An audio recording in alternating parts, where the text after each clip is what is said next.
Okay. Yeah, yeah.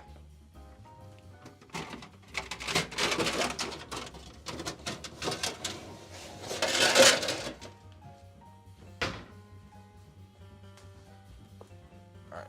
We're gonna weigh out some phyllo to dry it out. And we're gonna make a crumbly fucking cake out of it.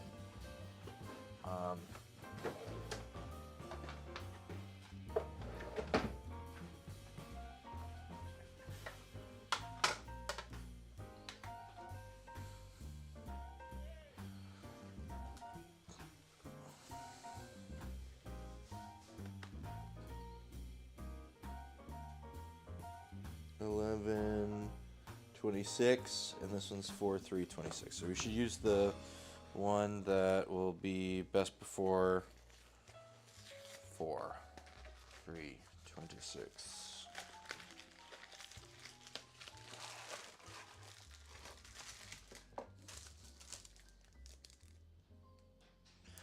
Wait a fucking second. Why does this say 454 grams if these are the exact weight I need? This says 538 on the grams on here, but then it says 454. Did they have a typo for all of these? Producer. This says, look, you can look at it. I'll scoot it over. You can see the fucking...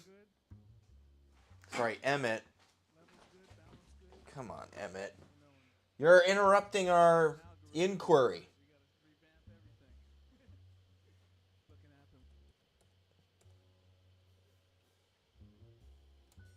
Great. So I'm seeing 538 grams on here. You can see that. It might be hard to see.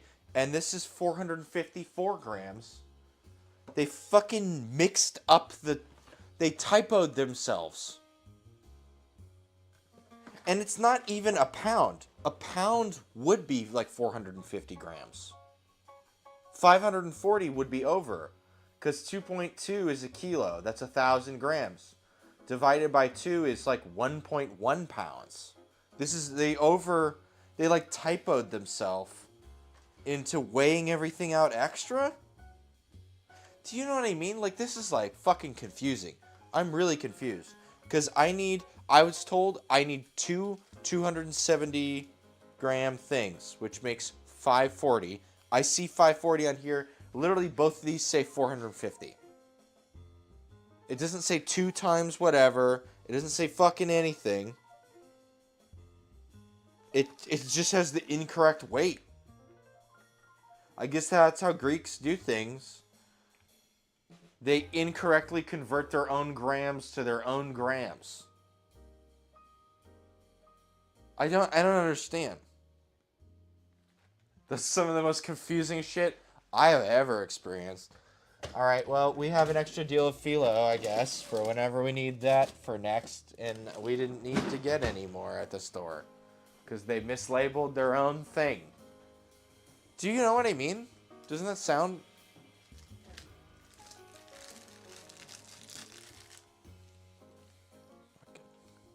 Oh, sorry. No, this one. I'm right. Everyone else in Grease land. Fucking Grease Lightning land. Stupid. Oh my god.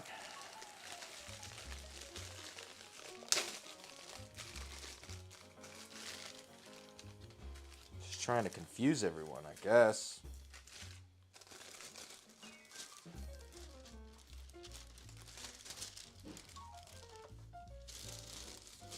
Okay, well, I'm supposed to bake these on low until they're crispy. I'm just gonna try to...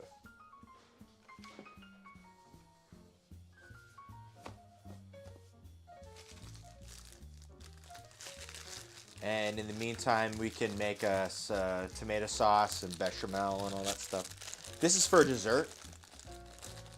we are going to use this bucatini in the Pastitsio. And there was a Kefa, like Curia Leone or whatever, that was a cheese we were supposed to use, but we went to a bunch of different stores and they didn't have any of it. We're lucky we found bucatini at Whole Foods. There's fucking no bucatini to be found anywhere. There's like fucking 3 grocery stores. Always spaghetti. Tons of spaghetti. Hundreds of pounds of spaghetti. And fucking these 3 deals of bucatini at all the stores, so. I guess there was also bucatini made out of chickpeas. We wanted larger gauge bucatini, or like the smaller number, but the larger, because this is supposed to have a hole in it.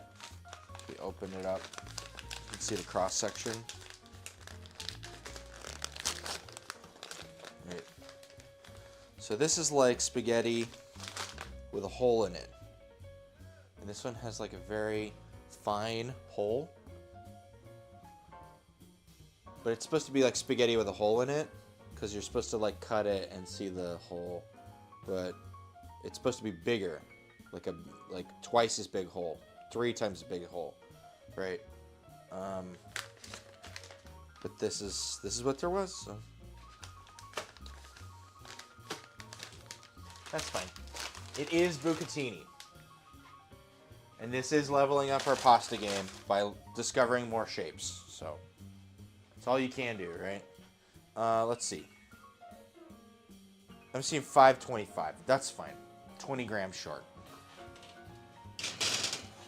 Somebody weighed the things out wrong, or, I mean, I don't fucking know. So it's not our fault.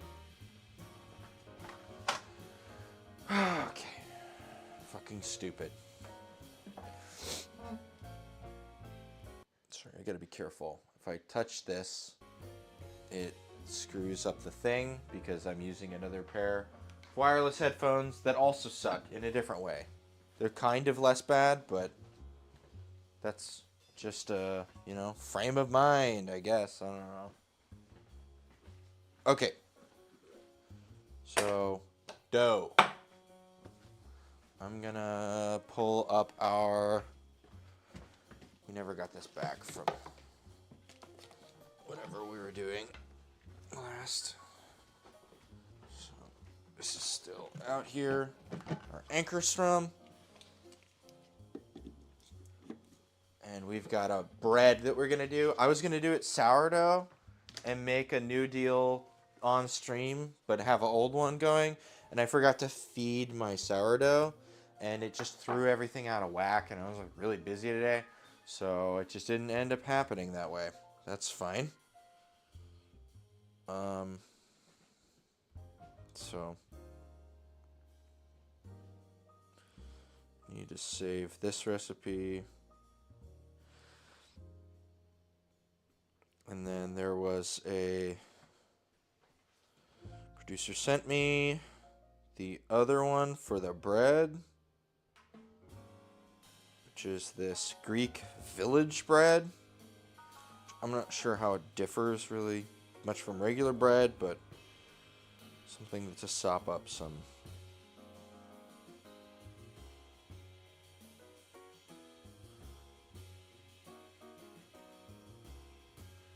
And we just proof it for a couple hours.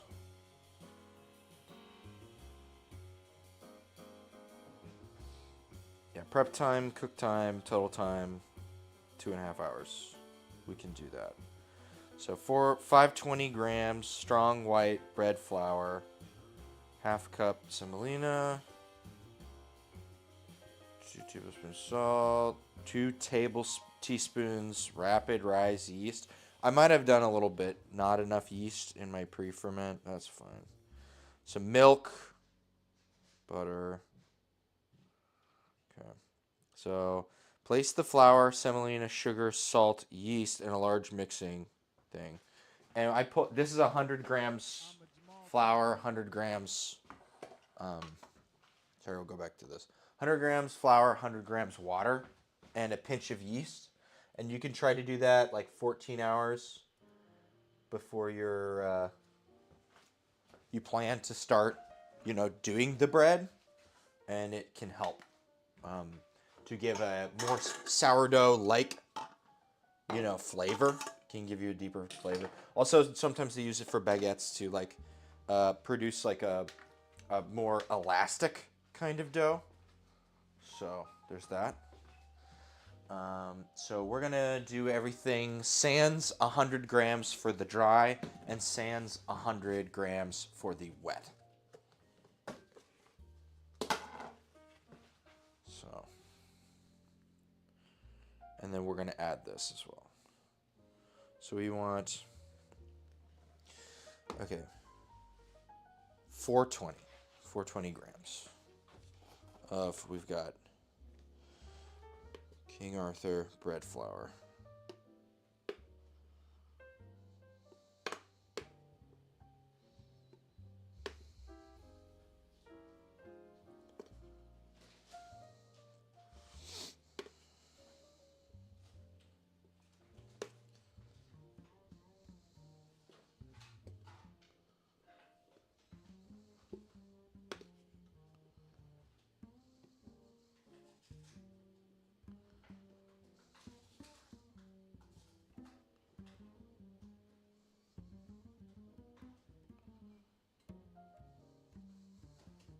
$420 grams. Okay, we need 80 grams semolina. I've got semolina over here somewhere.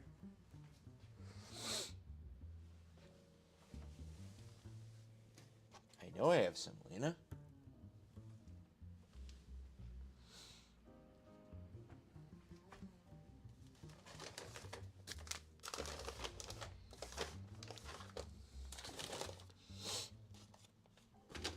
I got yoinked behind one of these guys. So let's start pulling stuff out, looking at it. There it is. It did. Okay, 80 grams. Semolina here. 80 grams.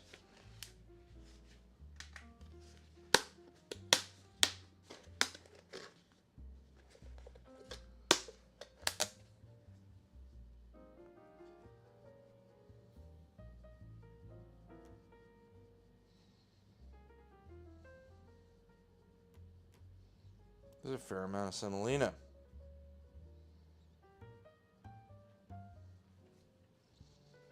Don't want to add too much, but holy cow. All right, there we go. 80 grams. And now we need to add tablespoon sugar, 2 teaspoons salt, 2 teaspoons. So we need tablespoon, teaspoon, teaspoon, tablespoon.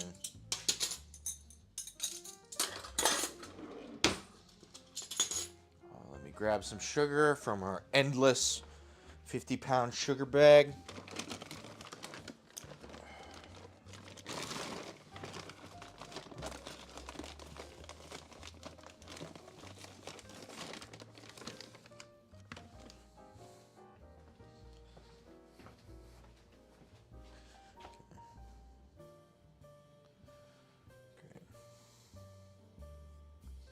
And I'm actually going to cut this salt back because I'm gonna use 1 teaspoon of salt instead of 2 because Morton has a better, like a finer packing factor than like Diamond Kosher.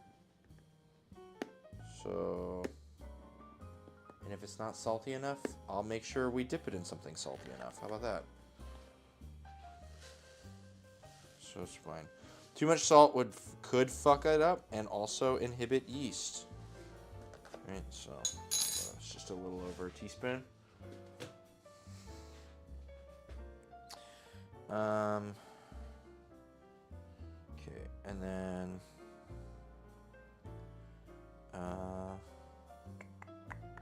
come on. There we are. Okay. Okay. 2 teaspoon rapid yeast.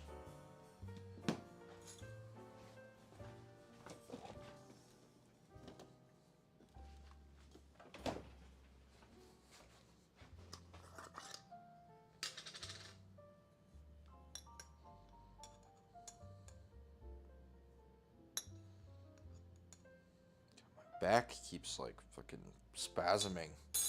You ever do that? You like go to the gym and then afterwards you just got, or my lat is just like blah, blah, blah, blah, blah, blah. Oh my god, so annoying. Okay. I'm gonna whisk this together.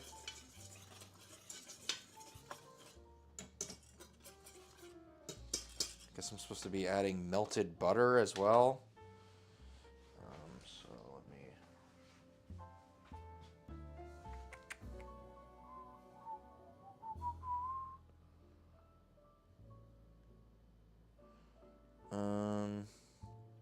So we need 360 mils of tepid water, which is 260 because we have our pre-ferment. We're gonna get this kind of lukewarm.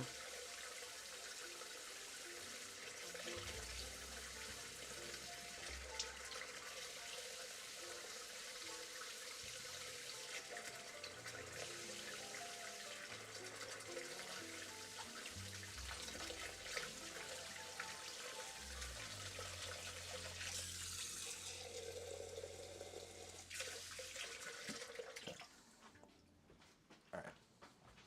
So we need.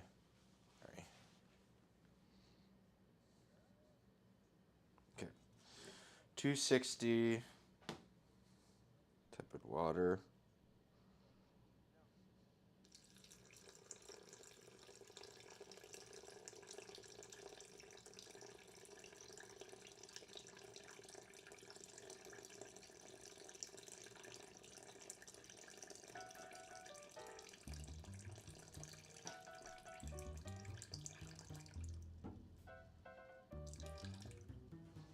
$260. 60 mils of milk as well. Milk. And then a quarter cup of melted butter. So 60 mils. And then we gotta figure out what I always forget what the fuck a quarter cup is. Quarter cup. Half a stick. Great. Sounds good. 60.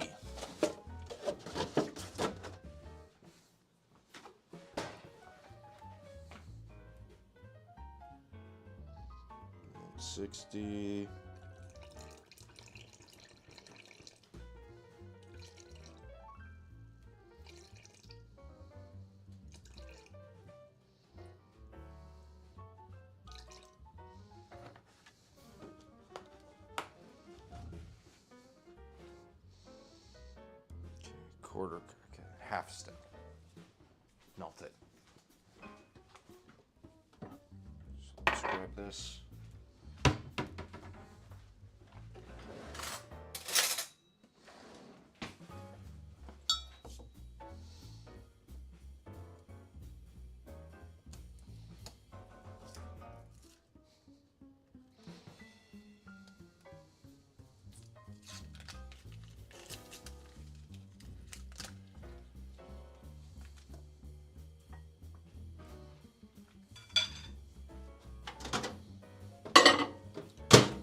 Melt this butter.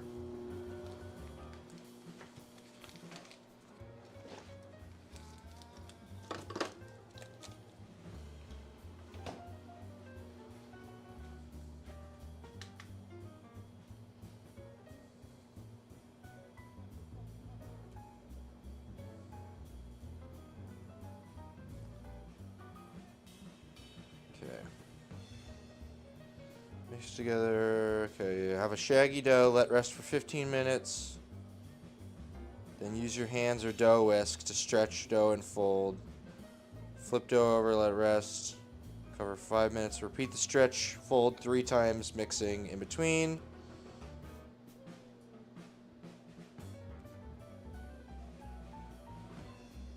Okay, using stand mixer. Here we go. Great.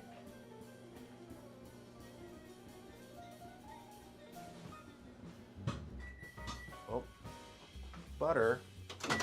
Calm down. Calm down, butter.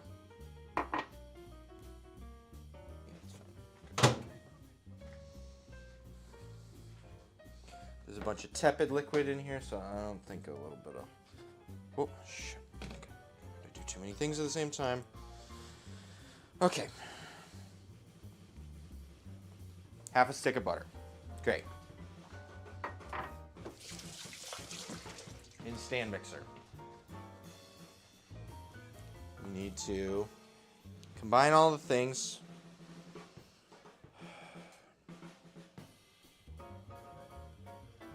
Mix together on low speed until it's elastic smooth. Ball forms. Drizzle bowl with olive oil. Turn dough a few times so that it's greased in the bowl. Cover. Clean towel. Let it rise for 90 minutes or until doubled.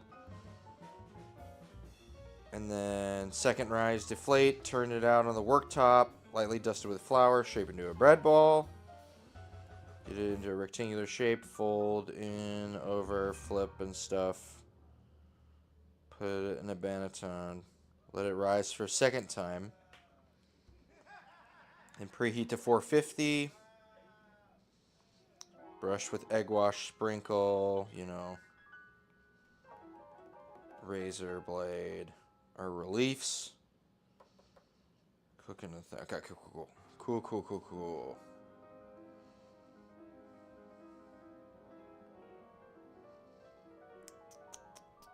Teaspoon. Okay, cool.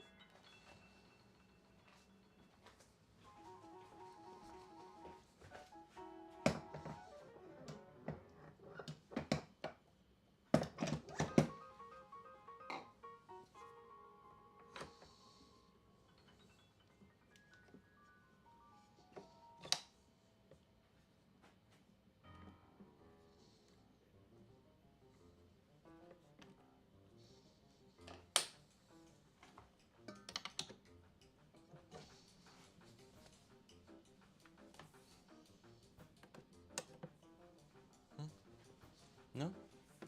¿Por qué no? Ah. Aquí. Entonces... ¿No? Ah. Cool. Oh, I gotta add my poolish. My pre-ferment.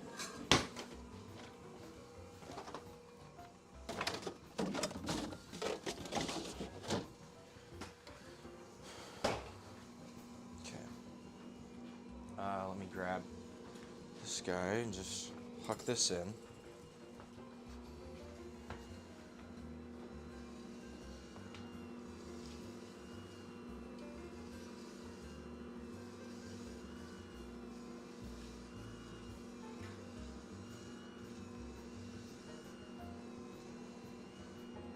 Damn it. Great. Well, that wound up like on the fucking thing.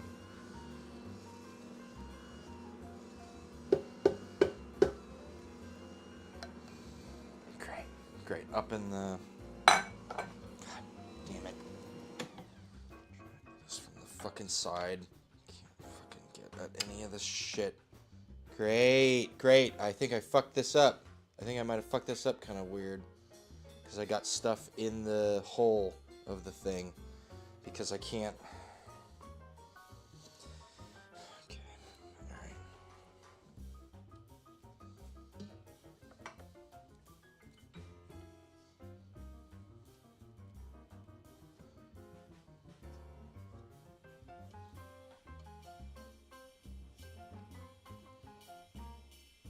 I'm also going to wash this off because I'm not here to be getting a bunch of shit into my bread because it fucking went all over the place.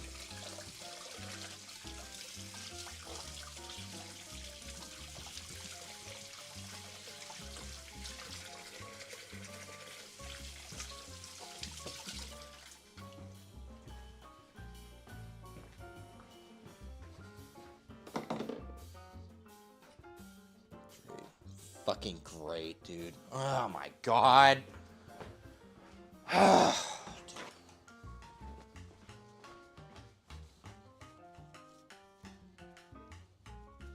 It's like schmutz and stuff. So it went into the fucking... Like, it literally landed right in the thing. It all fell in except, like, the last, like, fifth, like, tried to wedge its way into this fucking...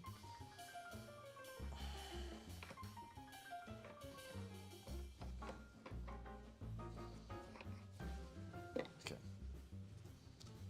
I think that's better.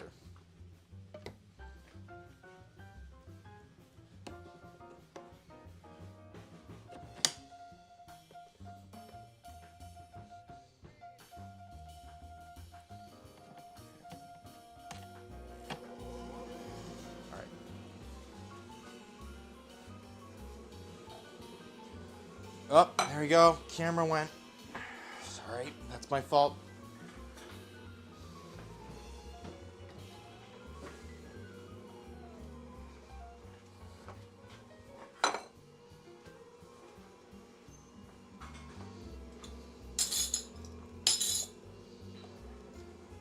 Okay. So that's the start of our dough. This is drying up. I'll clean that up too. Sorry, I left it kind of a mess in here. That's my fault. I could have cleaned it up.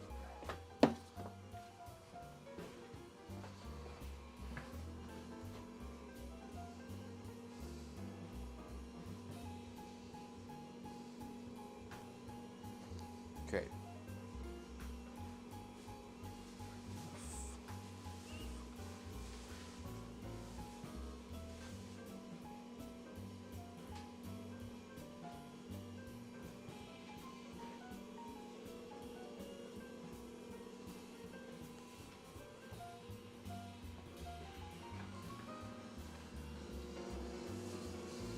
Supposed to be a shaggy dough.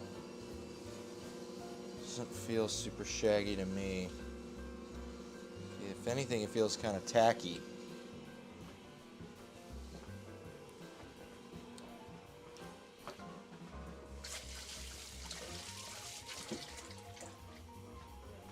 Okay, thank you.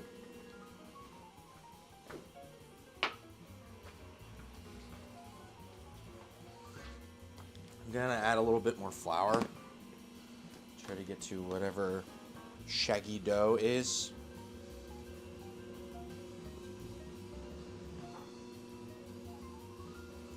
So whatever this is like too much like not shaggy dough.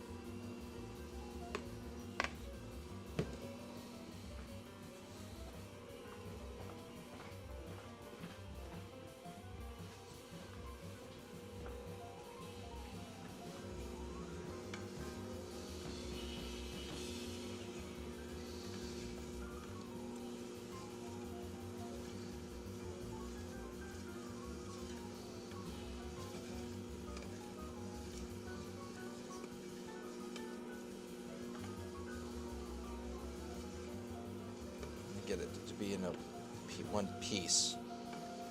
That's what normally when I'm doing bread, it likes to kind of rump. It's not really doing that. I wonder why. Add a little more flour.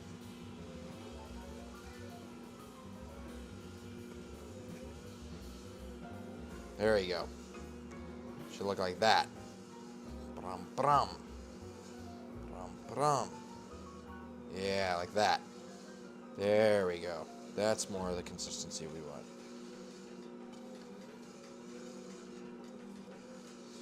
Sometimes these recipes will end up using like really high hydration, and like that's great if you're good at bread, and if you're bad at bread, sometimes it's bad. Sometimes it's just bad. So I do not think that our poolish or our pre-ferment really messed up anything. I think it's just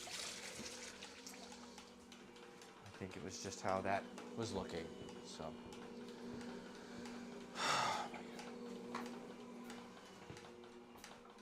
I think that's all the yeast we need. Just let that go for a little while. Hopefully it firms up a little bit. I got some tamarind that I did last week. Okay, I'm gonna make a little tamarind whiskey sour. That's what we're making last week on our Indian Thanksgiving celebration.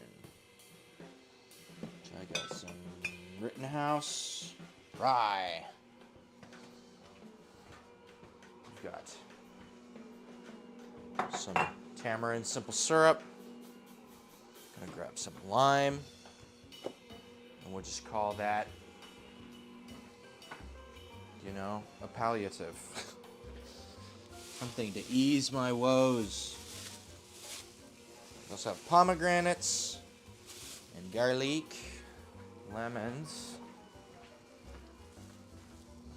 for this week. Let me grab a cocktail cutting board.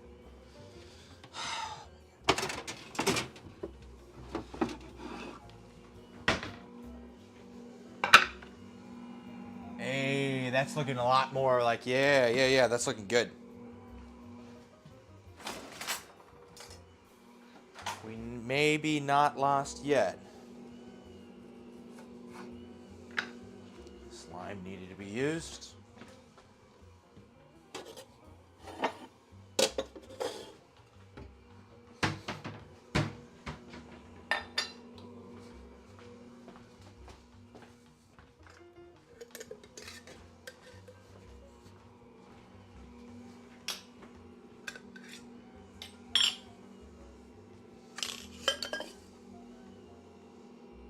Uh-oh. This was given to me improperly cleaned. Great. Which means I should clean it. That's definitely what that means.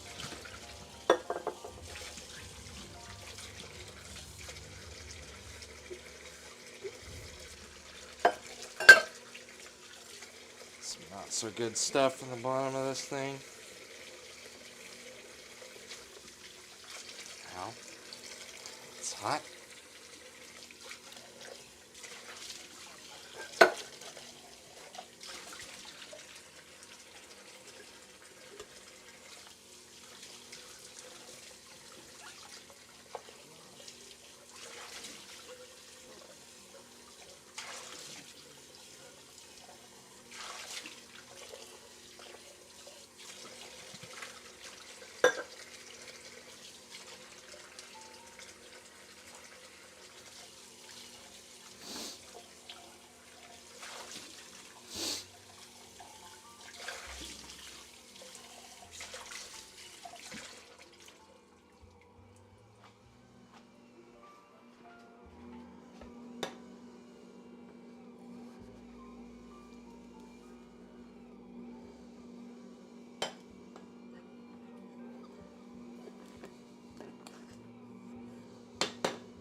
My hands.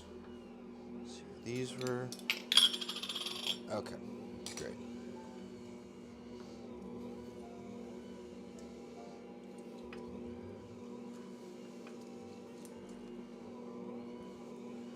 Might be overcommitting to that.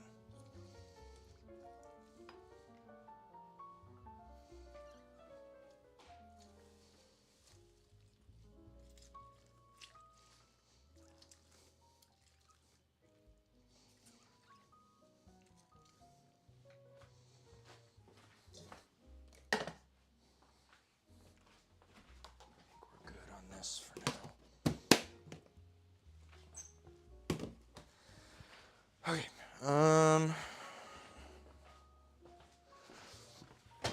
Helio ice. A couple 3 big cubes.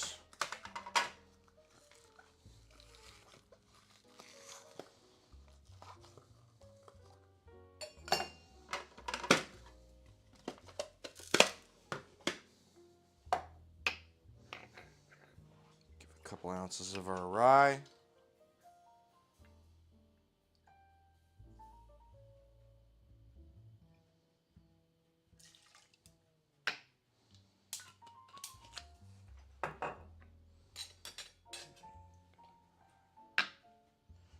That's here. Just use the. I'm gonna use about an ounce of this tamarind syrup. It is a little bit sour, so that will contribute to our sour. So I'm fine with using like a full ounce.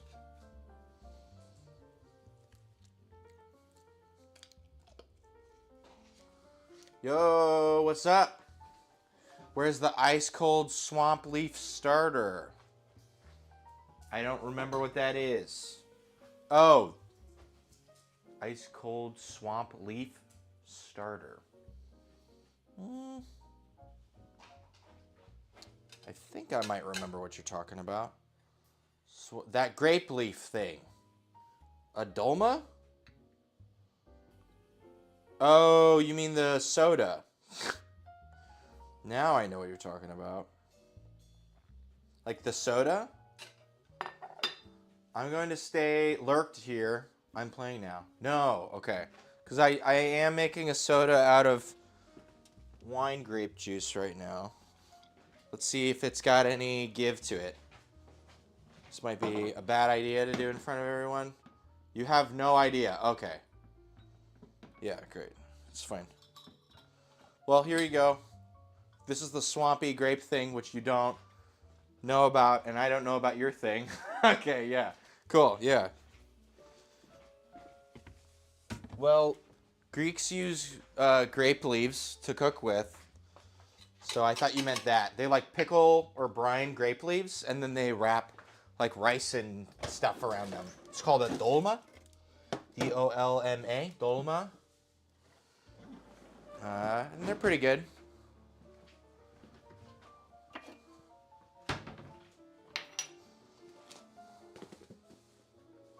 No, it's not cooked. It's ice cold and the ice cold wet rice inside. Well, I mean, yeah, they are cold, but it is cooked. I suppose you could say the dolma is assembled. The rice isn't not cooked. It's definitely cooked.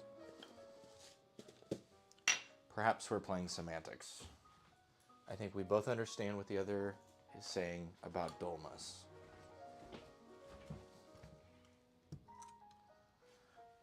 Alright. I'm just trying to clear some stuff. This whole corner has been commandeered by like cardamom and like a bunch of crazy shit, so just trying to like clear space so that way it's not just covered by a billion things. And I need to finish my drink. Making it. Anyway.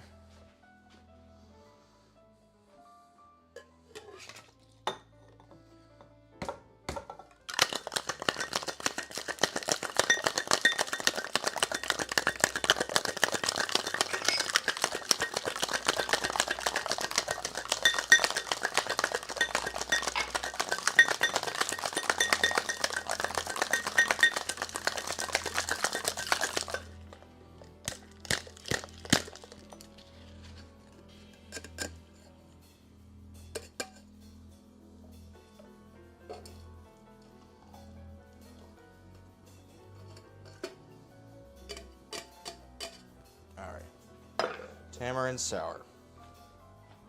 Could add a little bit of. Great. This has also been covered by a bunch of things for some reason. All of these trivets have to be here, and all of these loose oven sheet meat fucking. Okay. And this thing too. This has got to be in the middle of right where we do stuff the whole time.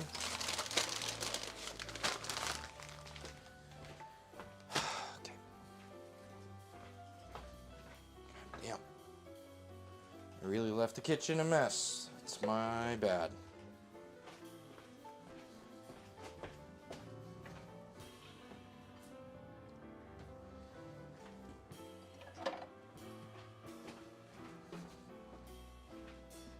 Okay. A little bit of Angostura. Okay.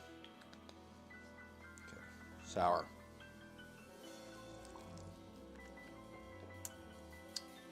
Wow. Another question, have you made pineapple habanero salsa? If so, would you blend the pineapple with the tomatoes or leave it chunky? I'd probably just do pineapple and no tomatoes.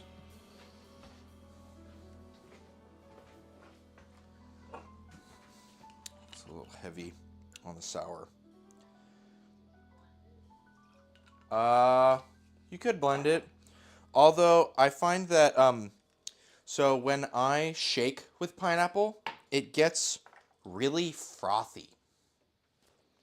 And I don't know about you, but I've blended salsas before, and a frothy salsa is not a salsa you want.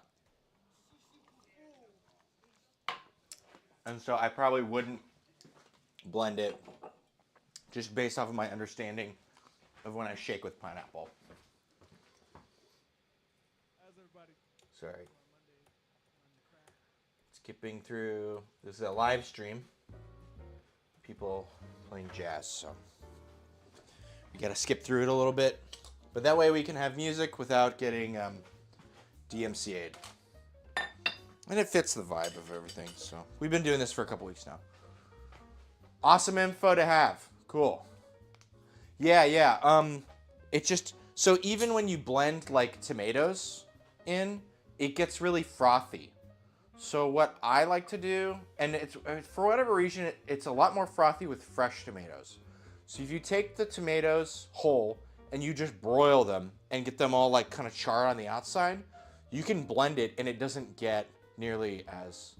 Making pineapple, or I'm making sheepheck dog nose out of orange juice, red onion, lime juice, and habaneros too. Okay, cool. Interesting. All right, I believe I'm good to take this out of here. And just, here's our dough. And I'm supposed to now cover this in some olive oil and let it rise a couple times. And then I guess pull it out and work it. Work it. We got phyllo in the oven. Oh, it's Mayan. That's right. Meant to use bitter orange, but I don't have that. Okay. Or regular orange and bitter orange. Or blood orange, right? They're not too different. I feel like you can get away with it. I think I remember you talking about that before. That Mayan dog nose salsa. Interesting.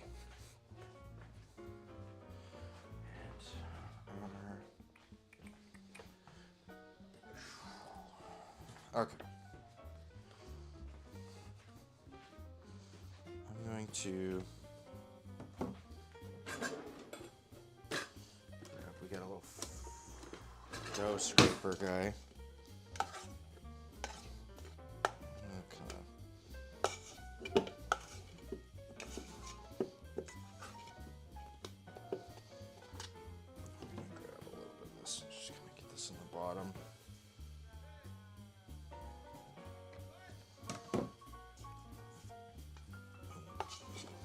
Work the dough around to the side that's got oil on it. And in so doing, we shall commit to having this kind of covered in oil. Great. I'm also going to like pull it together a little bit.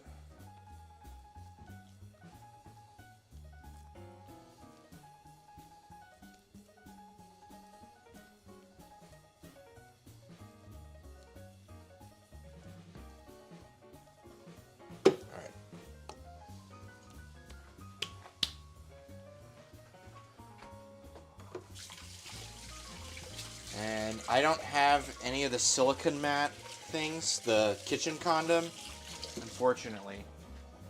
It is not clean right now. So I'm gonna have to use Saran cling wrap. And I'm sorry to do this to everyone, but I really need to take a break here. There's sec. So I'm going to have to take a quick break. This is going to rise. We'll come back from a break not long from now and get into our sauce, our bechamel, and our pastitsio, which will be our main thing. And really, it's just like making a couple sauces, boiling pasta, and like layering a bunch of stuff. So it shouldn't be too big a deal. But we got this proofing. We got the phyllo crispying. Yeah, good stuff. All right, I will be back momentarily. Thanks. Give me a couple minutes. All right. We did our research this week. Last couple with these courses.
the second time around by Jimmy Van Heusen. That's right. That's Russell Hall you're listening to on the bass fiddle. And on the drums and the cymbals, that's Mr. Russell Alexander. I mean, that's Kyle Poole. You know, it's been a long 8 weeks, so. Kyle Poole on the drums, Russell Hall on the bass, yours truly, Emmett Cohen. How we doing on time? How y'all feeling out there? Looks like everyone's feeling good. Got some new equipment this week. No more impressionistic paintings or lags.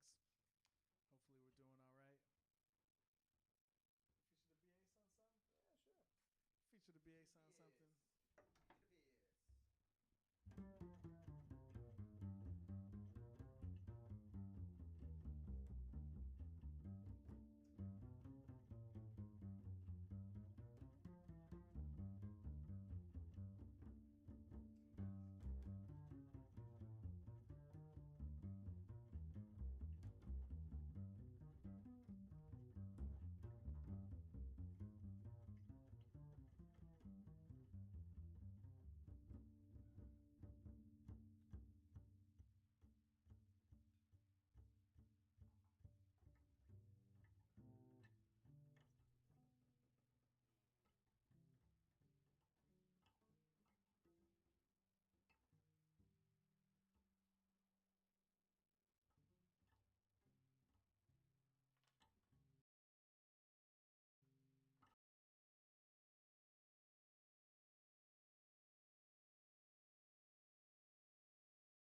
Yo, yo.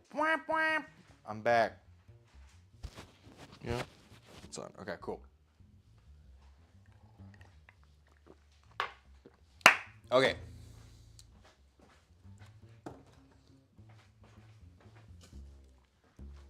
Cool. And now we can get into our kind of basic bitch cooking time. Time for a mirepoix.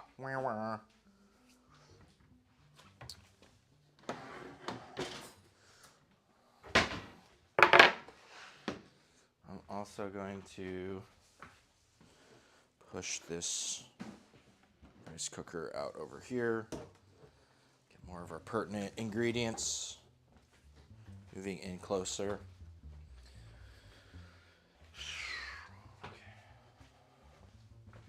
We need our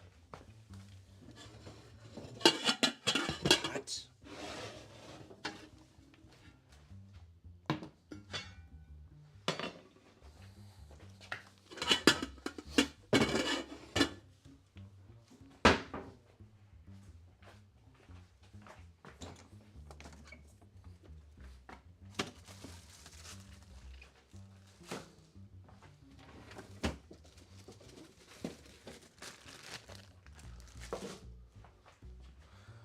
So I think that this sauce is a lot more like a whatchamacallit.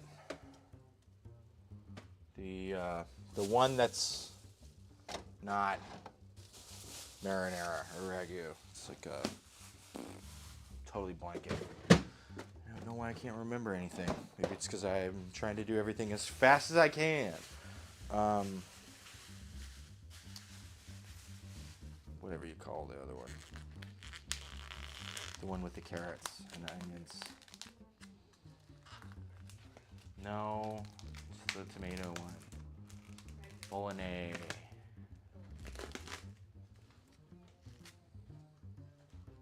But yeah, we're gonna do, I got like a little over a pound of pork and a couple pounds of 80-20 beef.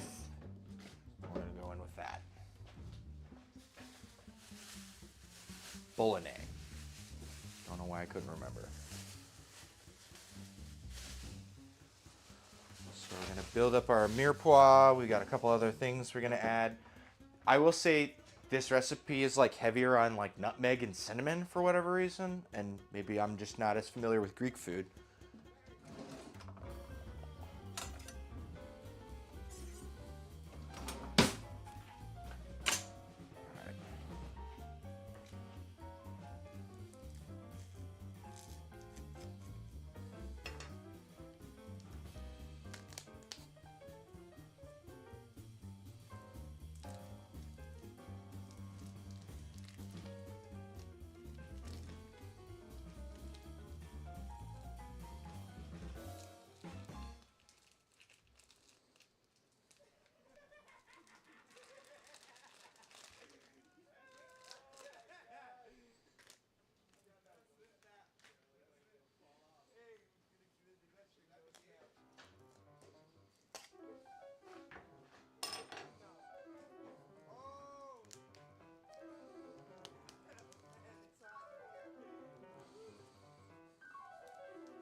Heat is going.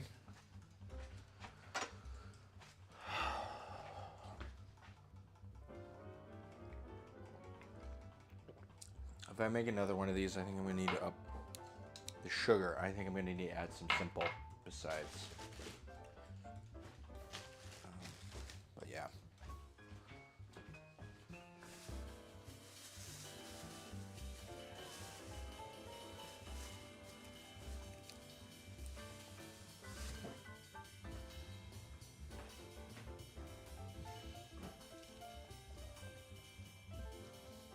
Uh-oh.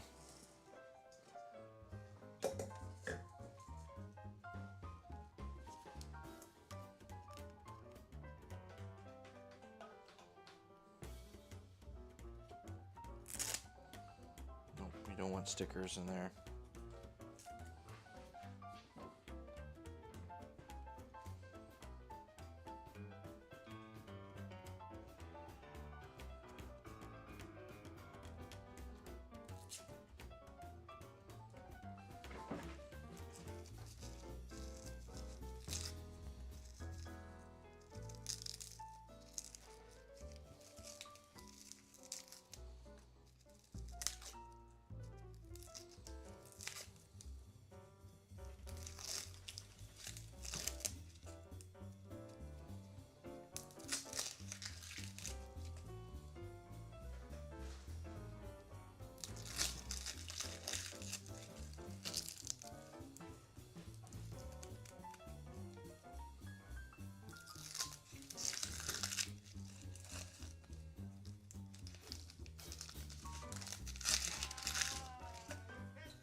I'm gonna do about 1.5 of these onions.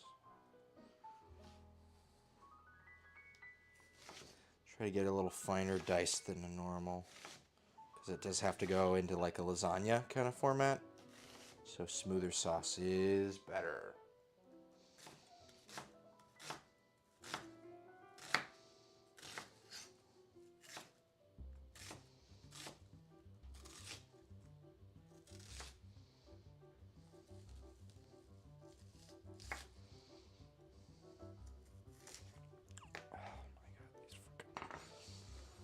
Onions attacking me. Attacking my family. Ugh. My livelihood. Shit. Like that. Thank you all so much for coming and being with us tonight. We're having a nice time playing for you. And that was something all the Stride piano players would play called Dardanella. Meaning on the website, vinyl. That'll be the first time we're printing vinyls. So yeah, stay in touch, find out more. If you'd like to donate something to the band, we also have. Thank you, Emmett. And if you don't know, if you don't know where to do it, then just send me a message, and we can even send a check to the Oldest. Once again, that's Kyle Poole on the drums. There's Mr. Russell Hall on the beats.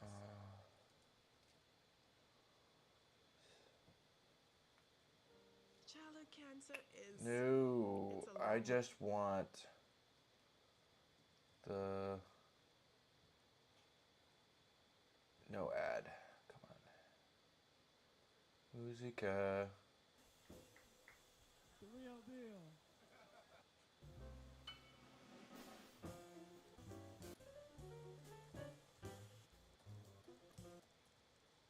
Alright.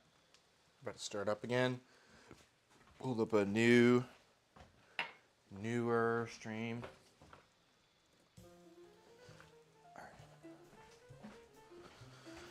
Alright. Okay.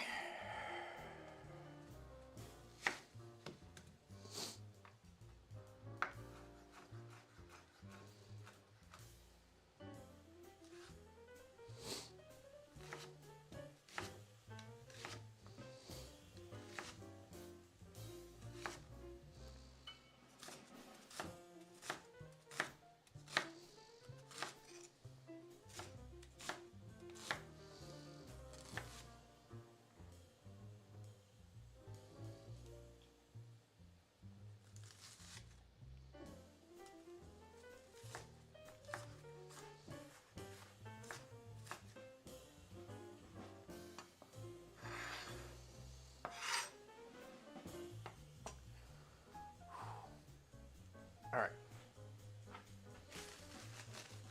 And rare appearance on the show, fucking celery. I don't really care for celery. Okay. So we're gonna turn the heat up higher. Just trying to make sure I don't like shock this, because I got cold meat in the pan. And so the enamel and the iron, cast iron, can expand at different rates. And if you try to force as much heat as you can through this all at once, you can actually prompt cracks in your clad or your enamel, right? So best to heat it up gradually. And that gives us time to assemble some mirepoix. Don't really care for celery, as I was saying. We'll do a couple stalks as an obligatory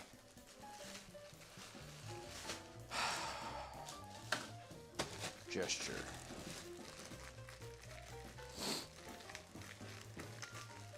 Let's do a couple carrots. We'll do 2 carrots. How about that? It's almost more celery than carrots. Let's do 3 carrots.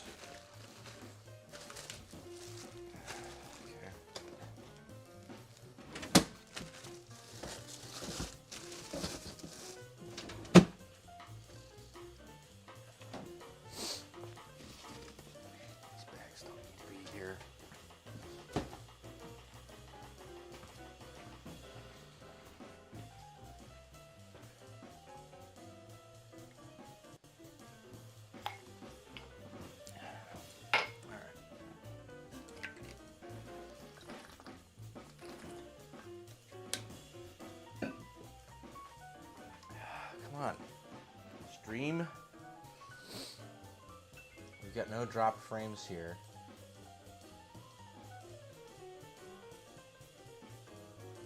YouTube looks all right. Sorry, what? Well, the music sound was buffering on the thing.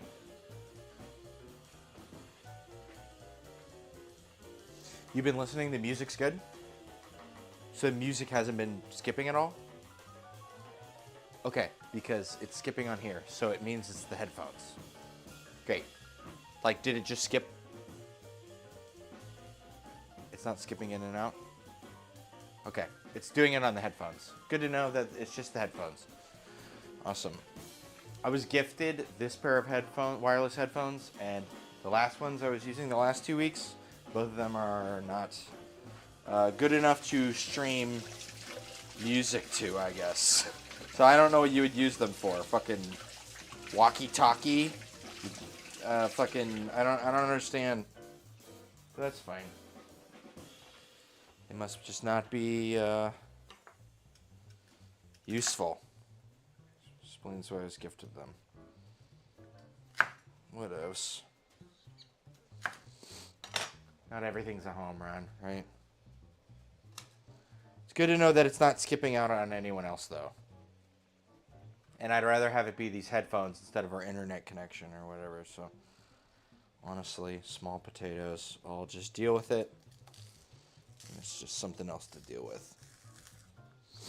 As opposed to, like... You know, something's wrong. Like, I was hearing this skipping, and I was like, man, if we're streaming to everything and it keeps skipping the music, maybe I gotta upgrade the internet. Nope. Just get better fucking headphones.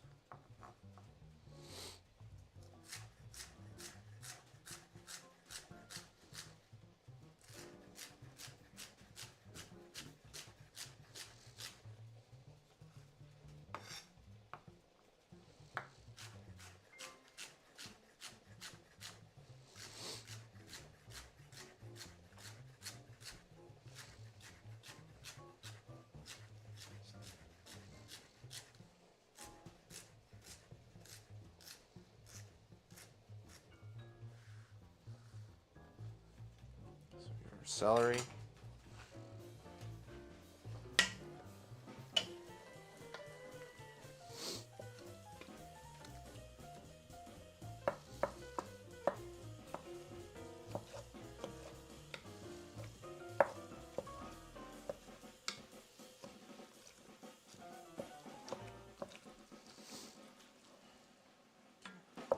Bring the heat up again, a little bit higher.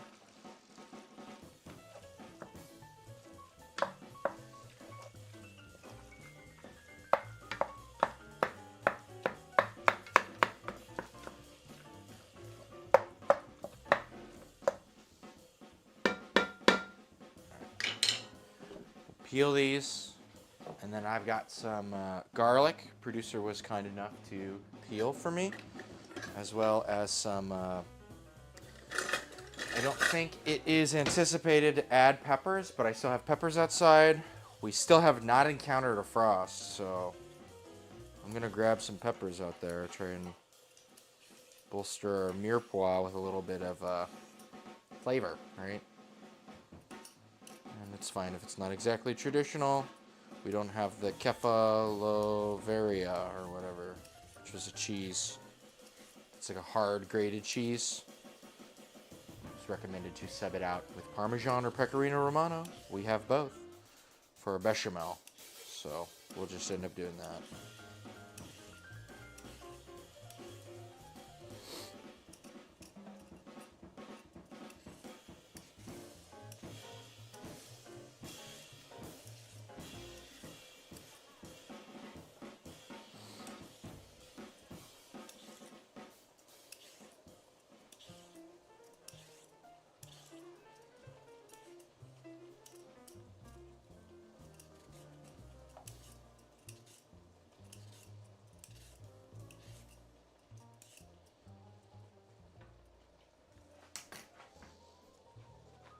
Quick wash.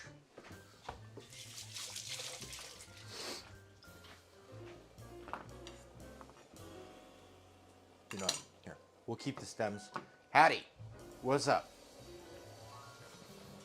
We're making some Greek food. I don't think I've ever had anything I'm making today, so.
Great.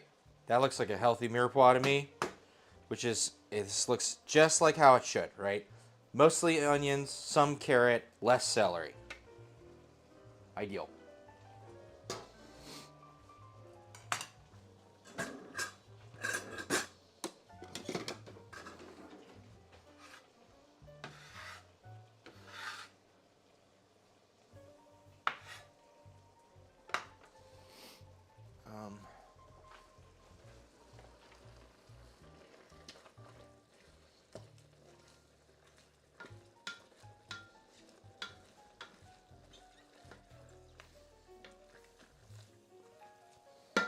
While this is cooking up, here, let me check on our phyllo.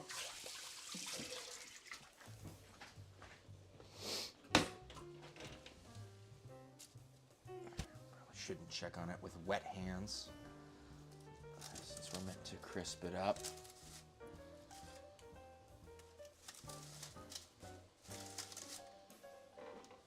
Almost feels like we've got some crispy stuff on the top. Let me grab a container and we'll try and crumble it. Here, I'm going to save this for the meat, and I'm going to save this for our phyllo.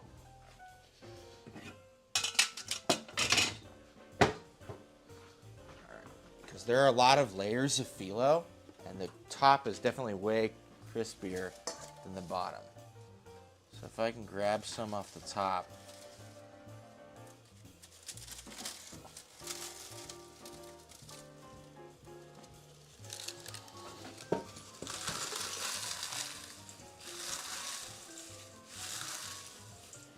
To like crunch it. This doesn't want to crunch. So this does want to crunch. I think we'll just periodically pull things off that are willing to be pulled off. Okay, I think that might be what we have to do for that. All right, I'm gonna go.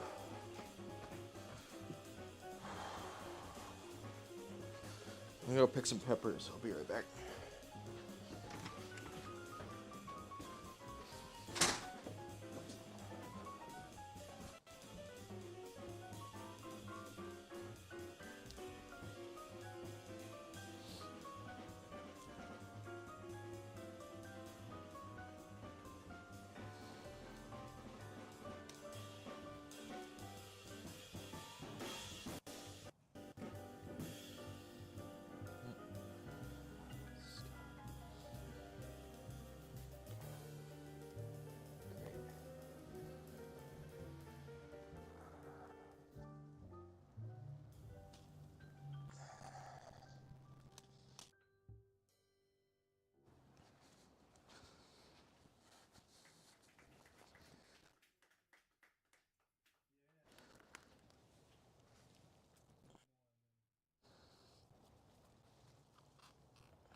All right. Is he still gone? Okay, cool, because this got disconnected. Pepper hunting. Oh, there we go. Reconnected.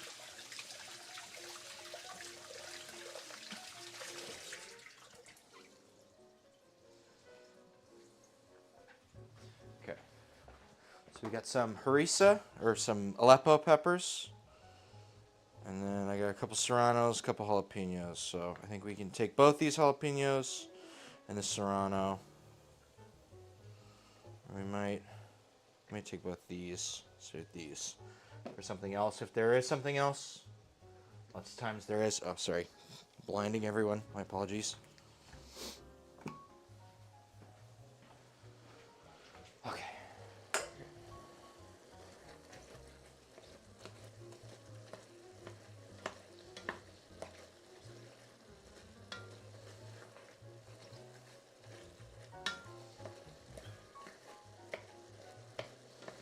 Should add, another layer of flavor, right? Peppers, wonderful flavor enhancer. And they have a broad spectrum of operating range,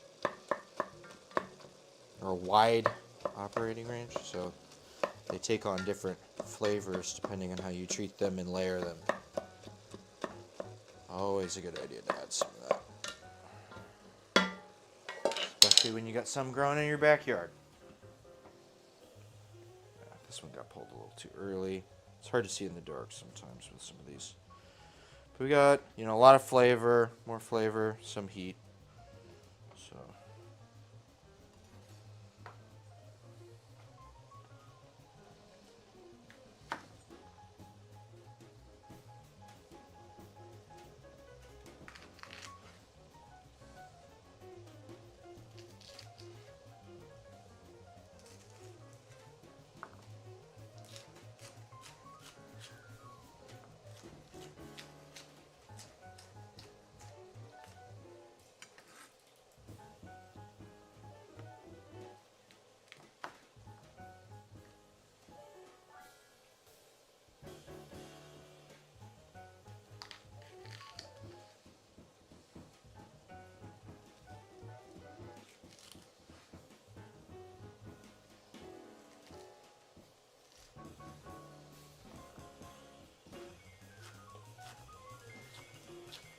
Damn.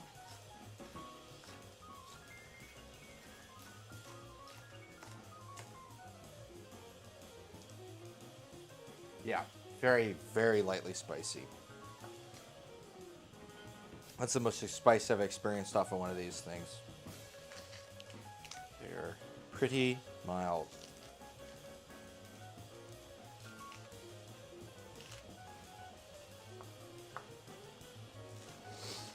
But it's a good Mediterranean pepper. They grow these in Syria, and they're the peppers used for harissa, which is Tunisian. So, kind of span the Mediterranean. And Greece is kind of in that area, so it makes sense that they would use it. Kind of shave off this a little bit of gross stuff. Or maybe not even gross stuff, but, not the most nicest.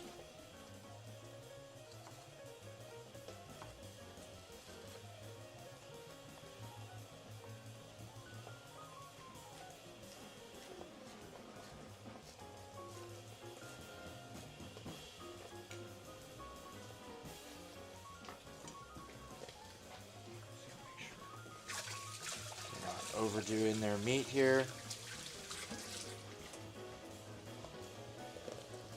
A little bit down.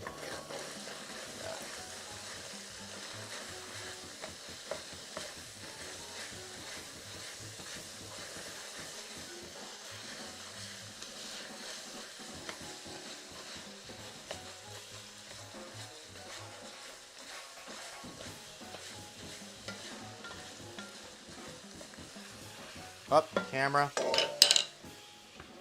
got it.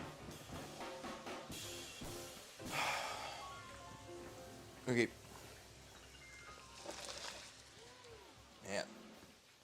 That's a good one.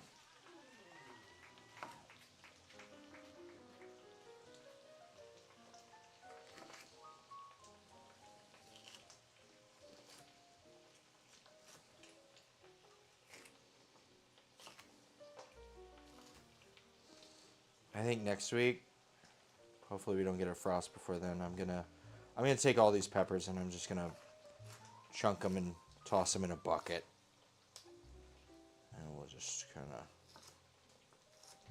lacto ferment them, and we might make hot sauce out of all of it. We might fish some out. Oh, we've got a first time chat from a robot that should be kicked. Thank you, producer. Producer is on it.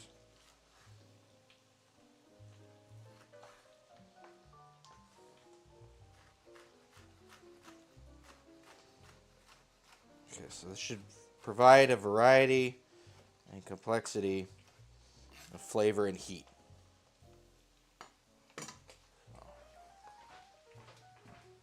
It'll be good. I'm certain.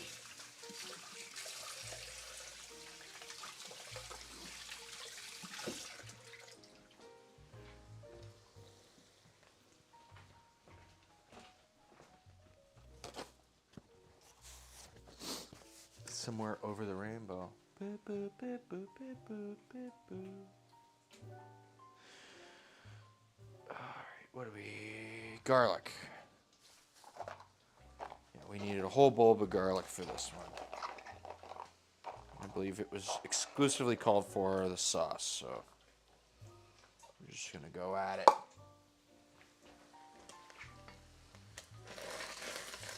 Let me get this nice and brown.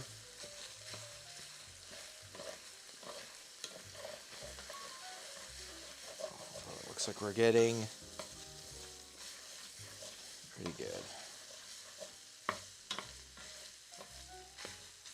So normally when I'm making spaghetti, or my spaghetti sauce, I'm using Italian sausage, which is an amount of like pre-seasoning to it already. We aren't using that. And I'm also not using Italian seasoning, so this should be actually quite different. Hopefully. If it was the same, why wouldn't you just make what you made before, right? So, we're trying to grab this with the slotted guy. See if we can save any of this fat. Although it looks like there's not a lot in the bottom, surprisingly enough.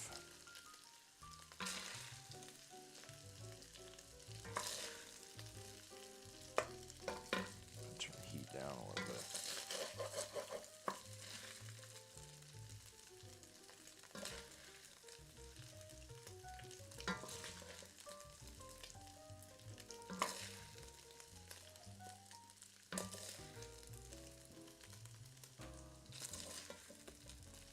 This is 80-20 beef. Did I buy leaner beef for 80-20 prices? This is not a lot of fat, surprisingly enough. Okay, well, fuck it then.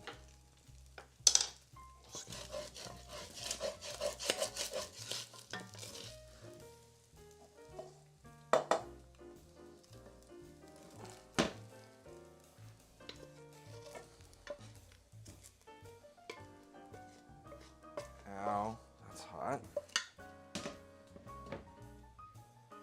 Alright, here's our meat. Our pot. Looks like we need a little more fat. Pretty surprising. Well, what are you gonna do? Alright, and then we can go in with our mirepoix. I'll follow up with the garlic shortly. Just gotta make sure to get the show on the road, right? Bring the heat back up.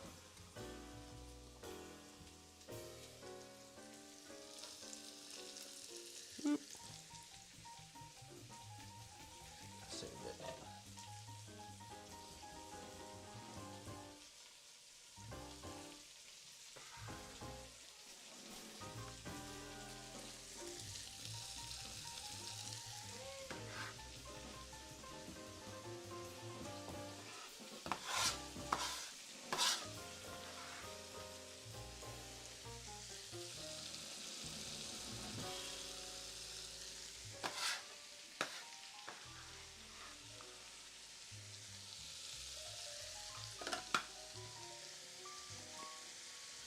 hard-grown peppers.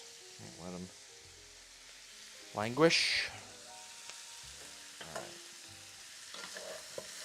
And now I'm going to go in with some salt. Help sweat these.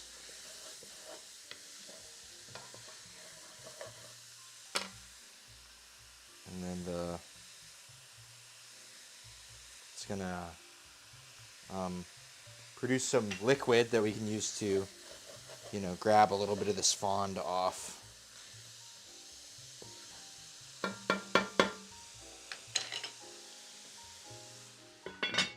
actually going to cover it to help encourage a little bit of steam.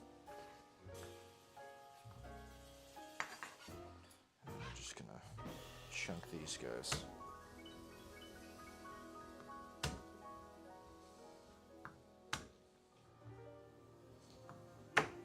Oh, missed a spot.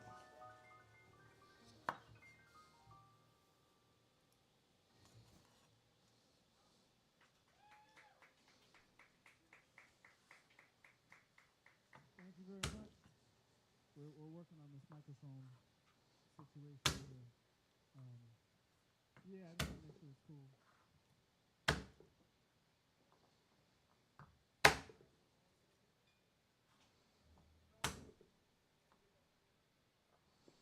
So, I'm in New York about 8 years ago. All right, Emmett. I'm good with the soliloquy.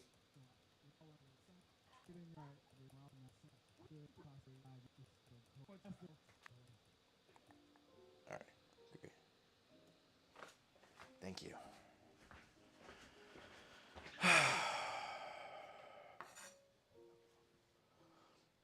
I guess the late night shows, they all have like a band leader, right?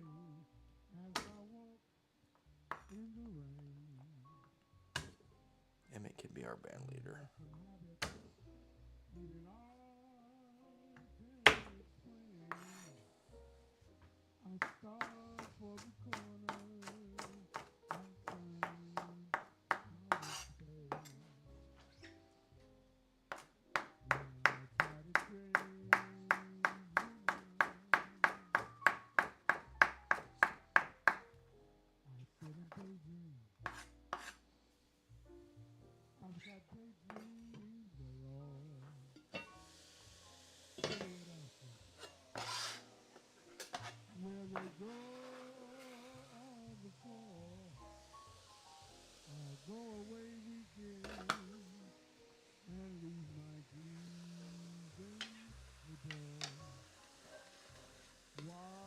Smells really good.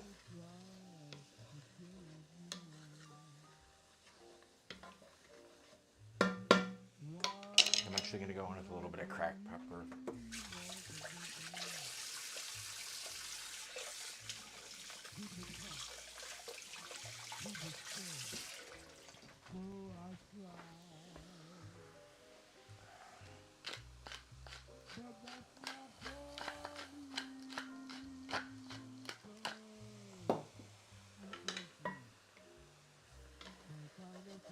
There we go. See, steamed it up, and that fond just comes off nice and easy.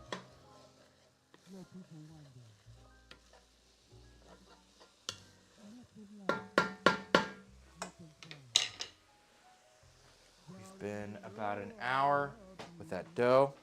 It needs like about 30 more minutes. I'm gonna do another crunchy phyllo attempt.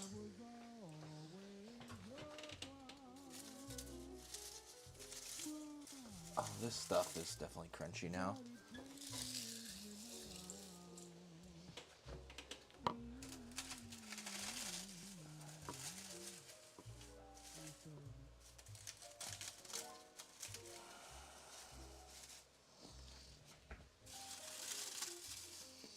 Maybe I should almost like pull it and just do it on the same level so we can have a little bit more control, right?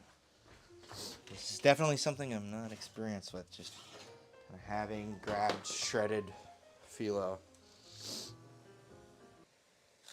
Sorry, that's me. Okay. 'Cause the stuff on the bottom is like great. Like this is. Some of it will crumble, and some of it won't. Right? This is all like very flexible.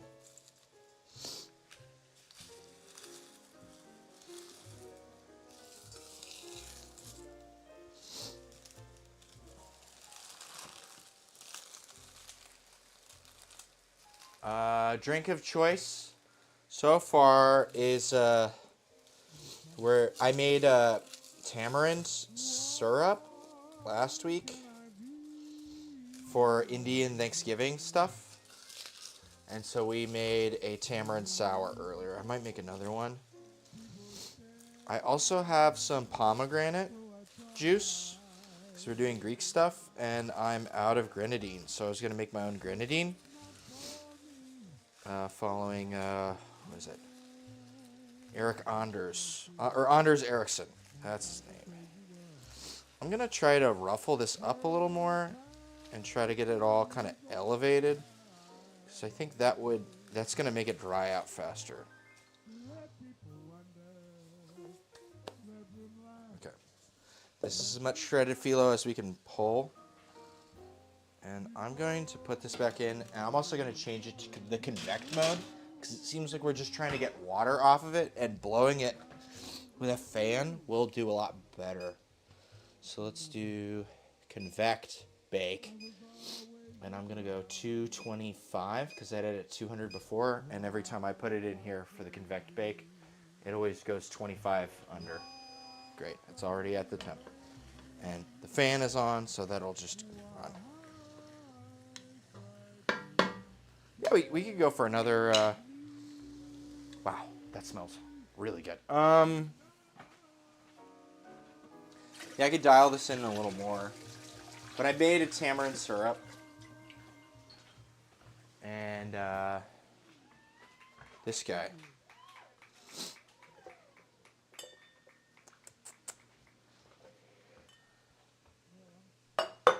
I also have aquavit, which is from the Netherlands, which is flavored with anise and caraway. And it isn't exactly. Sorry, I gotta skip the next time for music. There we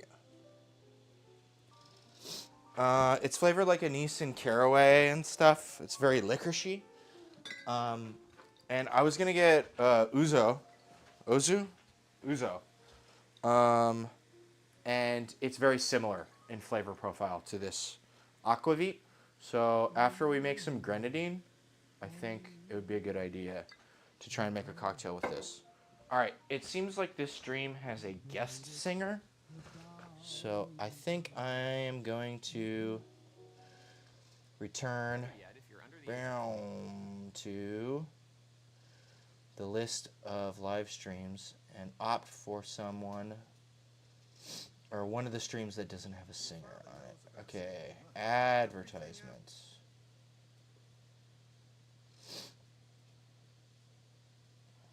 Sorry. I like jazz, and I like jazz with words, but it just doesn't fit here. All right, back at it.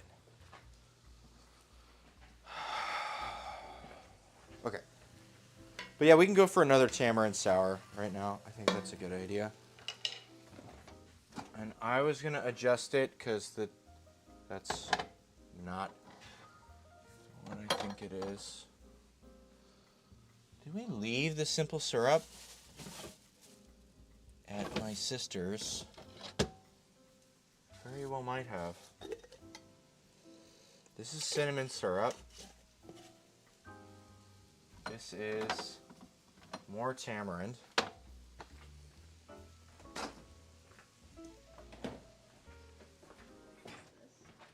Nope, that's pandan rum. Yeah, we probably just left the whole thing there. Or is it that? Here, give me that. This is chamomile whiskey.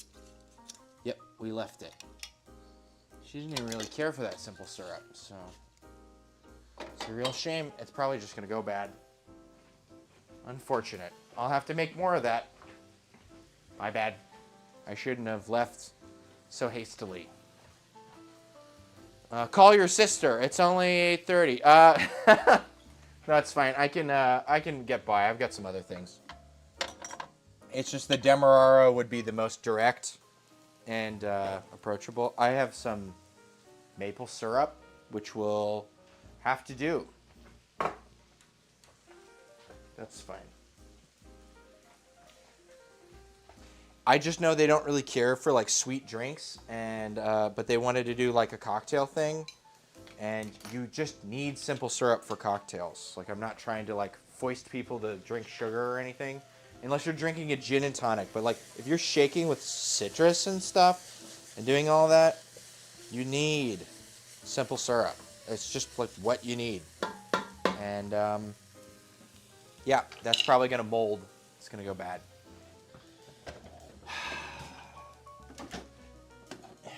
Just more stuff to do.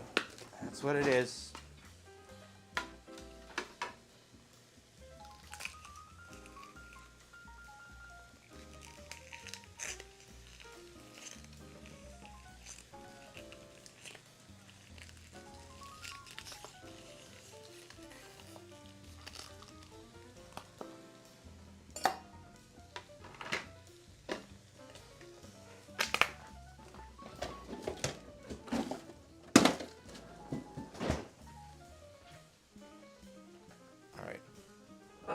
Back to this though. So 2 ounces. I'm gonna turn this down actually. I feel like we're quickly approaching. Maybe it's gonna have to wait. I do have a rock in the bottom of this glass still. Where the fuck did our glass go? Here. I'll just add a little bit. And hold on until we move to the liquid phase of our sauce. I think that's what needs to happen, or I'm gonna end up burning our mirepoix, which would be a real shame. So, time-sensitive cooking. Need a minute. Sorry. Duty calls.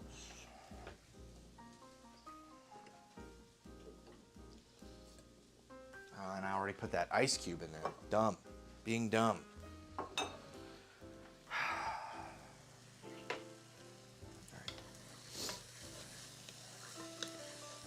I'm gonna reconsult this.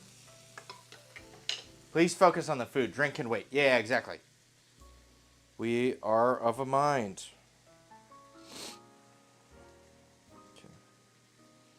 Pastitsio.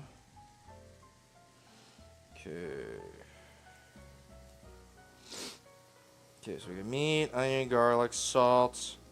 Okay, we want white pepper, oregano, nutmeg, thyme. Yeah. Okay, so I've got a nutmeg right here, and we're gonna need it with a microplane because that's part. We're gonna need it for the bechamel as well.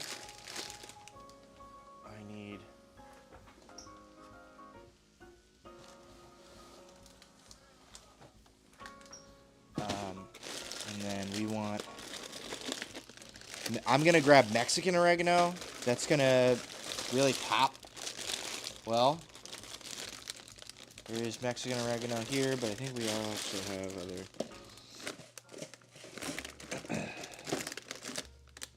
Come on. These are really getting mixed up. We got bay leaves, white pepper. That's something we need.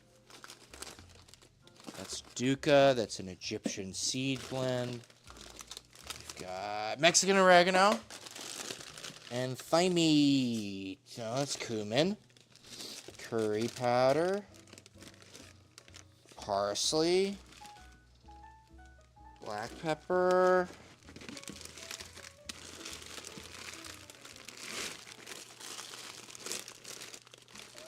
thyme. Great. And I also have some tomato paste, which is extra. So I'm taking liberties with some of these things in the recipe. Some things are non-traditional. Just trying to make informed decisions.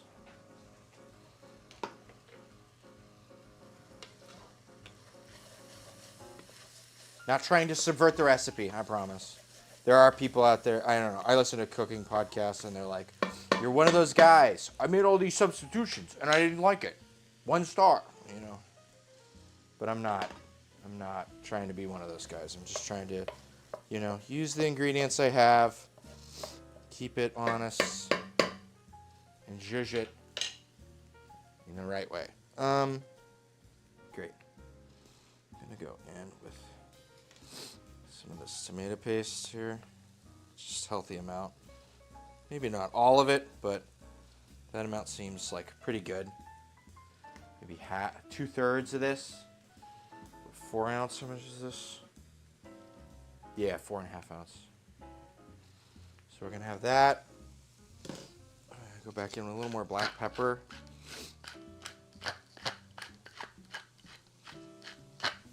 I have a little bit of whiskey. White pepper.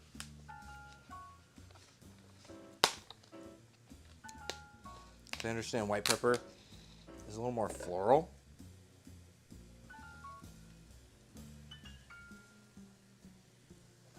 And I'm going to pull just to get an idea of how much of each thing. Okay, so yeah, pepper, thyme.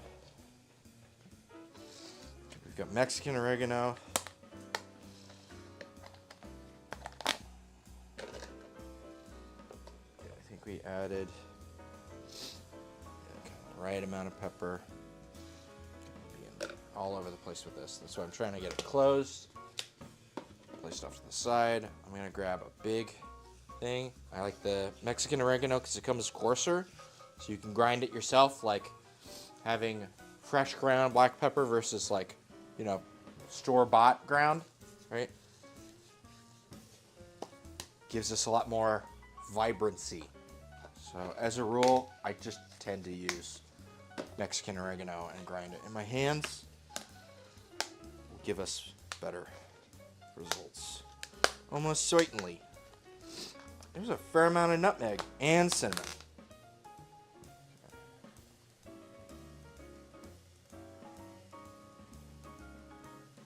Thyme.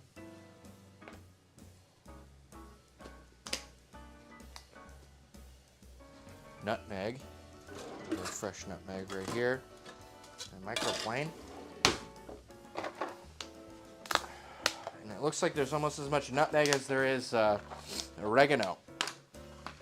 So we're gonna have to really whack at one of these things. I got one that I've used most of. I got a couple I've used most of actually. So we're gonna try to not shave our fingers.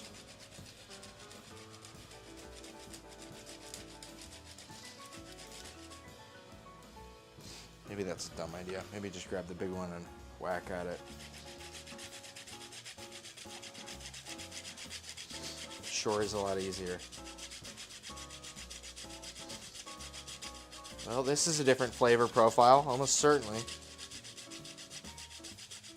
I've never put nutmeg in a tomato sauce, let alone equal amounts nutmeg as you put oregano.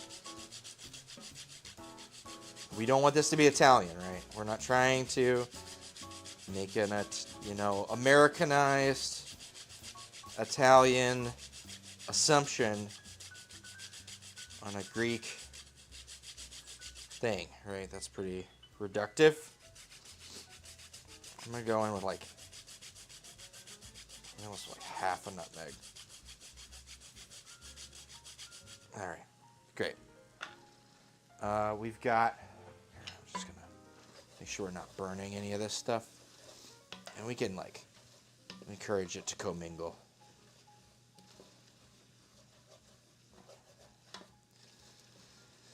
And we've got cinnamon. Honestly, I'm on the fence as to whether I care about, you know, grating the cinnamon versus like whatever. I don't even really. The nutmeg, I see a major difference. The cinnamon, I don't really see a whole big difference. So I'm actually going to just take some in. Okay. All right. And I might even go back. Be careful with nutmeg on its own. It's actually a neurotoxin. Didn't know if you knew that. You cannot do the nutmeg challenge as you would the cinnamon challenge. It will attack your nervous system and you will have to go to the hospital. This is an interesting medley of flavors. It's definitely new. I've never encountered anything like this. But the cinnamon and nutmeg making me feel kind of Christmassy. I don't know. Okay, let me see if I'm missing anything. Because there's like a lot of salt. Probably need even more salt. We'll add the salt back in with... Okay, let me go down to the explicit. Okay, meat sauce, a couple tablespoons olive oil, onion, garlic, meat, wine. We'll add some wine here when we deglaze with the tomatoes. Cinnamon, white pepper, oregano, nutmeg, 2 teaspoons sugar. Okay, we can do that. A tablespoon of salt. And pour. Are we not salting our pasta? Pasta. Okay, we are salting the pasta. And what's a whole tablespoon? Okay, well, I put barely any in, but let's add some more.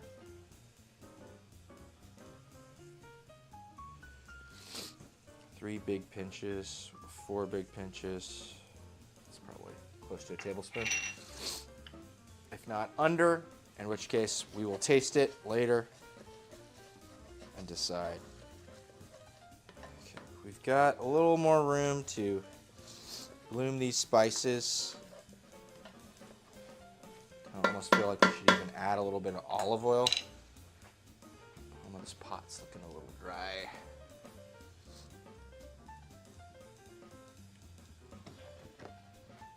And I added a tablespoon earlier after I pulled our stuff.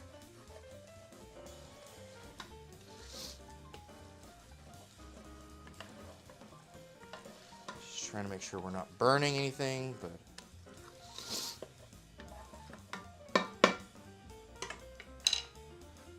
is this getting bigger? It is getting bigger. Great. That's the wonderful thing about instant yeast is it will just like, yeah. Oh yeah. Yeah, what about the nutmeg? Yeah, careful with nutmeg. It's totally fine as long as you, you gotta eat it in stuff. But if I were to just try to chomp down on one of these nutmegs, like you'd hurt yourself. You're layering flavors for this sauce quite well. Thank you. I've never had Pastitsio, so I would like to do it as well as I can try.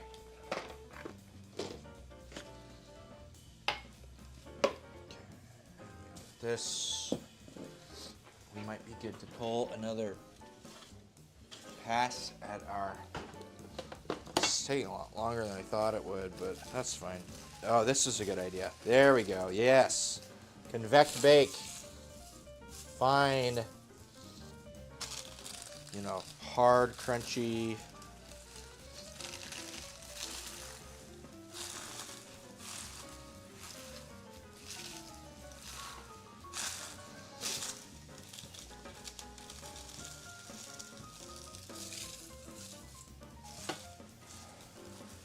Crunchy phyllo. Oh, camera. Here, I got it.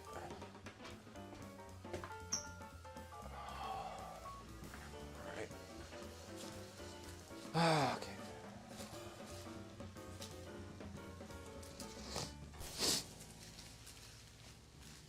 Yeah. All right. Just trying to grab the crunchy bits out so that way we can pull more of the wet pieces up so they can have their chance to dry out. I don't know if this is the way you're supposed to do this, but it's the way we're doing it. So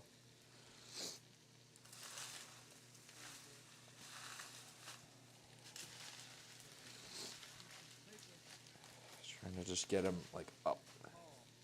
And the fan blows in like this, like from the side. So if I have them up like that, it'll blow through. Hopefully. I don't know. This is a lot of guesswork.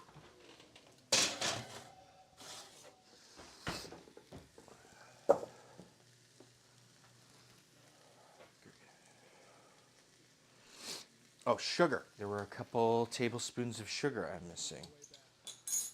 Here, let me skip Emmett's little dialogue. Thank you, Emmett. We appreciate you being the band leader. But we prefer you to lead the band.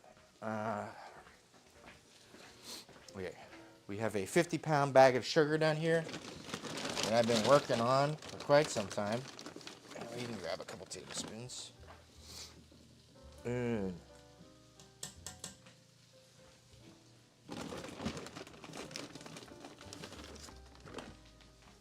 Dude.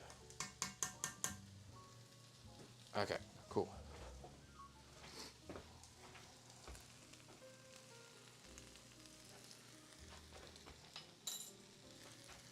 And all right, we are actually really close. Yeah, look at this. We got a really nice fond. Ooh. Starting to get that smoke to come back. I'm really glad I added a little bit of oil. Kind of help like fry. There's a lot of, there's a, right? We were talking about all the interesting flavors of spices. I'm getting a lot coming off, And if we didn't sit here and bloom these very intentionally, all of the oil-based chemicals, so the non-polar chemicals, i.e. ones that are symmetrical via two axes, or have like a... Non-polar means that they're attracted to electrons equally around, as opposed to a polar, like water, which has like the oxygen and the hydrogen on the other side. Oil pulls non-polar compounds. Water pulls polar compounds. Let's see, what do we got here? I'm going to grab this one. Okay. We're about ready to deglaze. I'm going to deglaze with some wine. So now that we've incorporated those non-polar compounds into the oil,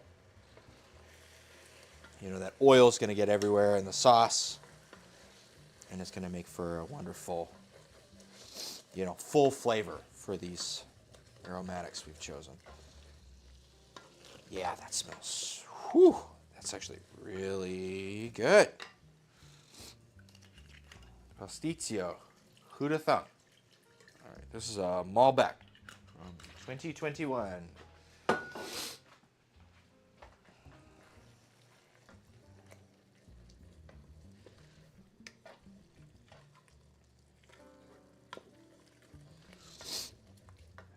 Deglaze. I'm going to add all this meat back in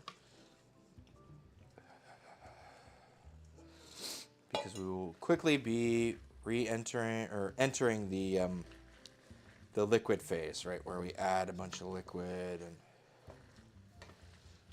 let that do its thing. Let's see, step stool. I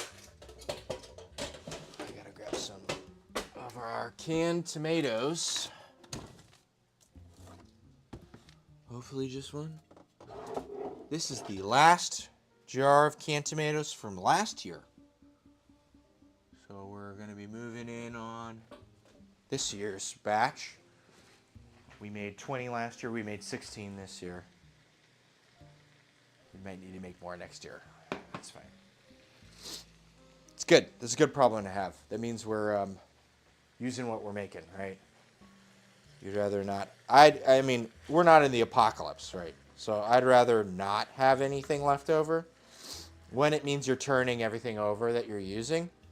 And two, it means like whatever you're working hard to make is all getting used. So that hard work isn't going to waste. Okay, so we've got a shitload of meat. I think we like probably doubled up the meat, but I also doubled up the mirepoix and like the seasonings and everything. So a kilogram of minced beef. We put 2 pounds and 1.25 pounds.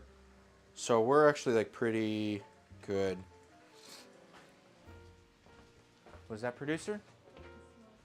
Really good, yeah. Kind of interestingly different. Doesn't smell like spaghetti. Kind of reminds you of Cincinnati. That's the cinnamon. You're smelling the cinnamon. And I also added some sugar, which is something we don't add. The wine with the cinnamon, though, I don't think I've done wine and cinnamon. I think that's a newer mixture for me, anyway. I smell it though, and I smell the wine mixed with the cinnamon in a way where I'm wondering why I didn't do it earlier.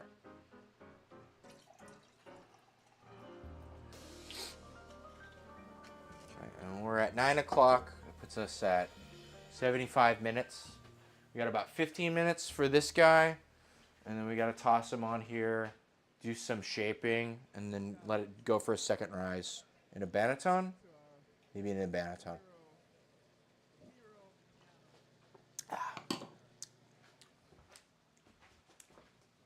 Nice Malbec.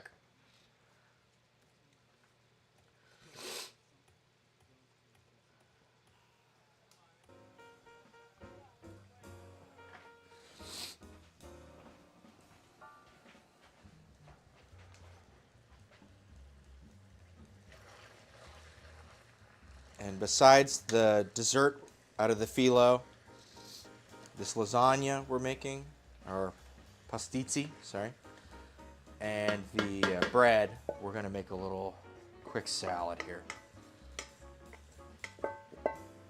I wanted to do last week. I think we're good to just add these tomatoes. There's no reason why I'm not adding them.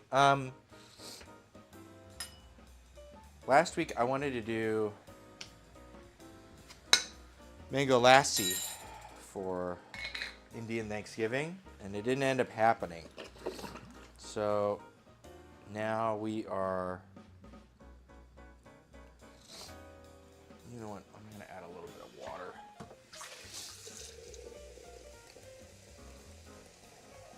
Maybe half a liter, or it's a quart. Yeah, half a liter.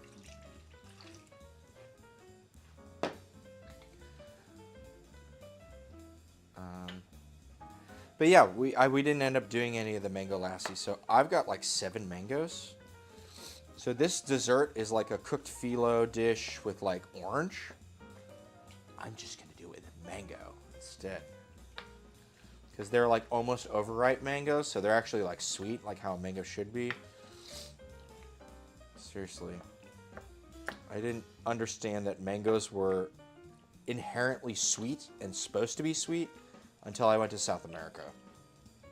And then I tasted them and I was like, why is it not sour? Why is it not tart? And I'm like, oh, this is supposed to be sweet. You're in a place where they actually grow and they're sweet. Look at that. Okay, making sure we're not missing anything. Yeah, mango is an awesome choice. Yeah, and as a sub, like ripe mango, as a sub for orange juice, right? Kind of lower acid, decent sweetness. I think it should work pretty well. And if we want a little more orange, I got Grand Marnier. I could just throw a little bit of that in there. So, okay. Do we put the parsley in?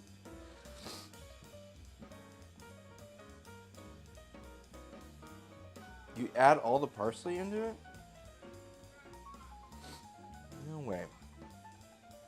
He wants you to put all of the parsley into the thing. You gotta be fucking kidding me. You have to put a whole bunch of parsley. All the parsley goes straight in. Alright, well, parsley goes in the sauce. Sure. Why the fuck not? I'm gonna wait a little bit though. I feel like the parsley is going to really destroy itself. in boiled water. So we're gonna toss in 3, 4, 5 bay leaves. Bay leaves don't matter. It's fine. Well, don't matter in the sense that, like, if you're like, oh, a leaf, I can't eat, like, you just pull it out of your mouth and just go back to it. Everything tastes better because of it. Like, everyone's like, did they even do anything? And it's like, did you even do anything, dude? I don't know. And it does look like there's more leaves in here, I will say, because I canned my tomatoes with basil in the bottom. So there's actually, like, this is a bay leaf and this is basil. Right here. Let me change, sorry. Right. Bay leaf, you can tell this is, like, dry, borderline dry. And this is basil. This was canned with it. So the extra leaves. If you see a lot of leaves, half the leaves are basil leaves, so it doesn't even matter. Look at this. It's got this little guy. These things are so handy. I got them last year I think for my birthday. I'm left-handed, so they're actually like left-handed tools. Which honestly, you're like, left-handed tool, what the fuck is a left-handed tool? But it actually does something. Something. I might add a little more wine. And I'm not going to go so crazy, right? You know, if we're going to do the bolognese or the whatever, or the fucking, you know, bourguignon, because we're adding wine, and we're adding this and that, you know. If I wanted to be super duper extra, I might even add a little bit of dark chocolate into it. But at that point, we're like venturing so far, you know what I mean? I can add peppers to something without changing it inherently and bolstering it, but I feel like some things are a leap too far, and I'm not sure why some things are and other things aren't exactly, other than I just feel like I understand them a little more impressionistically. I don't know. And I don't know shit about Greek cuisine. But I know the Aleppo pepper is grown in Syria and used in harissa in Tunisia as a cross. What are the 2 chilies near the cutting board for? These are extra ones. So I got a salad that I'm going to do, and one of these might end up going in the salad. So I've got a jalapeno here and a serrano. I normally just pick extra from whatever I've got out in the garden. I also got these little, from last week, these little Bolivian rainbow peppers. So we can add them too. Those are good for like small, quick hits of spicy. Like if I was making a chimichurri, I'd add one of those to that. It's pretty good in that regard. Yeah. Water. Water sounds like a good idea.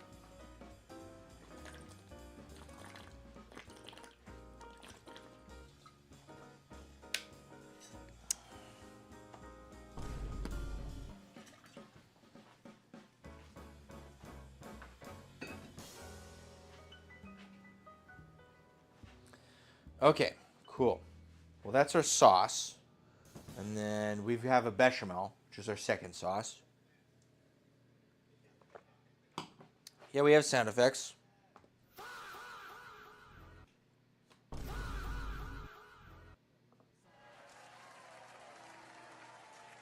Can you hear them?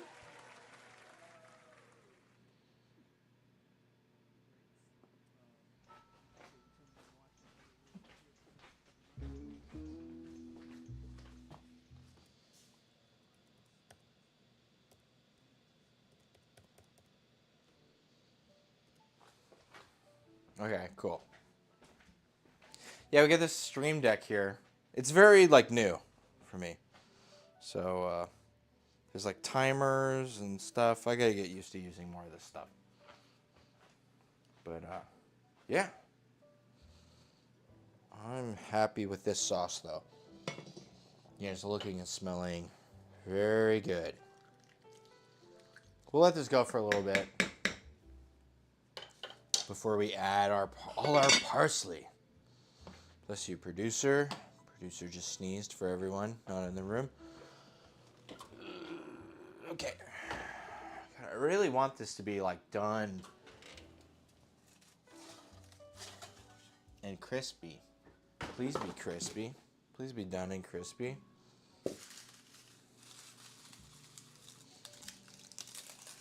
See, this is all crispy.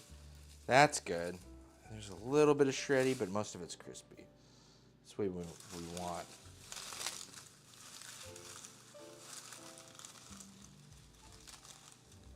I gotta like.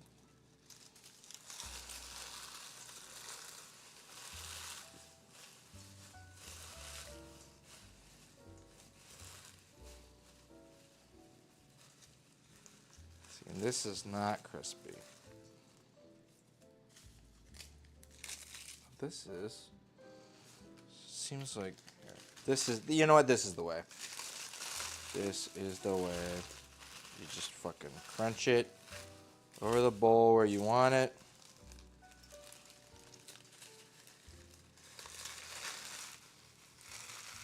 Bless you, producer.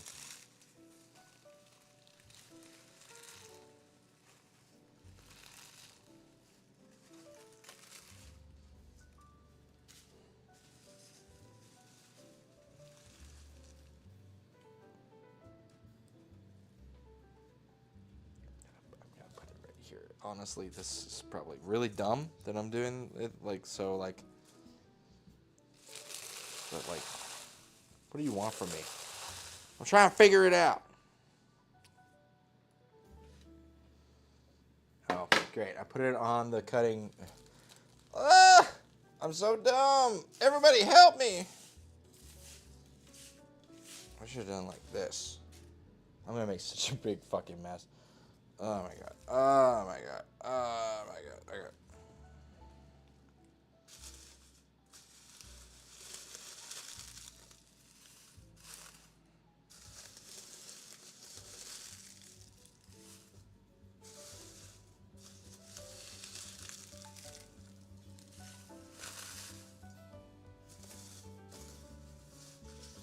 We're very close.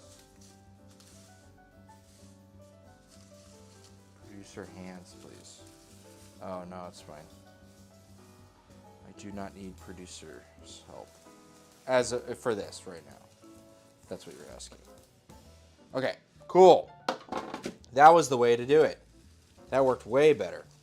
I know we've got these like last couple like inner cores of bundles of phyllo. And we can just kind of prop them all up in this similar shape where they are all up so that way the fan can blow them through. And I think this will give us all the shaved like or shredded dried phyllo that we could ever hope for. And we are at 90 minutes in 3 minutes, which means it'll be time for us to do our dough.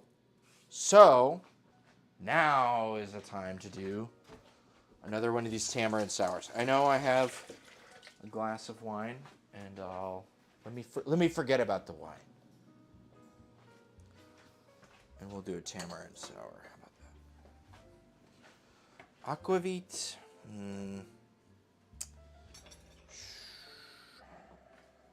The aquavit is enticing. I am enticed. Uh-oh. Yeah, we got our fucking... It's been so long, our big cube melted a little bit. That's unfortunate. Okay. We want some rye. Some simple. Some of our tamarind.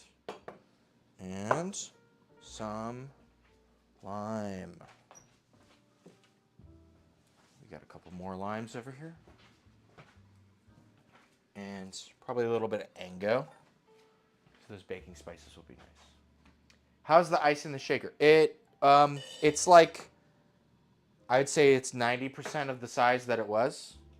So it's not too bad, but there was enough water in the bottom of it that if I just shook it, it would be, kind of diluted. So, a little less ice, that's fine. I can grab another couple little balls out of I got little, not exactly pebble ice, but something like that.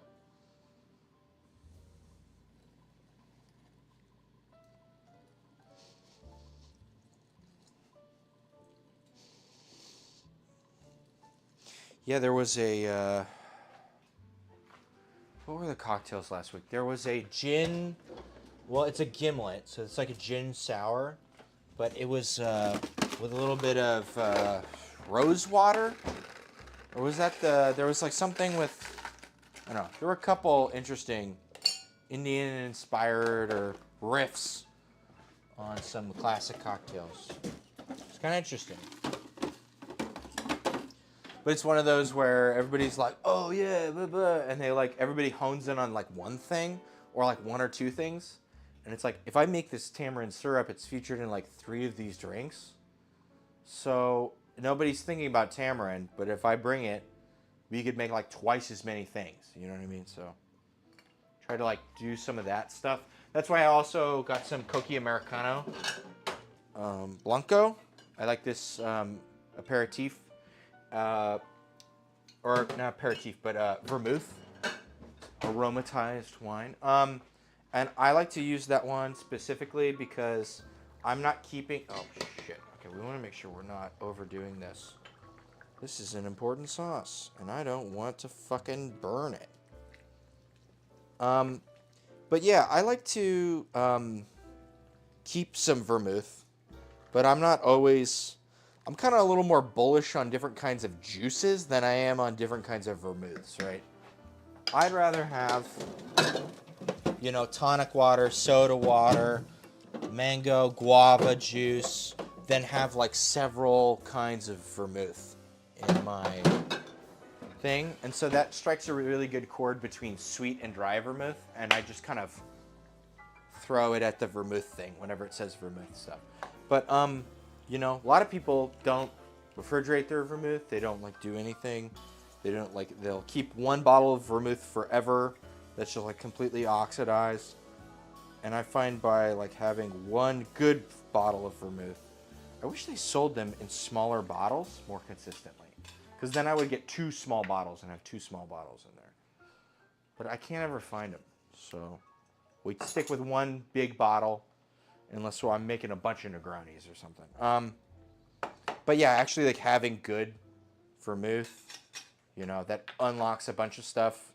There were a bunch of like gin cocktails on that thing, and it's like, well, hey, if I bring some vermouth and you have triple sec, look at that, I can make a Corpse Survivor number 2. I can make like a bunch of different stuff. So it's kind of interesting how people have an idea.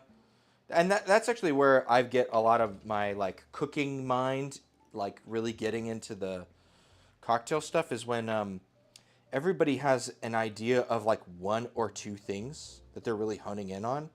And then I look at someone's bar and I go, hey, like, if we added like this one thing, like, you could make like twice as many things. And not even like twice as many like just random shit I could find, like twice as many popular classic cocktails. You know what I mean?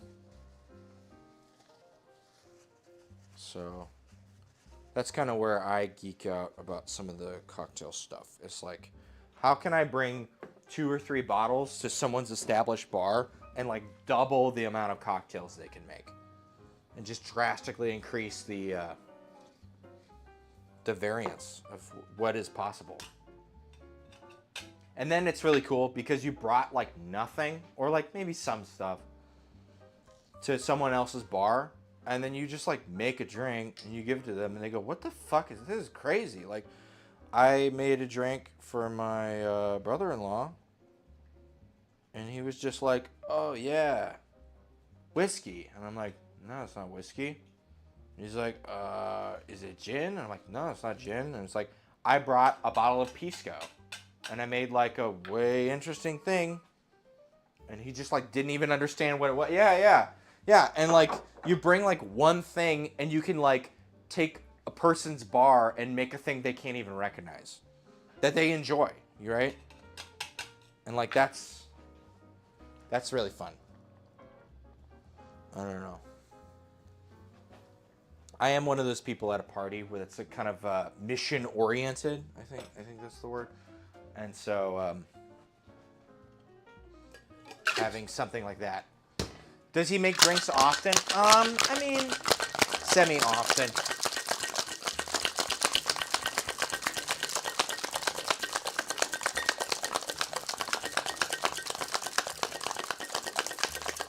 I don't know if any of them are watching, but you seem pretty hard to impress. I would make a drink that was like, maybe, and then like, oh, but it's too sweet.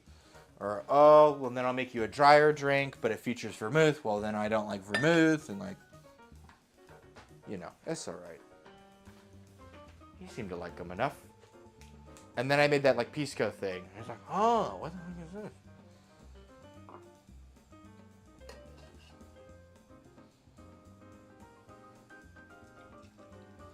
Yeah, apparently some of them were camping in my stream last week to try to see what I was making. Yeah, just hand him beer.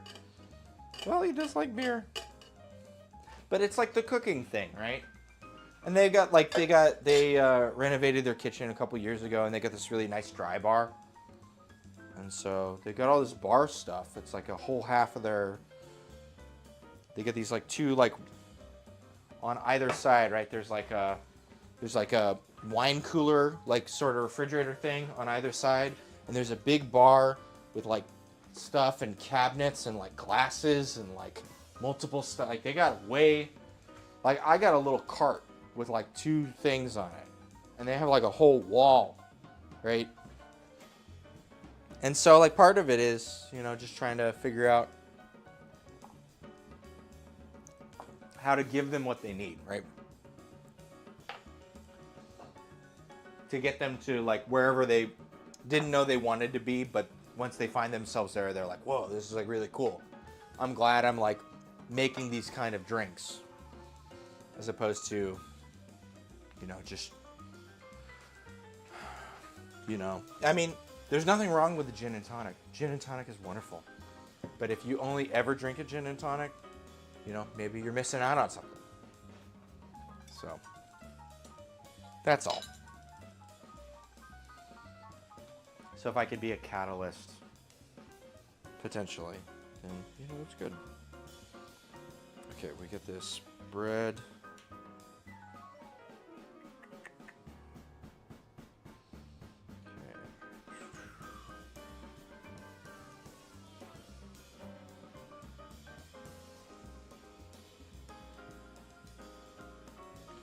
Deflate the dough and turn it out onto a worktop, lightly dusted with flour. Shape into a ball. Spread the dough out into a rectangle shape. Fold one end in over the other. Flip it over with your hands to shape the dough into a ball. Cup in your hands. Place prepped in the banneton. Okay, we do need to put it in a banneton. Okay. So the first rise is done. Second rise, deflate. And then you like work it out and like wrap it over. Okay, great.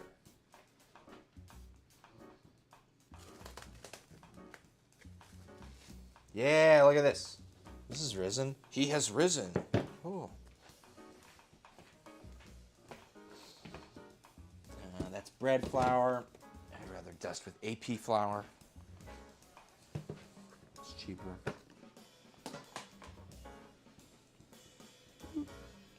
Don't want that. That's a fucking piece of carrot. All right.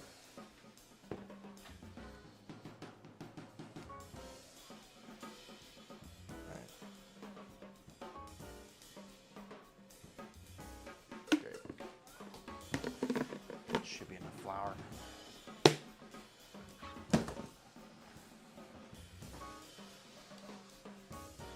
But everyone's excited. Everyone's in an experimenting mood.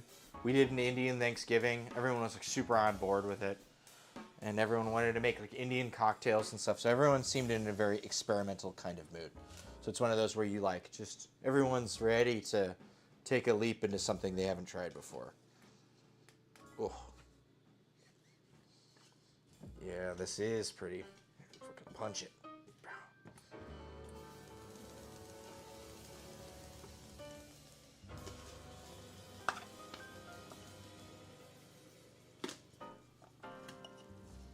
Just grab it.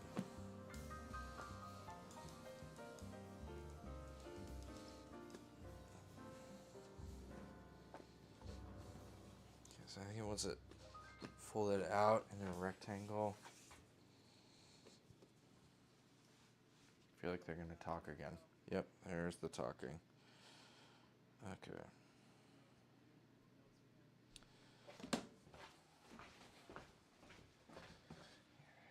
I get a bunch of shit from my fingers. All right, there. Cool. And then we're gonna take this guy, big rectangle man, and we're gonna shrunk. There you go, like this. Am I dumb? Did I just fuck it up right now? Am I fucking it up? Am I fucking? Okay, shape into a ball, spread it out in a rectangle, fold one end in over the other. Flip it over and use your hands to shape the dough into a ball. Okay, so it's like this. Flip it over and I don't know, shape it into a ball like this. Probably like that. Hopefully like this. You know what? That actually worked surprisingly well. Hey, look at that. Fucking finally, something in my cooking life worked. You know, I'm not gonna overdo it.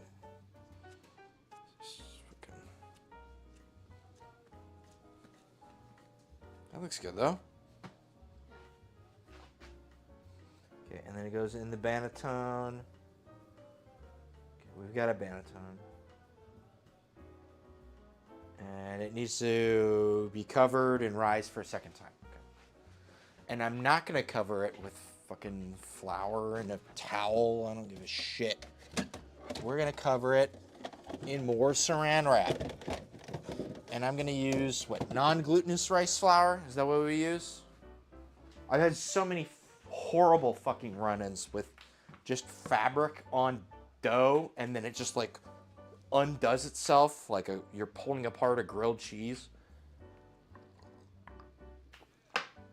I'm pretty sure we want the non-glutinous rice flour. We have it. It's Bob's Red Mill. It's in here somewhere.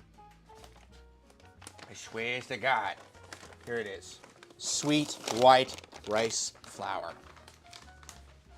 It's been a hot minute since we've made a loaf of bread, but I remember this. So we're gonna fucking just... So we're trying to get a non-glutinous medium to kind of be the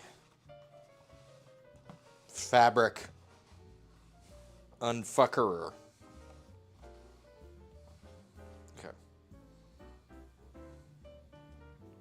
And I'm gonna go in like this because this is gonna end up being the bottom because you're gonna spill it out. And I'm just gonna double extra pinch the bottoms. Okay, cool. And more saran wrap. I'm not using a towel. I don't care. Yeah, as long as it works. Well, it's one of those things where you, I don't know. I feel like there's easier ways to make bread, but when you look up online how to do bread and sourdough bread and all the stuff, you get the leanest, hardest version of bread to start with. And you just like, and then you just put it in this fucking thing. And then you do it, and it's just like every step is a trial and tribulation. It's a whole fucking ordeal to get something, you know, that doesn't suck. So as long as it works, yeah. So, yeah, I got flour all over me. That's fine. That's what it is. Who cares? This tamarind sour is much better with a little bit of simple in it because that tamarind syrup is it's pretty sour, but it doesn't have a lot of sweet to it, I will say. Cool. All right, great stuff. I am going to clear this off with our food scraper. Now we can actually go back and forth between cooking and baking on this same thing with this scraper guy. I should probably go back and treat this guy with some oil. I haven't done it for Probably about a month now. I love this cutting board though. This is $20. $25 at IKEA? Something crazy like, are you kidding me? This is $25? I am not the biggest fan of IKEA furniture, but I quit drinking 7 years ago. I want to try that drink. I'm sorry. You should look up Bar Contra on Instagram. They have a couple mocktails, because I know if you the mocktail thing is a whole fucking mixed bag of random shit, and there's the whole non-alcoholic stuff where they make things alcoholic, like the beers, and then they remove the alcohol.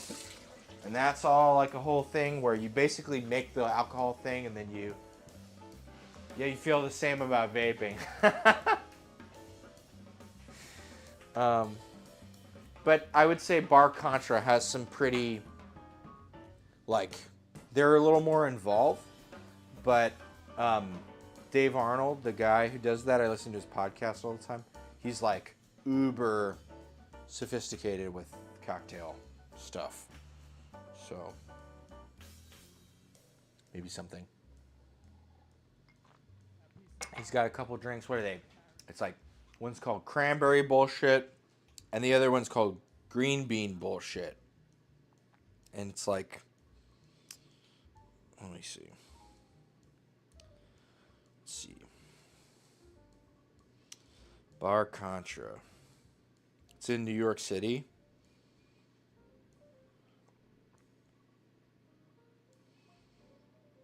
Yeah, so he did, I'll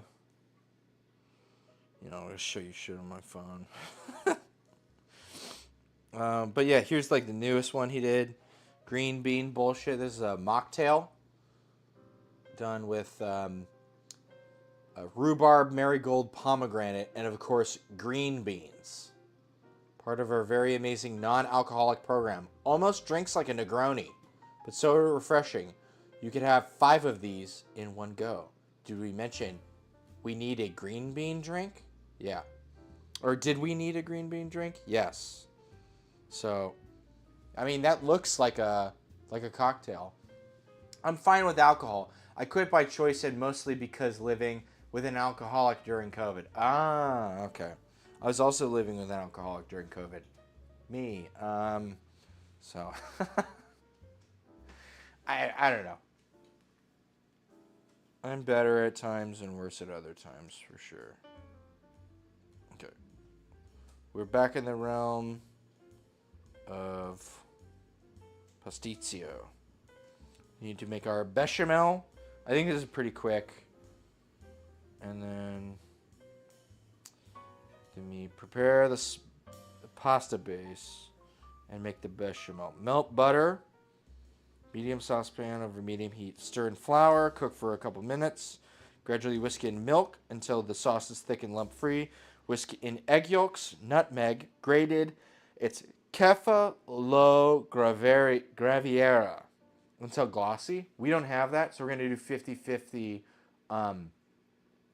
We're going to do 50-50 pecorino and Parmesan. But I also have some extra Gruyere in here. So I'm thinking about grating this Gruyere and just fucking sending it. Because Gruyere is really great. Melty, funky cheese. And, we already can't get the Kefaloveria Viera. So, like, I don't know. Are we a lost cause, Chad? But yeah, I got pecorino and I got Parmesan. I think I'm going to add the Gruyere, and then I'm going to fill it in with the rest with these. But yeah, we're going to make a bechamel. Sorry we don't have the Greek Parmesan thing. I went to 3-4 grocery stores, including some actually like maybe they would have it. No, they did not have it. Phew.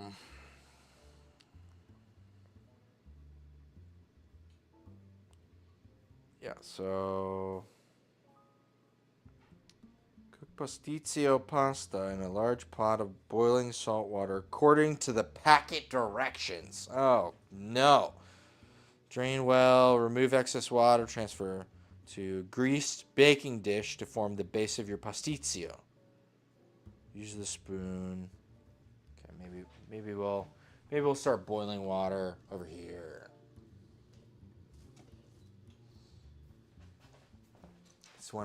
This is the part where we bust out all the fucking. This is the Avengers of Pots. Assemble. All the pots assembled. Okay.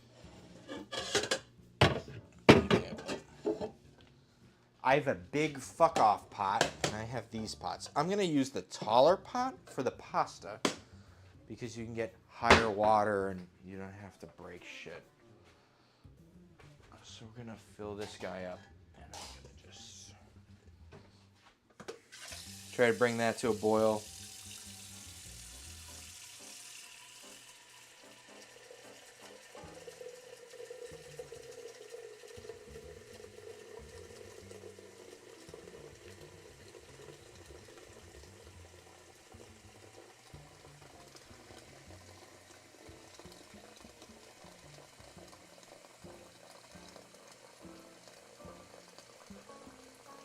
I was listening to a podcast from a pasta guy. He recommended a lot of water and salt because he was very against breaking the pasta. And in this case, we definitely can't break the pasta because we need long pasta. Like, it's part of like the form factor. We need the long pasta. There's no getting around that.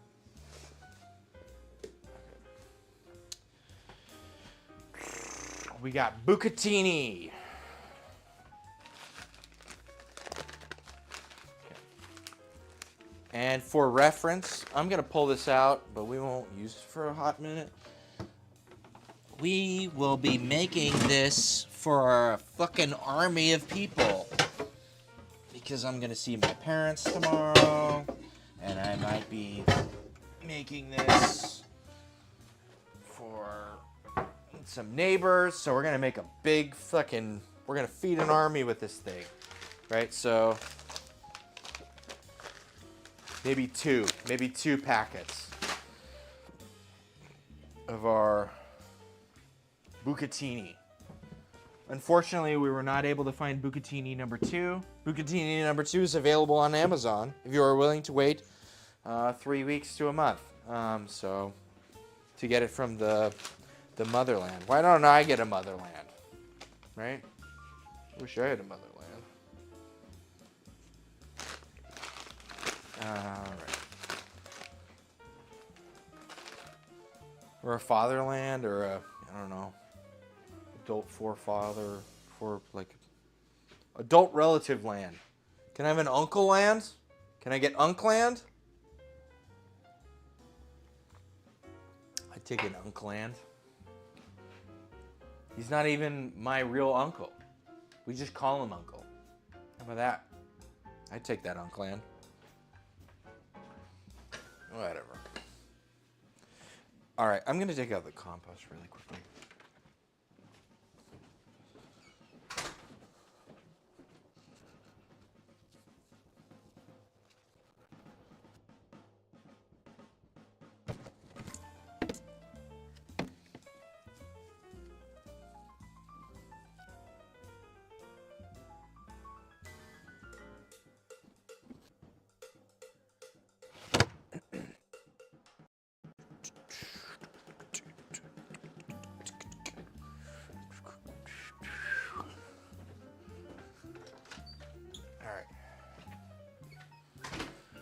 We're back. And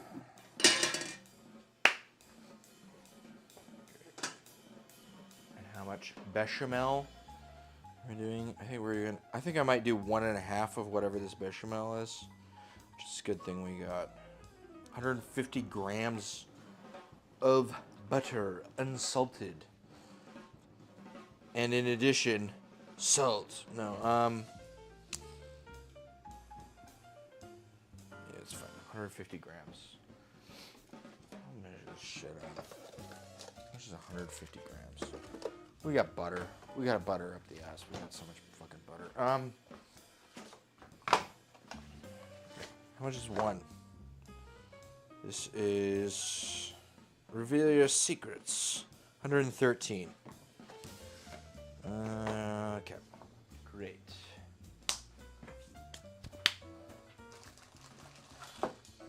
I can approximate this without the paper.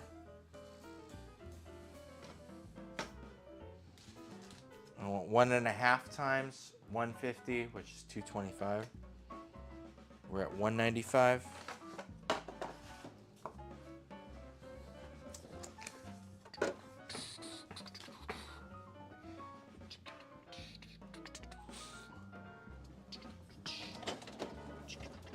Okay, cool. Well, we will need 30 grams from this guy, which is, 113, like less than a fourth. So if there's 8, put it like here.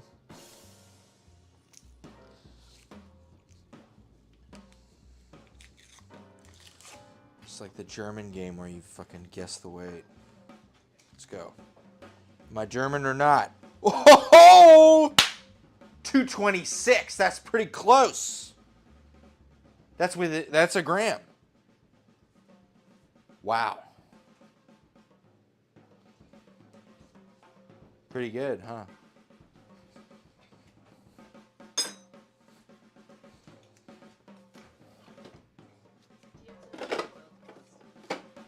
Boil the pasta?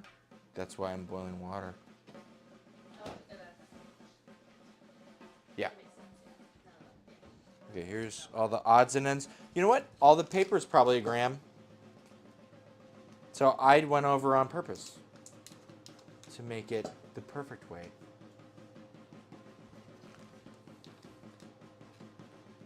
Anyways, back to our regularly scheduled programming of me perfectly cutting things in half and guessing weights and using my force powers to open the refrigerator.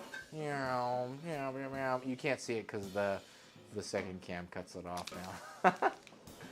It's fine. Force powers. Restore.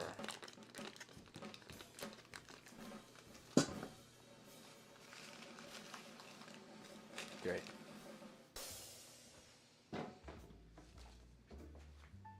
Cool. Well, there's the perfect amount. We're going to do 1.5 because we added like an extra pound. That's fine. All right. So there's that. And we need equal weight of flour, correct? Almost sweetened.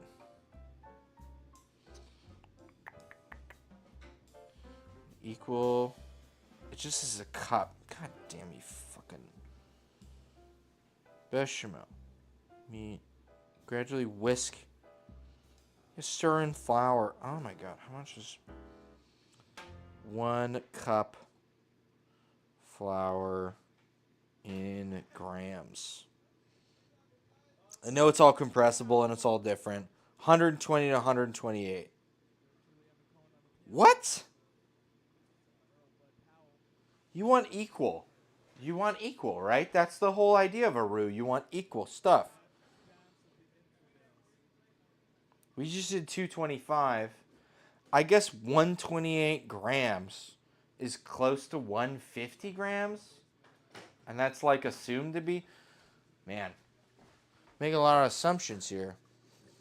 Here, let's see. We are almost done. We've been doing this for hours. Like, let's finish off this task.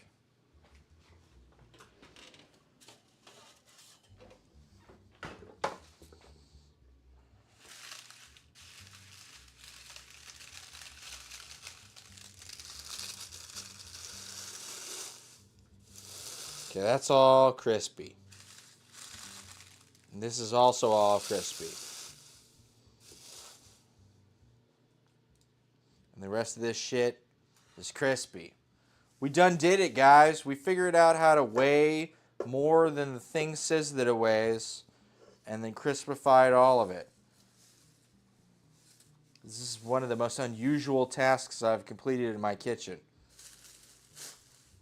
But there you go. This is a complete packet of phyllo dough that has become death itself. No, yeah.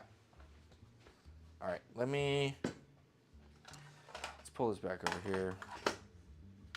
Remember, don't turn the front burner on when you have the scale over here. AP flour, please. Thank you. We want 225 because the paper was a gram.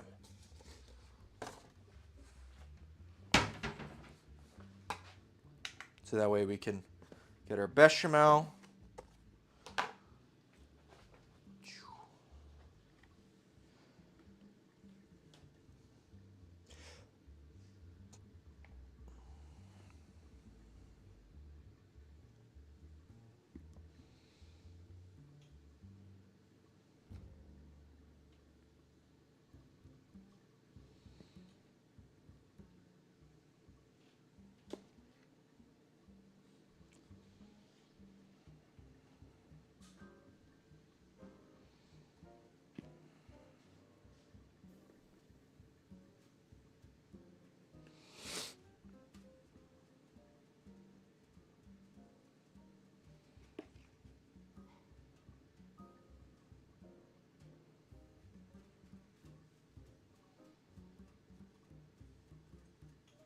Perfect.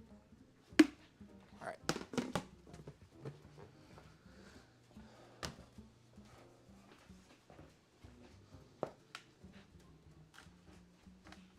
All right. While this melts, I think we should get a good taste of this sauce. And also we can turn this down.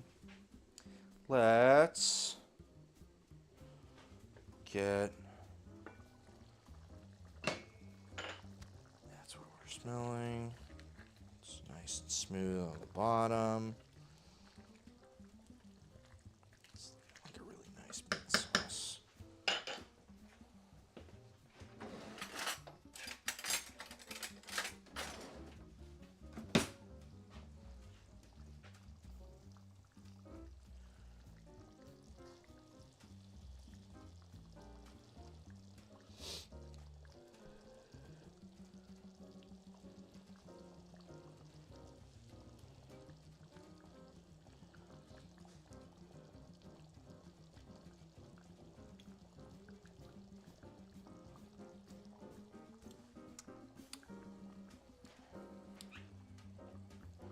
That's really good.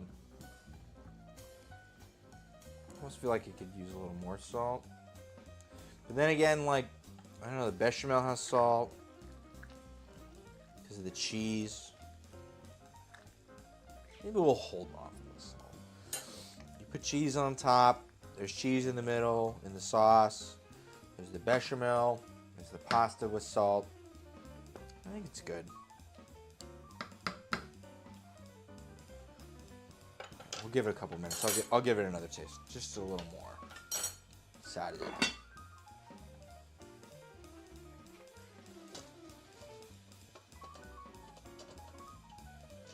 like a screwdriver to tighten this thing. Dumb. Good dumb.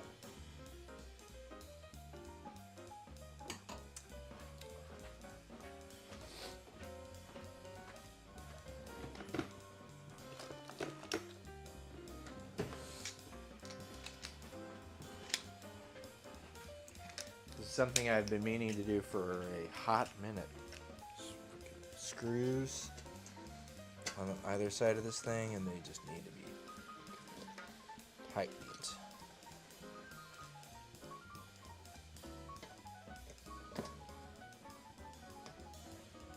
All right.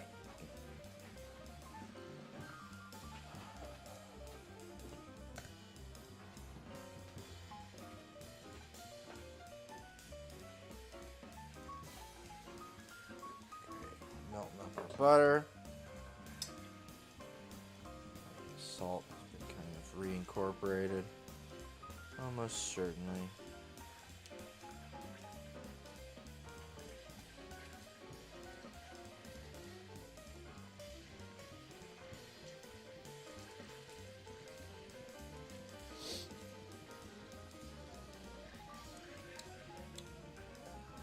That's nice. I think I'm not used to there being sugar added. I mean, it's adding this like kind of rounding, like mollifying sort of effect that I'm not used to. We also need to add parsley to that. You know what? If we're not using this for anything else, might as well use it for this. I like the flat bottom. You can really like get at stuff.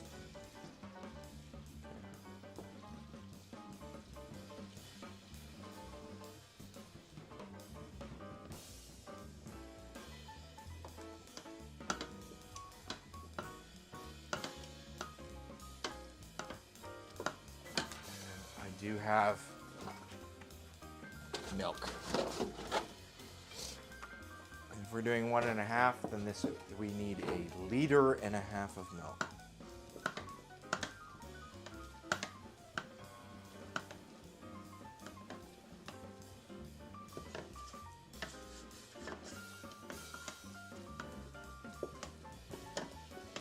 Which is, I don't fucking know. Shit. Let's grab like a big.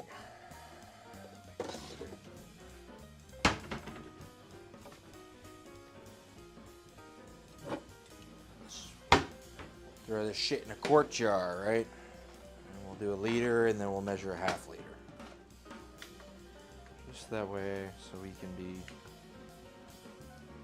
somewhat not bad.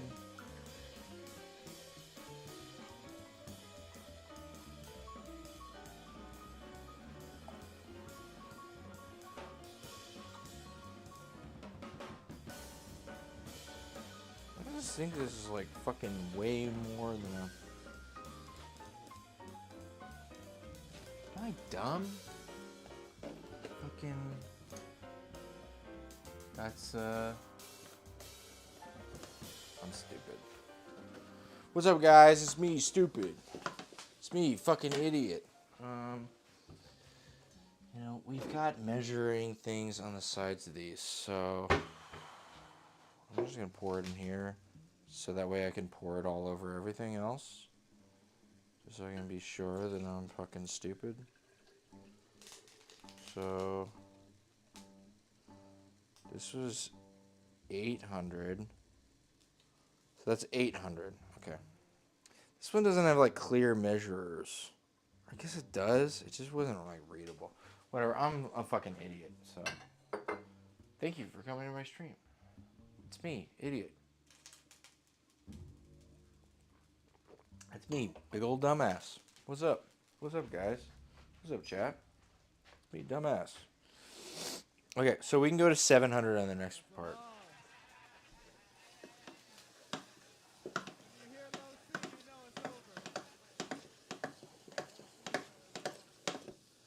Okay, Emmett.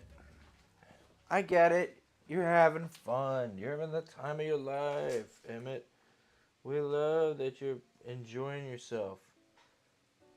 Okay, music. Thank you.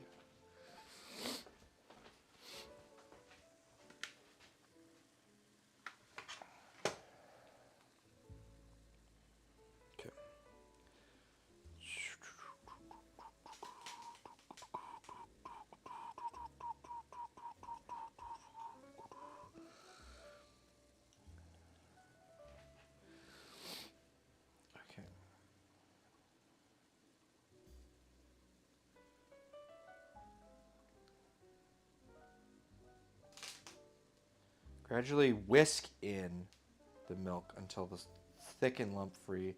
Whisk in egg yolks, which I need to save the egg whites for the topping, I believe. There's like a topping. pretty sure there's a topping. I'm an idiot. Well, how many egg yolks do I need? 2 egg yolks. So we'll go with 3. Whites in pasta. Oh. What the fuck? In pasta. Using a spoon, clean hands, mix through the egg whites, feta, grated cappillary until evenly coated. Take care, the pasta will still be hot. Spread it into an even layer. Okay. Well, I think we're most of the way through. I don't think I need to exactly whisk, as long as I'm not as dumb as I am.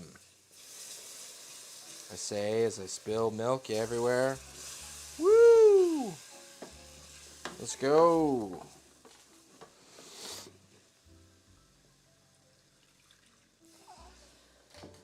I'm ready to make one of these Beach Michaels I've heard about. Beach Michael's my favorite. He's one of them Korean pop stars. Beach Michael. Fucking... yeah.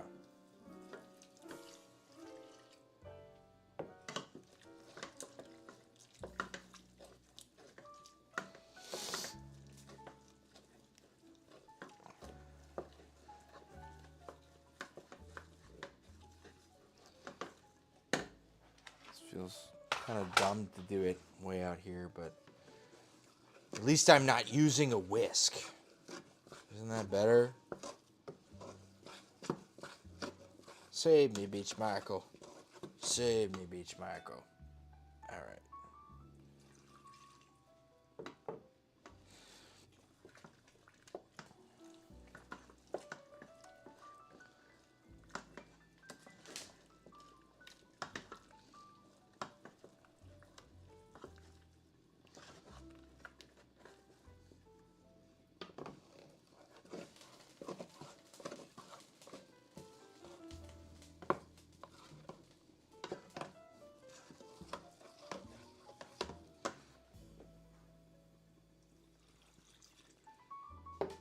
They're still very obviously a solid. When does it become a liquid? Perhaps the mysteries of Beach Michael will reveal themselves to me. I'm making sure to keep my phone off of any potential on burners, because I think this is what happened last time. I was doing stuff with a thing out here, and then I accidentally like whooped this with my belt buckle, and then burned the scale. So be warned, all ye who try hard. Wow, this is rising really quickly.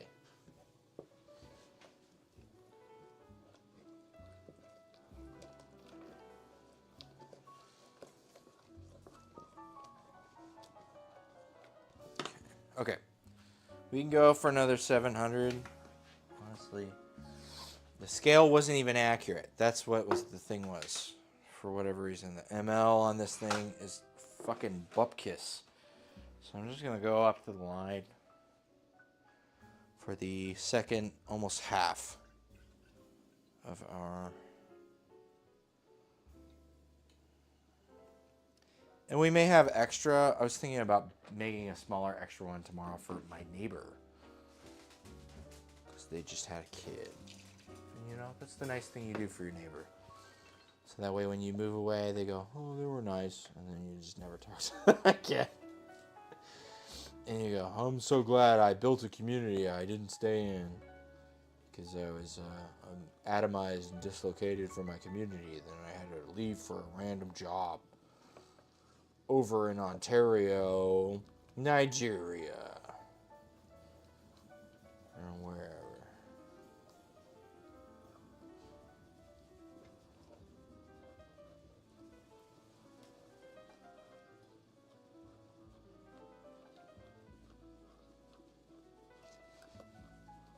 I'm not seeing really a lot of lumps. Maybe there are some lumps. I can't tell. So I'm going to turn the heat down.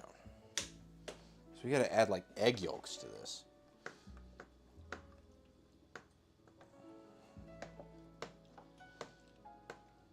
What am I looking at? Is this the skin? Is there a skin? Am I forming skin? There's like a... Uh-oh. Gotta make sure I'm not doing that. Yeah, it might be.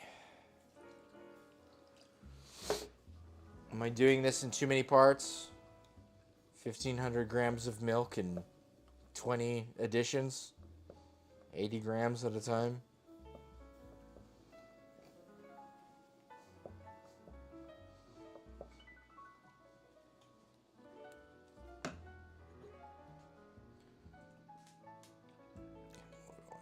That's a fucking bechamel, bruh. And we'll just keep it on like uber low heat.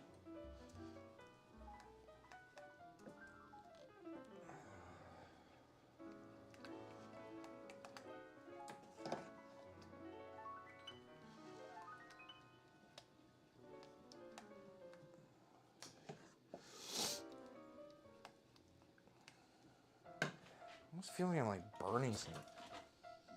Am I smelling it here? Am I smelling? Ugh, goddamn. Steam.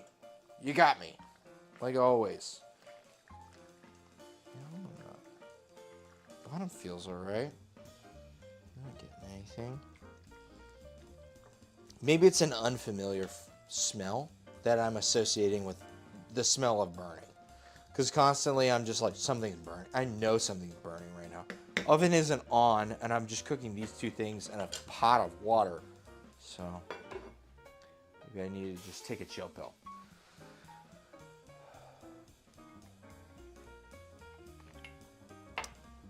That's pretty good, though. You know what? I'm just going to add a tad more, because I did it in so many editions, and I'm obviously no better than the recipe from the guy from Greece about how to make his bechamel.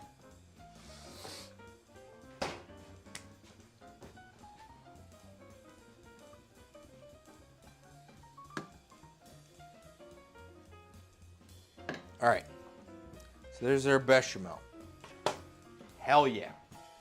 And we can start adding our ingredients. I'm just going to immediately go in with this, oh, nope, that's not Gruyere, that's Parmesan. We're going to do Gruyere because I pay too much money for it to not use it. Bechamel, whisk in egg yolks, nutmeg, and cheese. I feel like I'm going to add more cheese than is even garnered. 200 grams. No. Nope. 250 grams. Yeah, we're going to go with that for sure. But we also need to separate out 3 egg yolks. God damn. It's getting to be that time of the stream where things get a little too loose.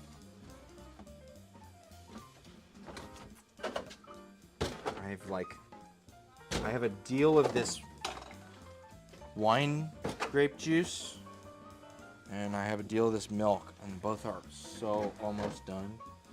And they're occupying the same space right now. Okay, egg.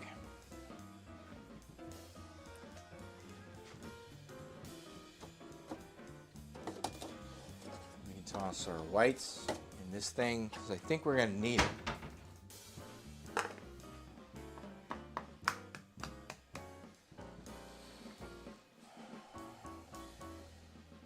I'm just going to whisk these in one at a time.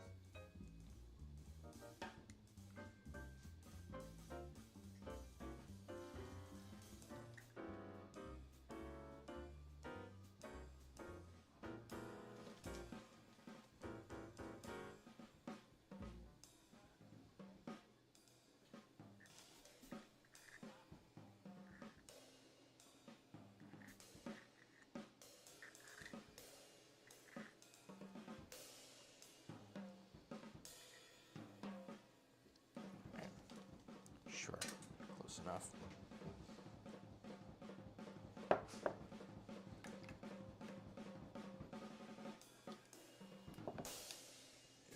see the yolk. Just trying to get it whisked in because we want it to not scramble.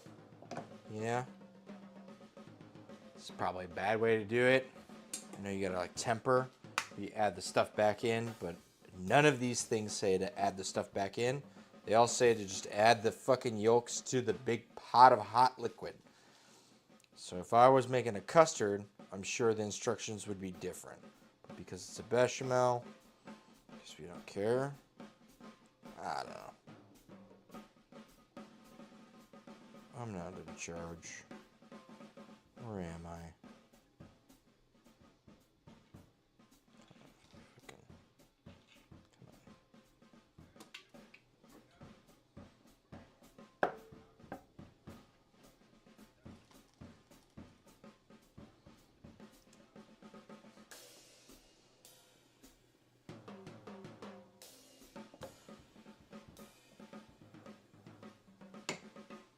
We basically killed the heat, so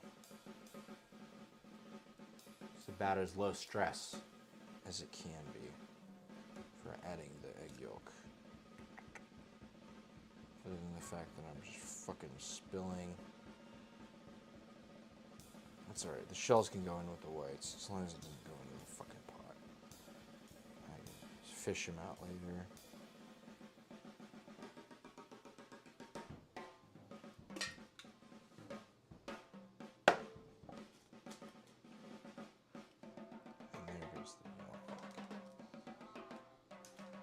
Here's our 3 yolks. Pretty sure they're well incorporated. Oh, and now our camera's still up, I think. Right? So, maybe I should press that button again. It does it every 45 minutes. We have no way to control it. Unless we buy another fucking expensive ass camera. There's a bunch of misleading information about this camera on the internet. And it's good, but it isn't all the good we were promised.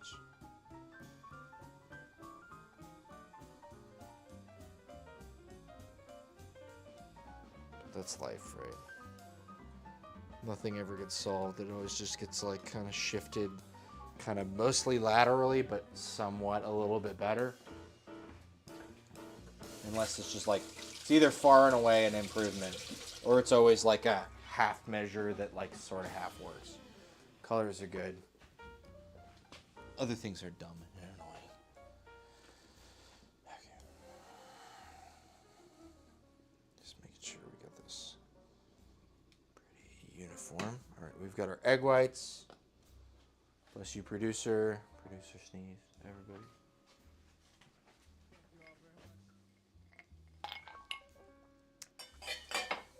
Whoop. Emmett's finishing up his stream. God, they do. I swear, we go through like 3 of his streams, 4 of his streams for every one of my streams. Must be nice.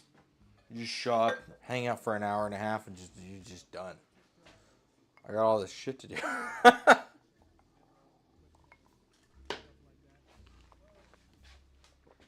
don't know. Oh, sorry. It's got this weird like touch thing. So anytime you touch. But your stream are top tier content. I'm glad you think that. I'm super like that's honestly ideal that people think that. So I'm really glad you like it. Just sometimes I wish things didn't take so long to cook, but you know, that's the nature of the beast, right? I think I'm gonna cut off some of these outer edges of this guy. This is definitely some Gruyere that's on its last leg.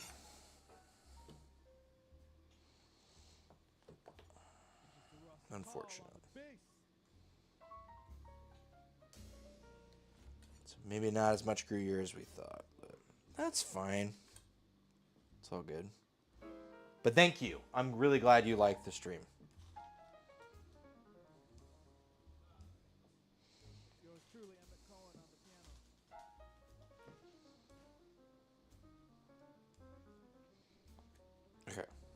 think this is our block. We didn't lose that much, if I'm gonna be honest.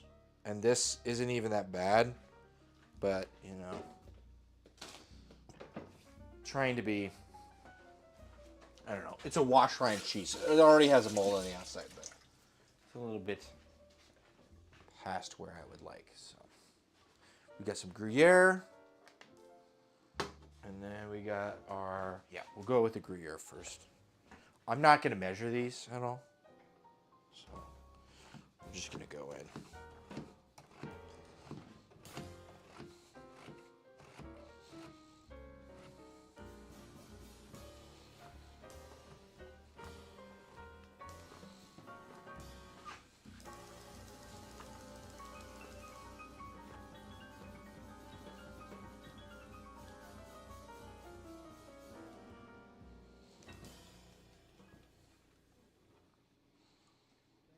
So much. Kyle Poole, Russell Hall, yours truly, Emmett Cohen. Stay in touch, tell a friend, share it on your wall, like us on Facebook, do something to help out some musicians. Right. Got all this cheese. I'm gonna go to another stream here.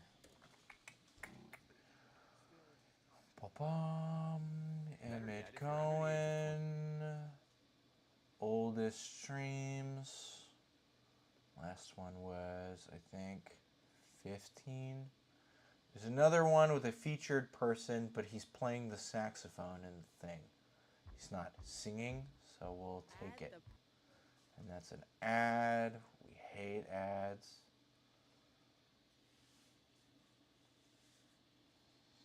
Come on, come on. You're killing me. Come on.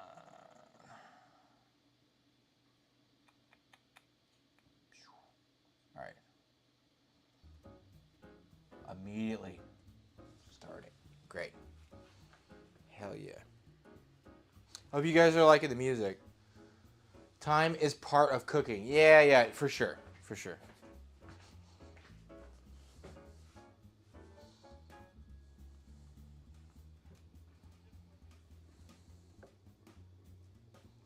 No, I get that's part of it.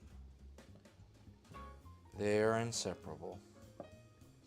It is just funny that I'm like ripping some live streams for this music. I hope you guys enjoy the music and are well enough entertained by it that you're willing to put up with me skipping through the parts where he's talking. When are you playing the saxophone on stream? I'm not. That's the other stream. That's the music. The music we're grabbing from this guy, Emmett Cohen. And the Emmett Cohen trio, he's got a bunch of live streams. So basically, I don't want to get DMCA'd, right? And so the easiest way to not get DMCA'd, I particularly enjoy jazz. Well, why not have a jazz combo, live stream a bunch of stuff? And he's got 5 years of recordings. And there you go. Look at that. You got yourself a bunch of un-DMCA-able stuff. He's literally improvising all the music as we're hearing it right now. Well, not as we're hearing it. He improvised it like a couple years ago. So I can just go through this, you know, he's got dozens of these 1.5-hour, 2-hour streams. And I like this music. I think it plays with the chaotic nature that I kind of engender in the kitchen and stuff. I think it's good. I think it's really good. And it's just one of those things where he does a stream for 1.5 hours or 2 hours. And like, this is our 3rd week doing this with this music stuff.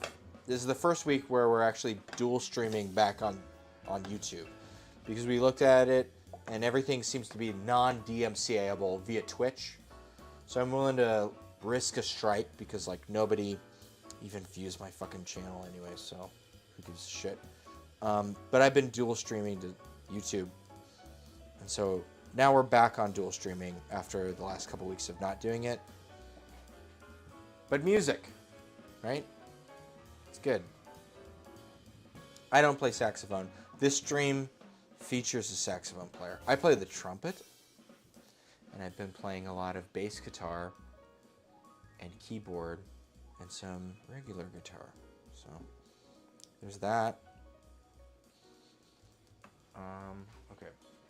I'm going to start going in with our pecorino and our parmesan. I think that's where we're at now. Yeah, because I did this stream for over a year with no music. A year in silence. It's just like, I don't think it was particularly as enjoyable as it is right now. Literally, just adding a bed of music is doubling my retention rate, I think. So, have you been practicing? Yeah, I practice when I can. I work quite a bit, so I've been, I'm less on trumpet, so I like pull back from, trumpet's my main instrument, but I pull back when I need to incorporate other instruments. I basically, back during COVID, I came from like doing a bunch of jam band, like house show and like, weekend party jams with a bunch of friends. And so I was like, well, it's COVID and we can't go out and do anything, so I should like get a bunch of instruments. So I got a whole like jam set up for my garage. This was like years ago. And then nobody showed up because they thought their grandma would die if they went and hung out with me and played stuff. So that never really took off. And so now I've had all these instruments. So I've been slowly learning how to incorporate them in, because I'm a trumpet player originally, but if I want to keep playing music, I need to, up my craft via learning all the other instruments and, working on recording things and putting it into a DAW. So we want to do some videos on YouTube, and I will tell you right now, all of the music, I'm making a big commitment before I even put out a fucking video. I want to make all the music. Like drums, guitar, bass, guitar. Probably be more drum, bass, keys, trumpet. Those are my best, like, cover all your bases, right? Chording, bass, drums, that's your rhythm section, and I play the trumpet. But I don't know, we'll see. You can totally make the music. Yeah, for sure. I just don't want to be like, I don't want to overpromise and under-deliver, right? I'd rather put out something and be like, yeah, and then I can make more of that. You know what I mean? Instead of be like, I'm going to do a thing I haven't done. Trying to be, requires time. Exactly. And time isn't exactly something I have a lot of. But it's good. This is good. This is way better than before, when I didn't live at this place and I wasn't doing this cooking stream.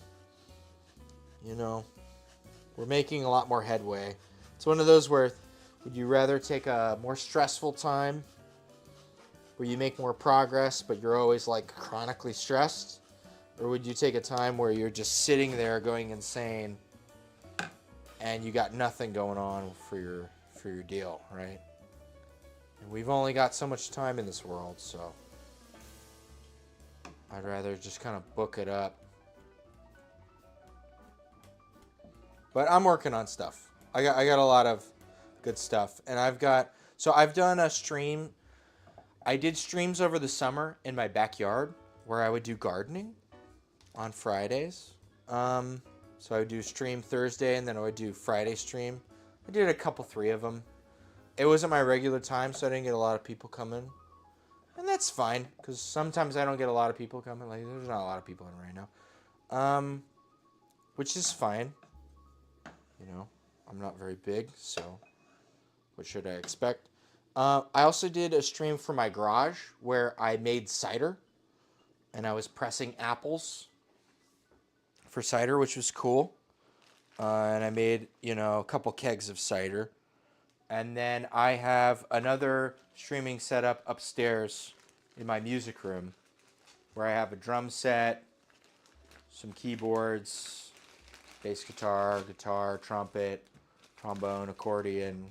I got a lot of stuff up there, so I want to start doing that at some point when I have a little more free time.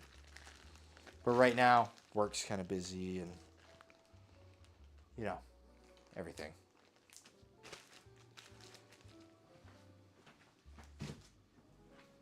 But things are coalescing. I think things will come together. Jack of all trades. Well, that's where we're at right now, right? If you quadruple and pentuple down on the same thing, you are not rewarded in this world anymore, right? Because I mean, I hate to break it, maybe social media, but like definitely the internet or the global economy sort of meta has made it to where, right, if you want to be good at something, you need to be the first in something, right?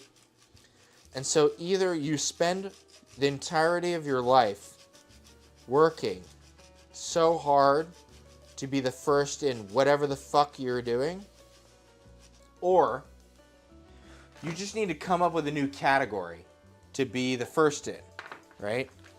So if I have some experience with some engineering things, and I want to like build some kitchen engineering gadgets. That's kind of where I want to take some of this stuff.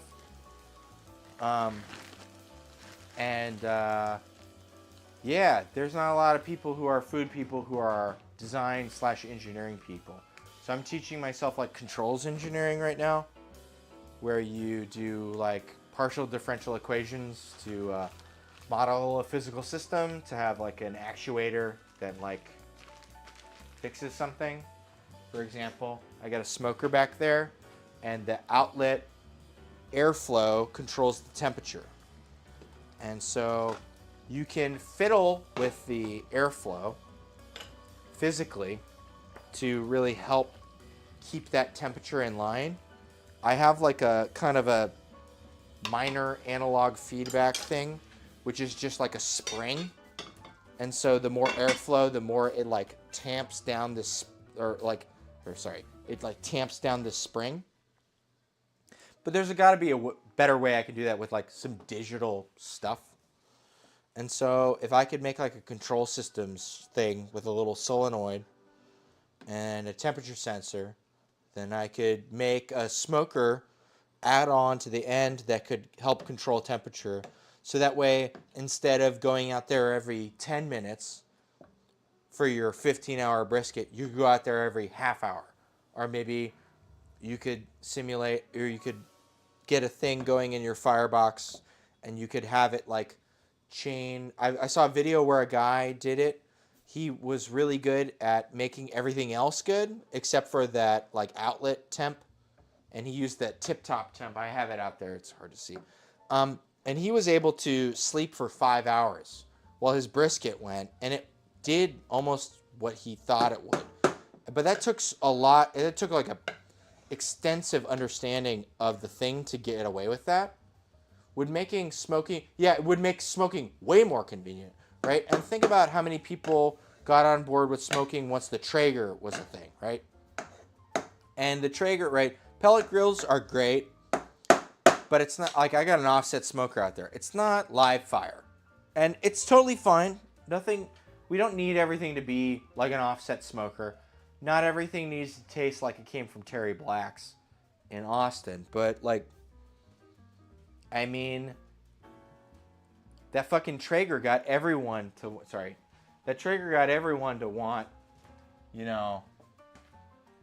to smoke stuff. Imagine you could have an offset smoker with a little doodad you put on the end, and then you just load the firebox up with a ton of shit. And then you can just like set it and forget it for a couple hours and come back to it like you would with a Traeger. Now you're getting the live fire like offset smoker thing with the convenience of a Traeger. Or maybe like somewhere, but it's almost certainly going to be somewhere between the Traeger and just regular offset. But I mean, 15-hour brisket where you can actually take a 5-hour nap in the middle reliably. I would definitely make a lot more brisket if I knew I could do that, right? I've done 3 of them on that offset. One for Easter, one for my dad's birthday. I did another one for another thing. Yeah, but it's a lot. It really is a lot. So yeah, it's a great idea, right? But that's the thing, right? Jack of all trades. So if I wanted to be the best trumpet player, trumpet's my main instrument. I need to play trumpet all day, every day, forever. And maybe, just maybe, if everyone else in front of me dies, I could be the best trumpet player. And like there's a thing with the trumpet where, right, your lips are your reed, right?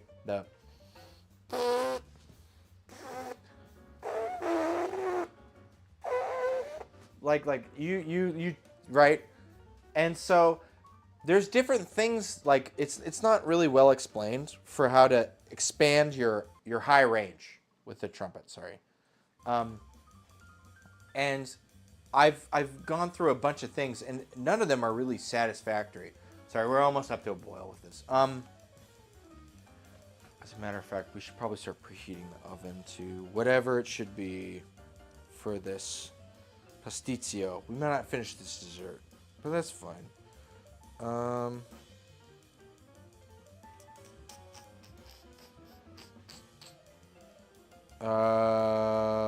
350 for 40 minutes. Start checking after. Okay. I will bake at 350 then. But like, I really hit a top of my range when I was playing a ton on trumpet. I play way less now than I did. And like, I had to play so much to maintain that top thing. And I think I need more exploration and more stuff, but it's just not really explicitly defined as to how to increase your range. They always say it's like a journey in self-exploration. Like, I've gone through 3 or 4 different things, and it's very non-explicit. It's very not helpful, because what all the stuff that's happening, right, behind the mouthpiece and in your mouth and in your larynx and all that stuff, all this, you can't see any of it, right? And so all of it is very by feel in a way that sucks. And like, for example, Maynard Ferguson's first trumpet, the guy who played first trumpet in his big band, he was a kid and he was fucking around like on a box or something, and he like fell off the box and he hit his face on something, and it like chipped one of his teeth in a specific way that allowed him to funnel air into his mouthpiece before he even ever played trumpet, right? And so he started playing trumpet an octave above everyone else. And he was just always super good at playing really fucking high because he had like this specific, like, fucked up dental structure. Like, this is like a really non-replicatable thing. And this guy was like one of the biggest trumpet players in the biggest trumpet player big bands that there ever was. And everybody behind him was working as hard as they could, and they couldn't beat the fact that he just lived a life where his fucking tooth was broken in the perfect way. Or whatever the fuck that means. You know what I mean? And so like, why would you ever try to be first in something like that? You're a losing bet. You're gonna lose to a guy with a broken tooth, or some random fucking bullshit, right? Like, it's too much. It's way too much, right? I love the trumpet so much, and it takes me a lot to pull myself away from it and try to play another instrument, because I don't have a lot of people coming over, and it would be so much better for my musical, dealier if I were to practice other instruments besides the trumpet. And the more I practice, the more I'll just stay at that top of my, unless I come back to it from a completely different mindset and manage to make a breakthrough. So yeah, you just gotta make your first. You gotta make your own category to be firsted. That's what it is. Sorry to belabor the point. I've been drinking a lot of cocktails. And I've been waiting for this water to boil. But this bechamel looks pretty good. Pretty happy with it.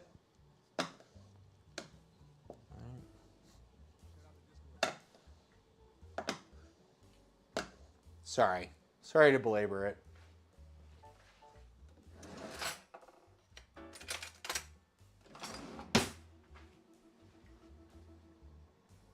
But yeah, that smoker thing, I got a whole like incubator. I'm trying to work on a smart incubator for fermenting foods. Yes, hydrate. Thank you.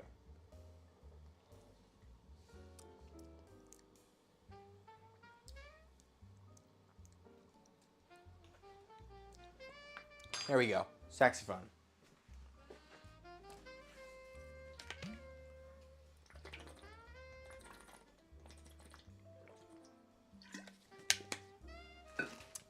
All right, I'm getting more flour out of this than I would like. I would like more cheese flavor. So I'm gonna go back at this with the pecorino and the Parmesan.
It's also kind of undersalted, in my estimates.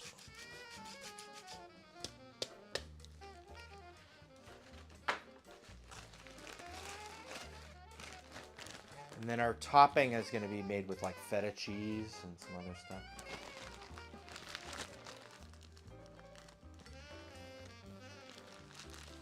I might be making the bread before. This bread is going fucking crazy on here. It's really cool. You know, this is actually the first time I literally just set the bread in front of me and never really left it and just look at it. And like this thing is blowing up. Right? You can see this is like, this is massively like over where it was before. It was, you know, maybe half the size of this bowl not that long ago. So it might end up going in to bake before. It only needs to bake for like 20 minutes, and if we're still waiting for the pasta and assembling and all this stuff, you know, maybe that's best.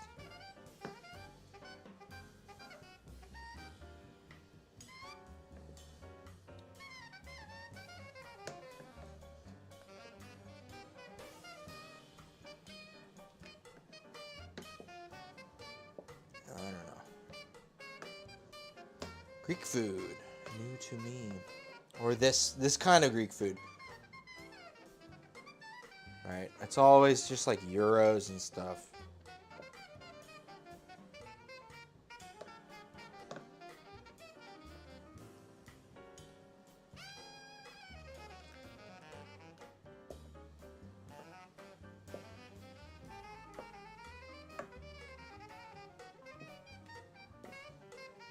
Damn, the saxophone player is really good.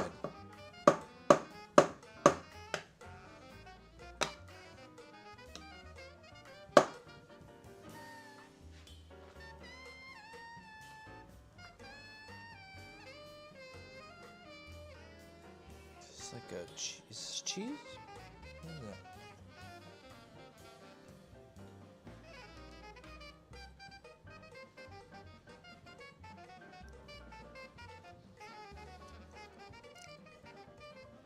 There we go. I think this is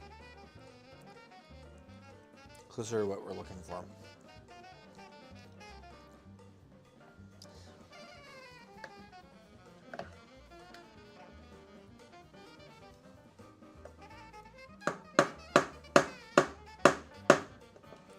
Now would be the time to go in with the parsley.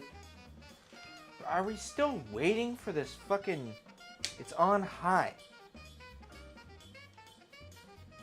You know, I think it would be best if we do a big old swap here. Our thing is done. This can go on like basically low. I'll just turn it off. And the residual heat should be enough. This thing, I'm gonna put this on high. We've got extra double stuff on that. How much for the bread? Greek bread. It needs to be $4.25. Reduce the temperature to 425. Take the lid off. Oh, it's supposed to have a lid on. Okay. Shit, okay. Bake for 30 minutes, then take the lid off? Yeesh, I don't have something with a lid. A former friend got me into jazz. Yeah, I mean, jazz is a thing you have to get into. It's not something you listen to and then immediately go, like, this is the one for me. For me, it was kind of school. Sorry, I gotta go to the bathroom. I'll be back in like 30 seconds.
We're gonna 575. Can I get it up to 575? That doesn't look good. 550.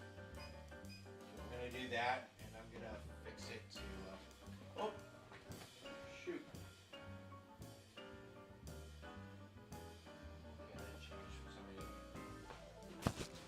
Thank you for your patience. Happens when having drinks. It sure does. Yeah, I'm gonna change it to 550, and we're gonna preheat to that. And I'm gonna try to get. Yeah, I think we're done with this Parmesan, and it's gonna take a little bit to assemble. And I've done enough sourdough to understand what it means by like do it with the oven on, do it with the thing off. And so we're gonna just do it without, but I'm gonna use ice on a tray. Okay. And this finally came to a fucking boil. It took like an hour. Jesus Christ. Am I an idiot? Almost certainly. But how am I an idiot? Preparation. Bring 5 quarts. Okay.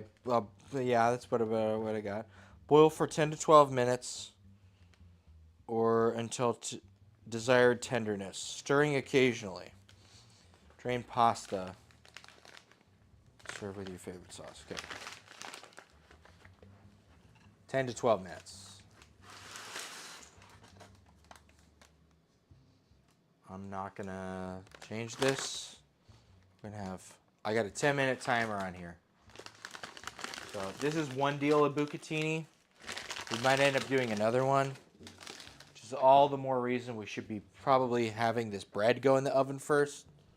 And then I can cool. Bucatini will do stuff. I'll make the salad on the side. Bucatini, or the pastitsio will come out, and then we can enjoy. And the dessert may not finish tonight, but it might. I don't know. We'll see. Sometimes that happens. A lot of times that happens. I don't know. I got so many ideas. I got so many things. I never made all these Greek foods before. I never made these Greek desserts. I really want to say, yeah, stir and be ready to drain the pasta. Well, I think I'm going to pull and then try to keep the water the same. If you catch my drift. I would like to pull this with like this guy and put it in the colander, or put it in like a colander over like a plate, and do another deal, because I think I need to do another deal, because this, like, I poured this much in here. I have this whole fucking thing to fill. This is enough to feed like a bunch of people. And that was like, what, a pound? It's a pound. So, what, half a pound is about like 2 people. A pound is like 4 people. 2 pound, 8 people. Something like that. And I think that's about adequate, so we'll just let that go. I got a timer on here. Thank you for putting the timer on here, producer. I think this is going to be really helpful, actually.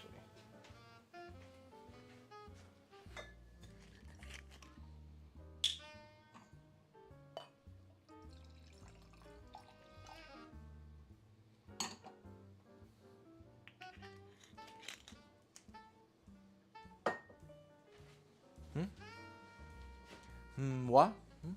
Okay. I'm also going to do the thing where, don't you want it to be hot on the thing that cooks the bread? Isn't that the reason why you like preheat the cast iron and then you put the bread in the cast iron, right? Or no, am I dumb? I forget. Do you want the pan hot for the bread, so that way it helps it rise? Or is that like a pizza thing? I know specifically Sourdough does that, where you have the thing preheat. We're basically making a sourdough loaf without doing sourdough.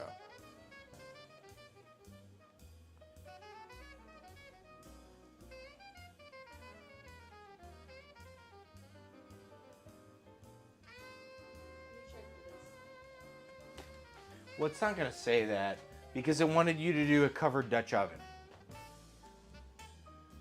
That's what I'm saying. And we're trying, it wanted to do a covered Dutch oven because it wanted you to do sourdough time.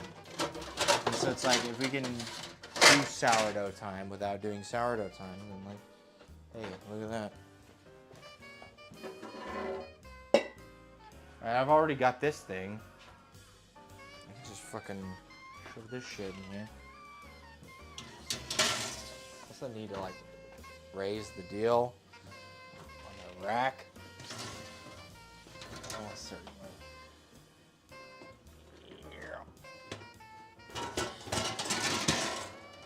Okay. Yeah, this one does say place it lidded hot. Yeah, but it's doing that because it wants you to steam it. I'm gonna put the thing with the ice under it. Okay. So would prefer it to have done No. with the thing being hot and it goes in on a hot thing, or would we prefer it with it not going in on a hot thing? That's what I'm saying. Because we're going to do whatever we're going to do anyway. The whole thing about that is you're trying to steam, but I'm going to add ice. So, do we have the extra diamond ice? We have none of the extra diamond. We have this ice. I can use this ice. I got a D20. We can put a D20. We could roll to see how well the bread will do.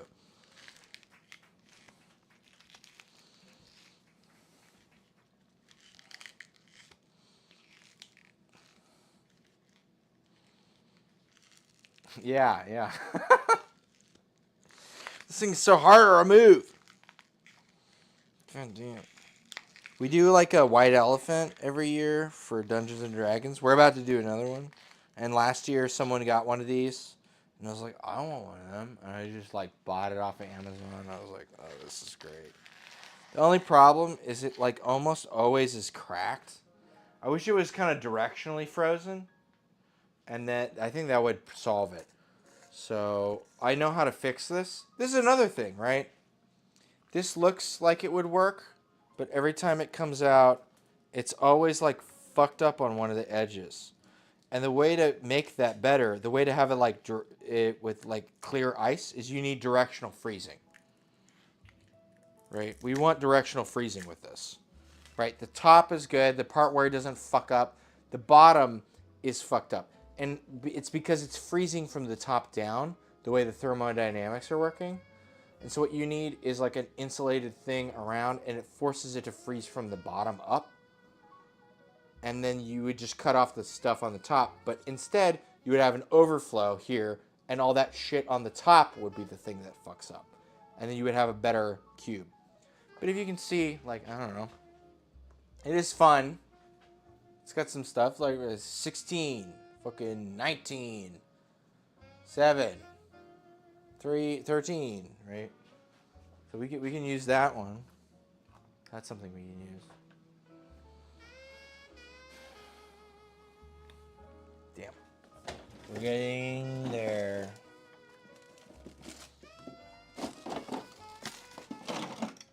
I also have these smaller guys for ice. We can use some of them too.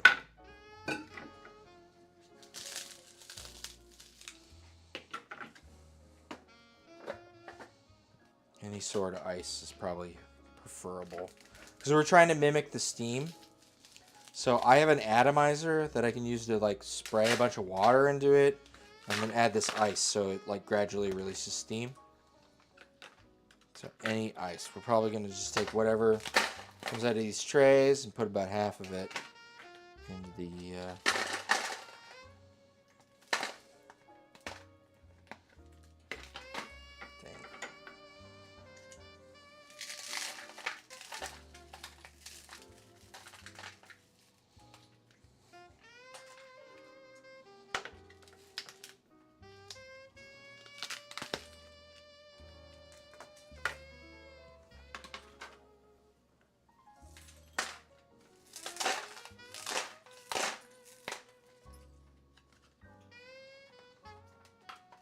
Probably should fill this back up, but I also don't want to. I don't want to do it.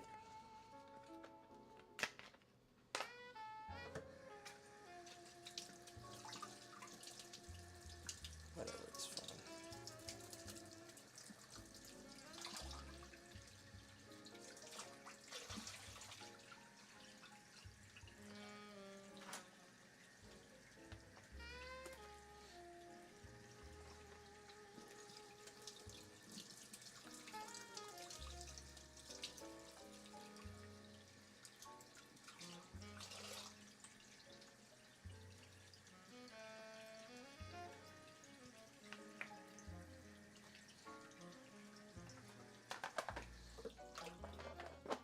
All right, so we got a big old cube. Morty, we gotta go to Bendigo. Get me grand cube. Look at that. I got all these fucking ice trays over here I didn't even fill up because I'm an idiot. I'm sure I'll do it later. Almost certainly. We're at 25 seconds until 10 minutes. It's 10 to 12 minutes on the thing.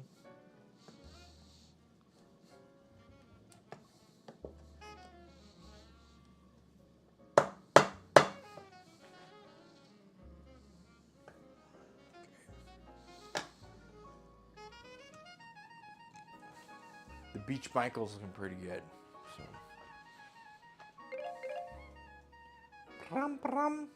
Did I press the... Oh, it's the fucking timer. I was like, I pressed the thing and it made the sound immediately. I was like, oh shit. we're going to start assessing al dente.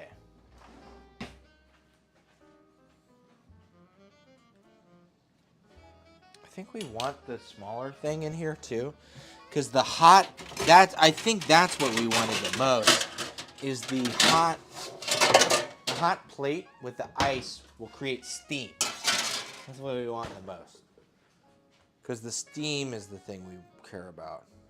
That's what I was trying to ask. I know there's a plate in there that we wanted that was hot.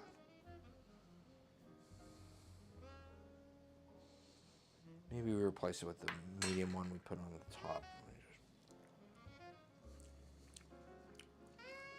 This is so sad, though. This bucatini is really sad. I'm sorry, chat. I'm sorry this sucks. Look, it's supposed to have a hole in it, and it doesn't have a hole in it at all. This is like fucking small as hell. Yeah, this needs way more time.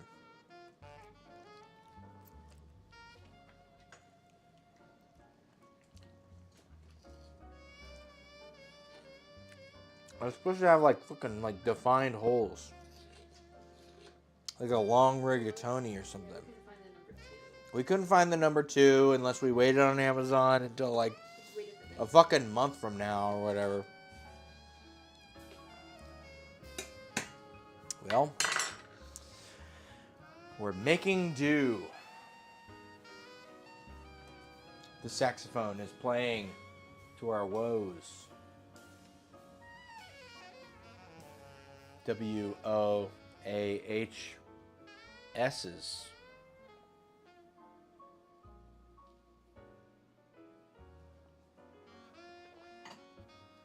We made a good bechamel. Made a new sauce. Ow. Fucking ow.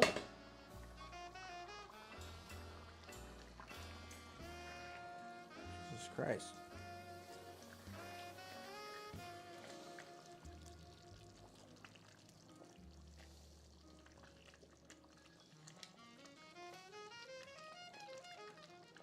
This other taste.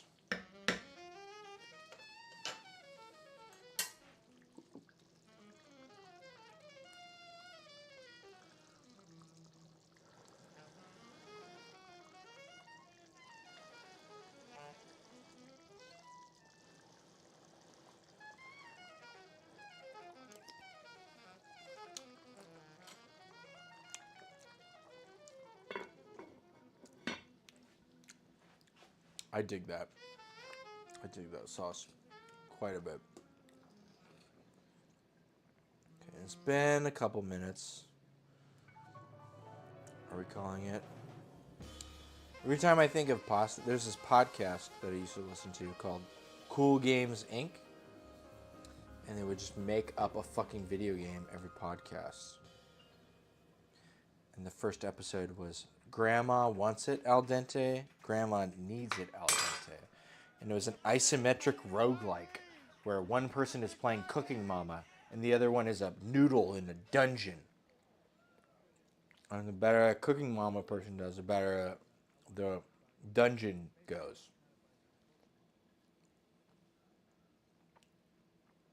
I always think about that. It needs more time.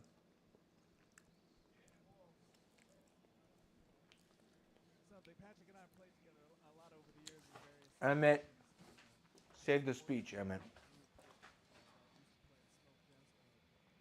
Another time. You got it. Ooh. Gotta make sure we get that. There. Can we get the perfect beginning? Want to make sure we don't miss it. It's very poignant.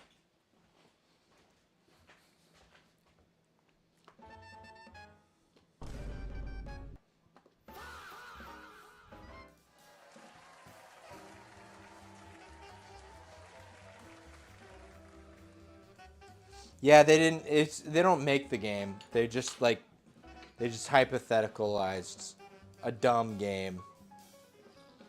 It was really like a pointless podcast where guys just like make up dumb bullshit. But it was fun. It's fun to make up dumb bullshit. All right. I think we should go in with most of our parsley here. I gotta put a shitload of parsley in this. I think it could use some herbal, kind of aggression, I guess. I'll take like 80%, 90% of this bundle. We're just gonna huck it in our sauce. I think parsley does the best when it's not fucking cooked to shit, so that's kind of why I didn't add it. I thought it would be better for it to like kind of meld down as a sauce for a little while. Okay, we're at 550. Great. So we're just ready for the bread to go in. So I'm gonna add this to the sauce. Put the bread in, and then almost certainly the pasta's done. Maybe I missed the timing or the boiling or whatever. I also know that like pasta timings are, there's so many things where like the box says to be like, yeah, you fucking let it boil for 30 minutes. And you're like, what the fuck? What are you talking about? And there's other ones where you boil it for 2 minutes. It's done. I'm like, no. No.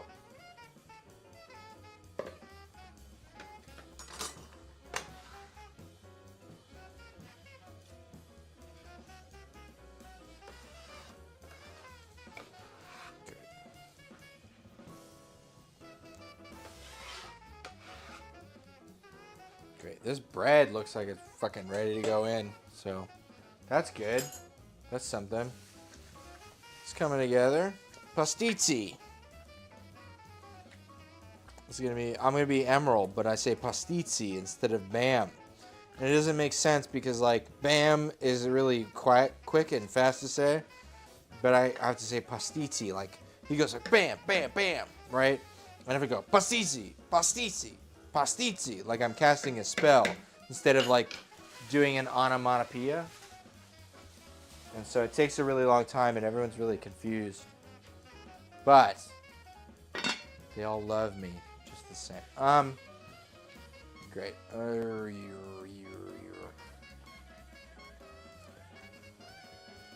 I think maybe we should pull this pasta. This is almost certainly done now. It's like one of those. Okay. Well, we have.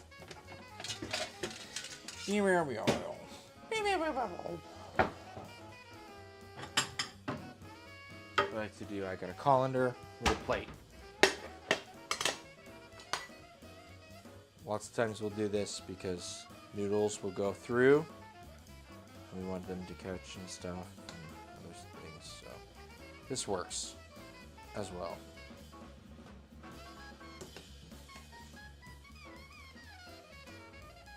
Pretty sure we need at least 2 pounds of this pasta to make this thing. So.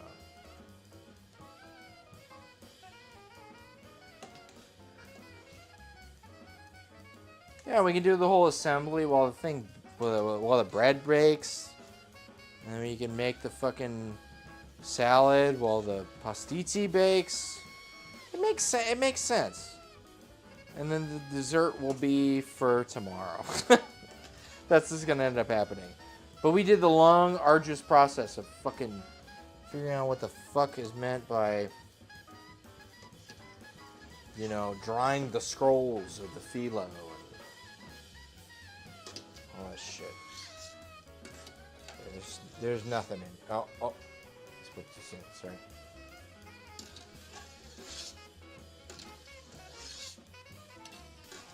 Okay, I'm coming up empty.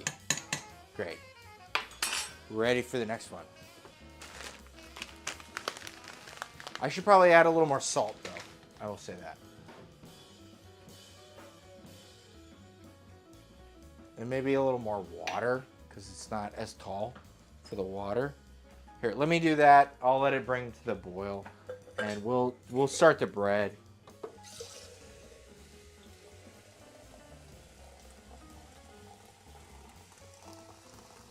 We're on the other burner, and this is the big burner, so it's got a lot of heat. So we can just fucking load her up with a bunch of water and should be fine. It's on high. It's there to boil water. Metal. Can put it on high. Blast it. All right. Pasta. Bucatini. I've never made bucatini before, so this is pretty cool. I'll put it over here with the fucking island of forgotten toys and random bullshit. Okay, yeah, I got it. Sorry, I'm trying to do bread. I'm trying to do pastitsio. I'm trying to do salad. I'm trying to make a fucking cocktail. Here. I've been told by producer that I need to put oil all over this. So that way it won't kill me in my sleep.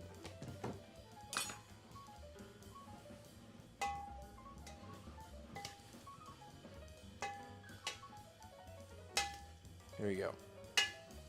There's your oil, producer. Ta-da. So it doesn't stick. Yeah, I get it. It's just there's so many things. Sometimes it's like, I gotta do all this stuff by myself. Man, that sucks. I wish someone would help me. Anyways, tell me what to do, I guess. I get it. It's fine. You've had a few. Yeah. I've had my fun. Okay, what are we doing now? We need the bread to be ready. Okay, I'm gonna move this over here. This thing is fucking ready to explode. Bread. So what do we do with bread?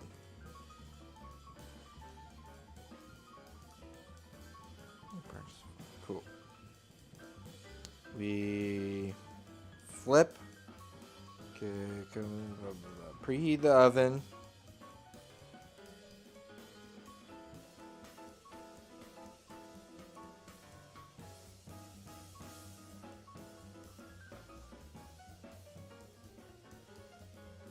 The bread sling.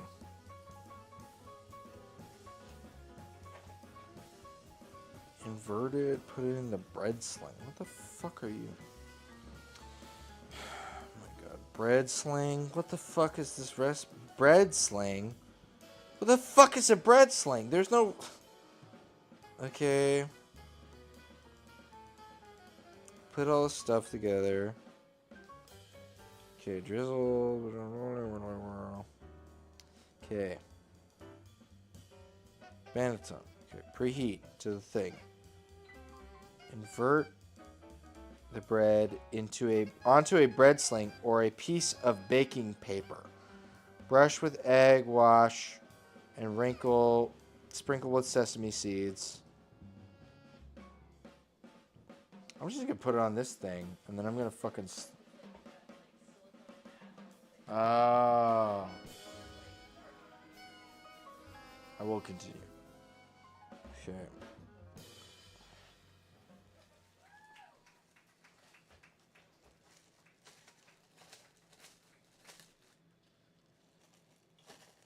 I refuse to be bullied by you, Brad. You gotta like fucking like flip it like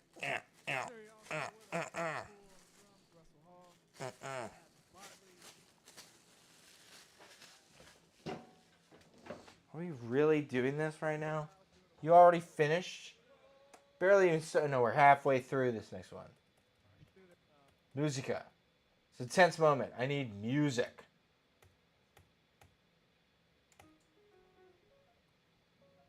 Okay, there we go. Okay.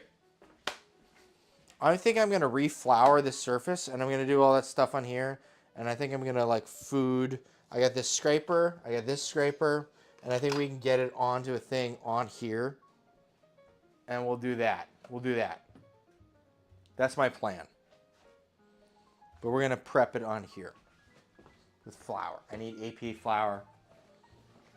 And the bottom will just be AP flour. That's fine. That's totally fine. The bottom of your bread's allowed to be kind of, you know, flour heavy or semolina heavy or whatever it is. Okay. Great. Here's the part that always worries me. Fucking disentangling this embryonic bread from its basket. It always fucks up. I always fuck this up. I don't know why. It always fucks up. Oh my god, it literally just came out like that. It's literally never done that. I've made bread 15 times. It's never just went, boom. It literally just like separates and comes apart. I don't even fucking know. Whatever. I don't even know what I was worried about. Great.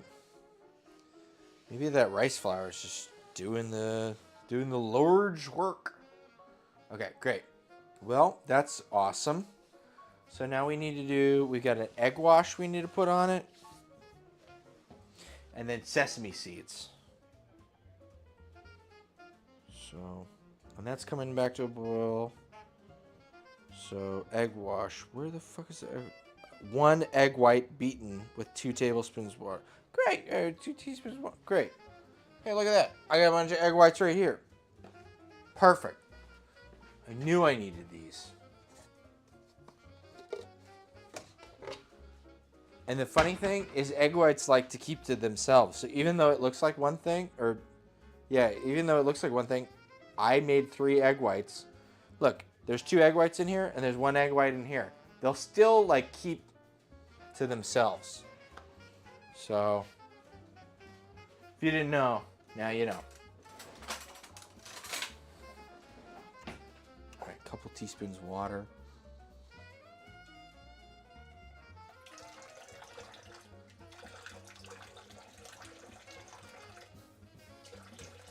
That's good.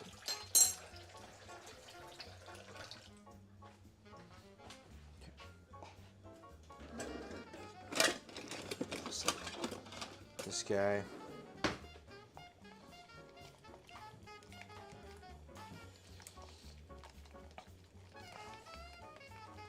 I'm gonna kind of over mix this egg white. It's got protein, so it like foams.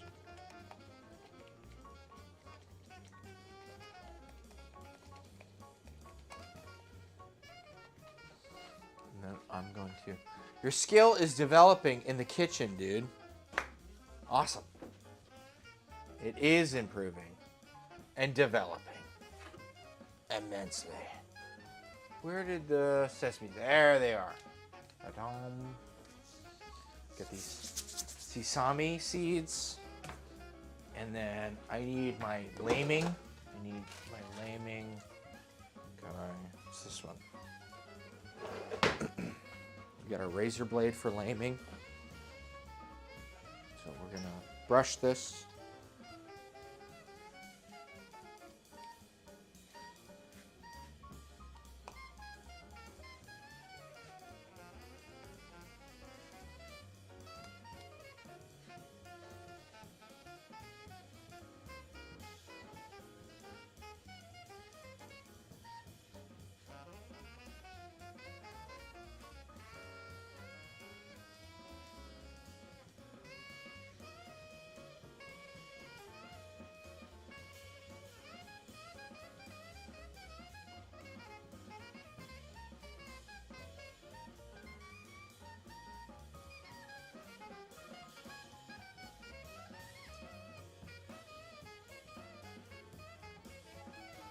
Great.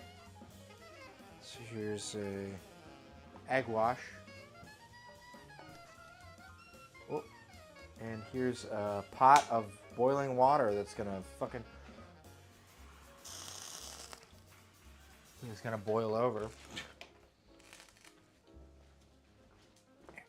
Second pound of bucatini.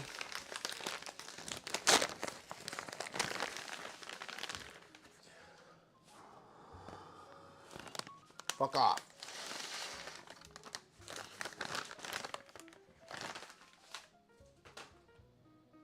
Great. Okay. Sesame seeds.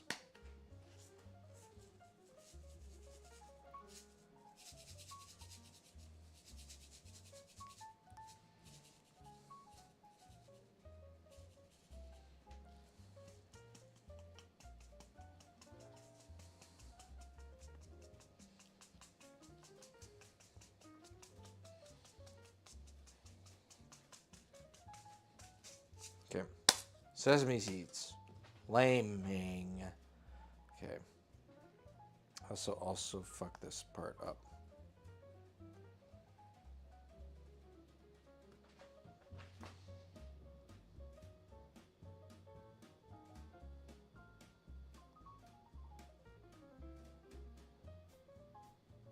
Okay. Now we just need to transfer it to the thing. We have these two things, and I'm almost certain we're going to have a bit of a floppy fucking mess. But I don't like using parchment paper for something that's 550 degrees because PFAS and all that stuff, because I'm a dumb, lame hippie. So, look at that.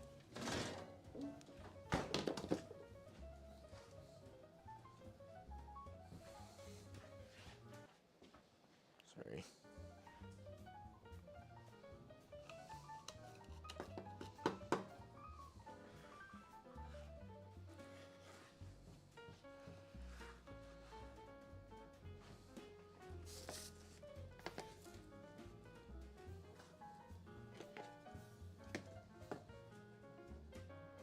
Great. That doesn't even look bad. Now we've got our ice. Sorry. The main thing that I recognize is that the heat in the fucking oven is such a fickle thing. If I reset the heat after opening it when it's at like 500, it goes down to like 450. So I'm like trying to keep the oven open as little as possible.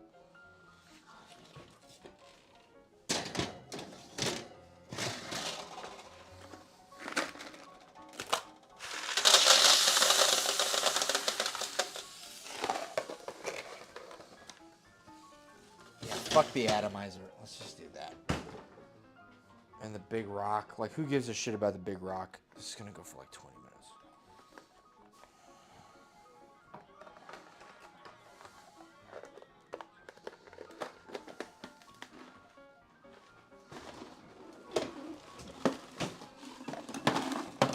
Grab the atomizer. I'm just trying to keep those air changes like really short.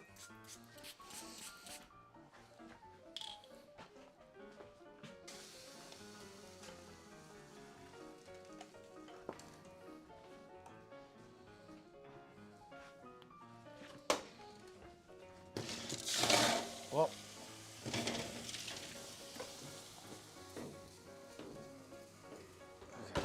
okay, cool. I think that's something, I don't know. Really trying to be like, keep the door open as little as possible. That's the part where I always fuck up. Here's the rest of our parsley, in case we care to ever want to use it.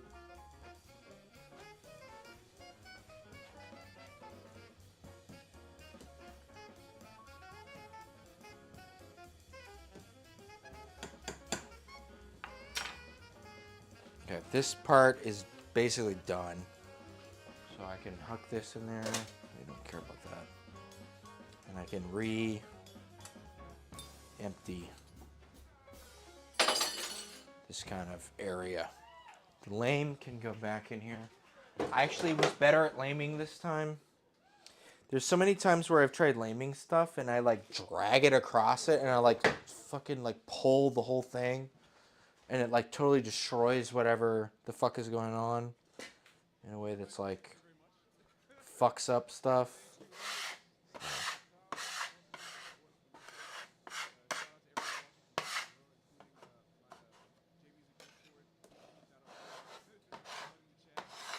Alright, we should like start trying to assemble this. Maybe we could do a couple layers. Maybe we could do double layer. Or maybe I'm way in over my head and I'm trying to like overcompensate for the fact that I hate making bread and I'm bad at that part. Okay.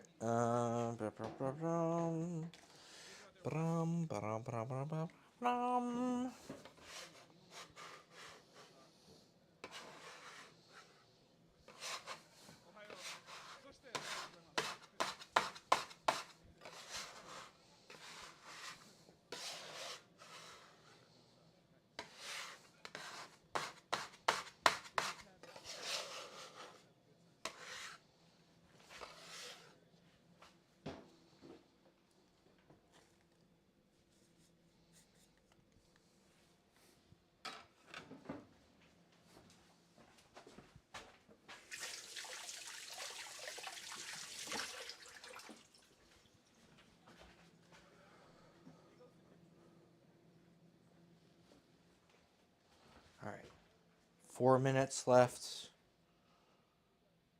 This bucatini is looking like pretty. This is good. This is good. This is like a nice. This is a nice noodle.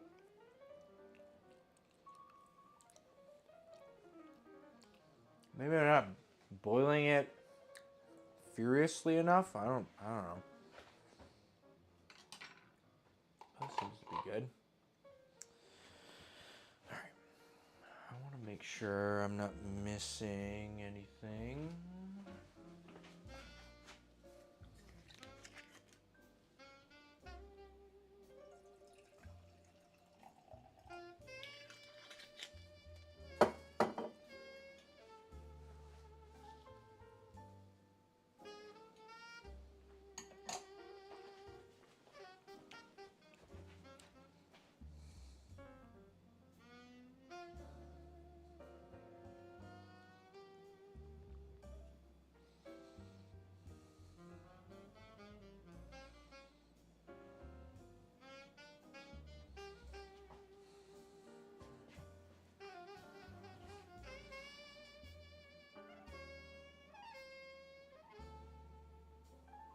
Okay, Pastitsio.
So this guy does it with the bechamel on the top, and then like, what about this one?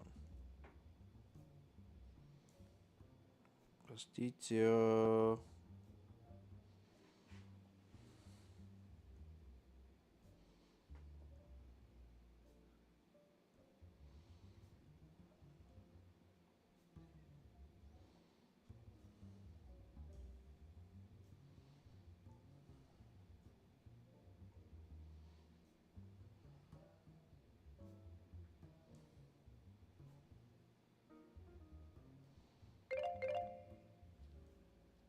Oh, the timer is about done.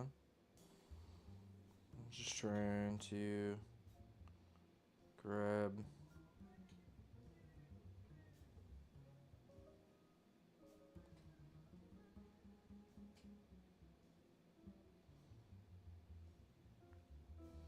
Make a bechamel. I'm just trying to make. I could have sworn there was like a different, like, kind of layering sort of thing going on, but I could be entirely wrong.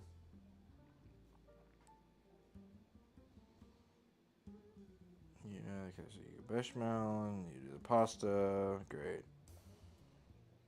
And then you layer the thing, you do the cheese, you do the stuff, you do the okay, and this guy added a little more of the stuff in the pot. Okay. I think I get it. Alright.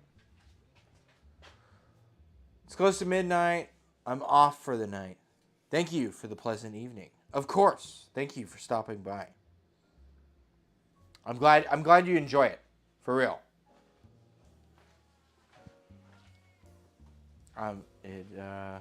Sometimes I'm toiling in myself here, or in here myself. Wow. So, yeah. The whole idea is just, I'd be doing this anyway. And so if I post it and people enjoy it and have fun watching it, that's all the better. We'll talk D&D next time. Very much. We will talk D&D next time. Perfect. Have a good evening.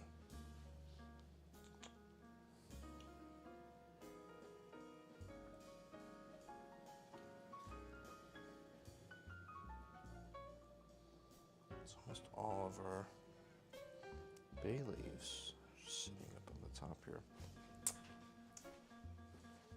You too, and producer. More kudos to producer.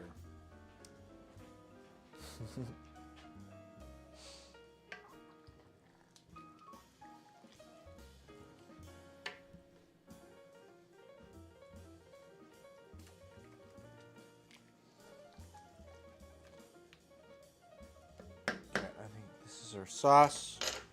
Complete.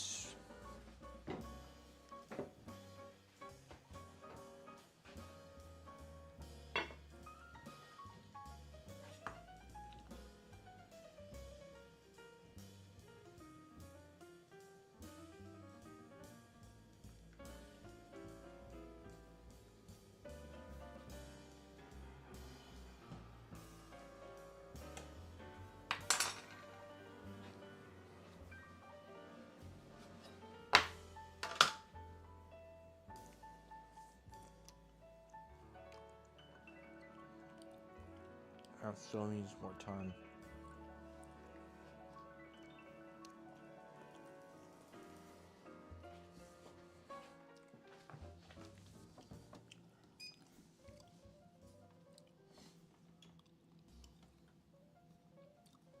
Oh, we got some expansion.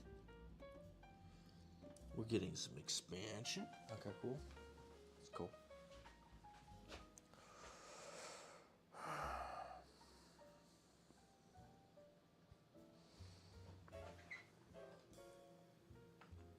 Sauce is good.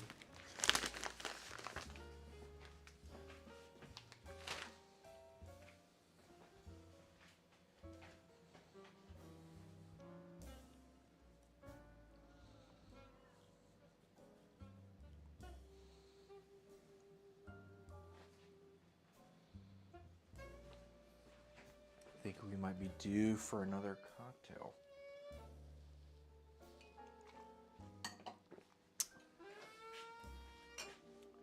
It is 11:20.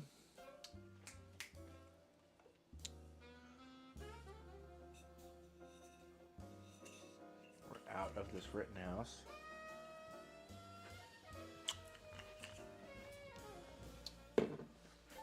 We do have some old granddad we can move into.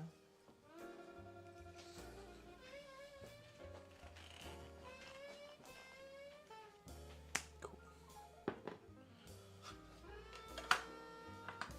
Just want to make sure I'm not messing up our pasta. That is the main focus.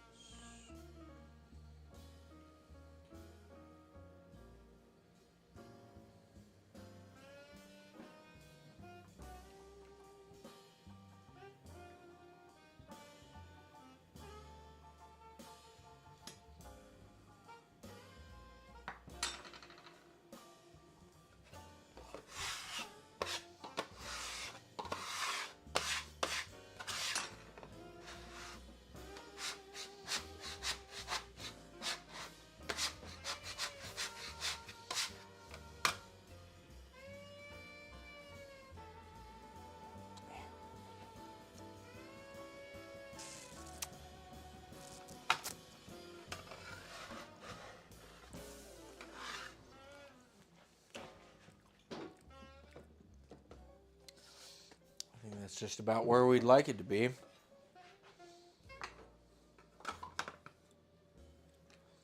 know, could be a little more done for sure. Just where we'd like it, right? Since it is going to bake with more liquid for a good 30 minutes.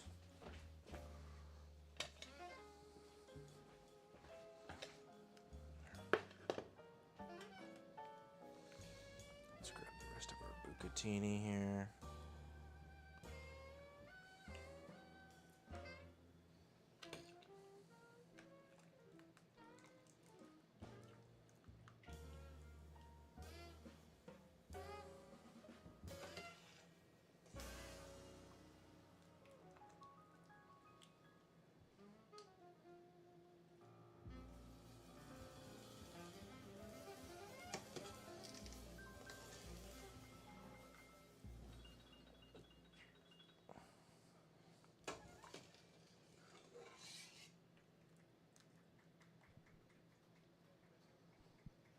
Thank you very much.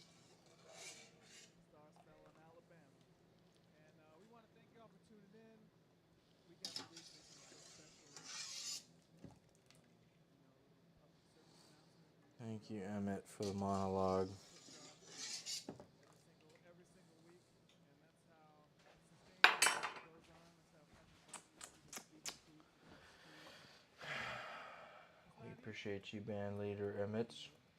Unfortunately, can't tell you if you need to screw up.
All right, this is 2 pounds of bucatini.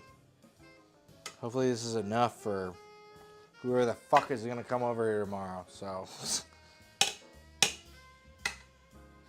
I'm expecting multiple disparate parties. So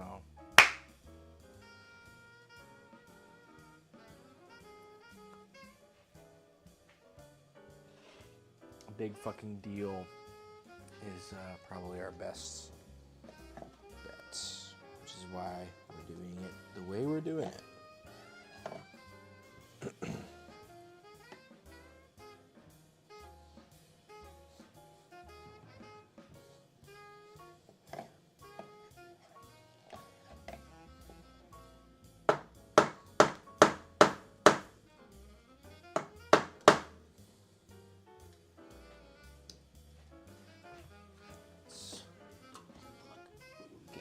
We got almost no.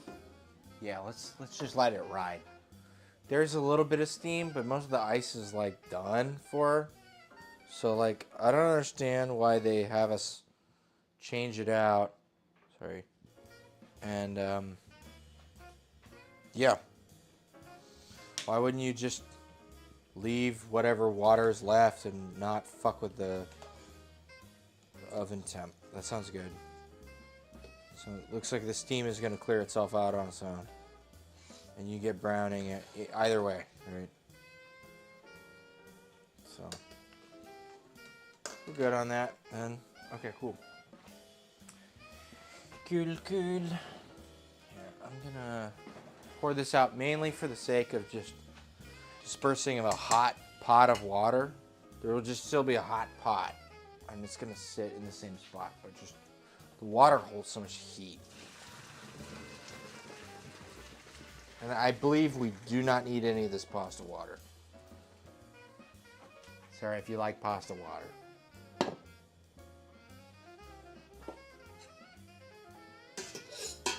We don't need none of it. We don't need none of your pasta water. We ain't making no carbonara.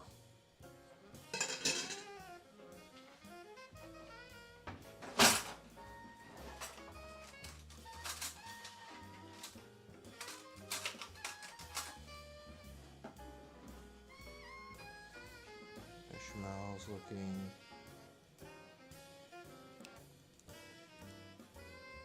pretty good.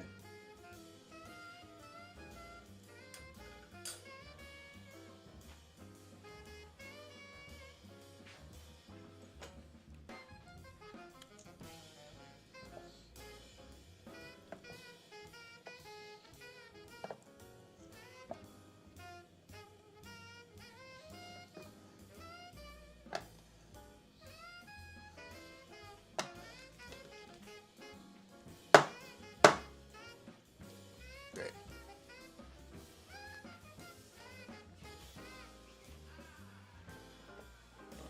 Cool. Let's assemble.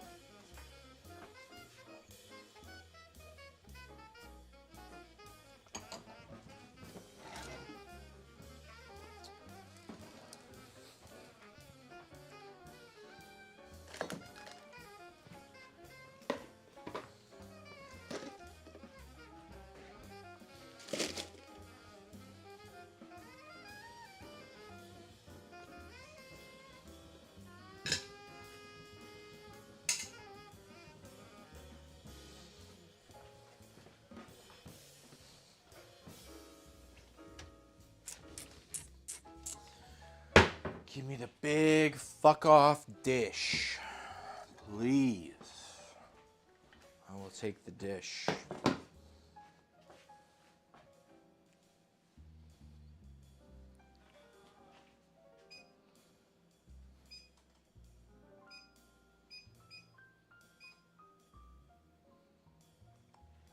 Like it was set on 550, and I changed it to 500 just now because like we're done with the higher stuff. It set it to preheat, and it's at 417 right now. It's just one of those where it's like, it's almost like I need to preheat it, and then I need to put it in, and then I need to cancel it, and then just heat it again to the same temperature. It just will not sit at what the temperature you give it. Maybe that's a problem with this oven. I don't know. Well, pasta, we got our stuff. We got our cooking. Okay. Get a couple egg whites. We got feta cheese and more of the stuff. So we need. We're gonna mix this pasta with more stuff because that's what's called for. But we're gonna reserve some for the top. And we're gonna add a little topper guy because we're fancy like that. Whoa. Oh, it's fancy. What the fuck? Whoa. I don't know how to get these straight. If they were bigger, I could see how they'd be straight, but they aren't. They aren't straight. So try and get them straight. Look at this. I go like this, and you try to be straight.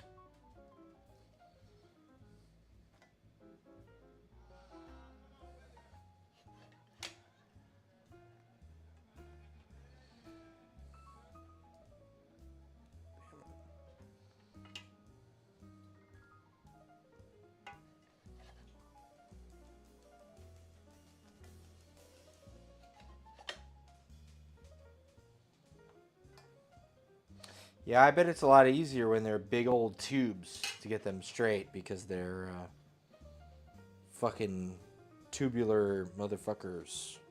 But, you can only do so much.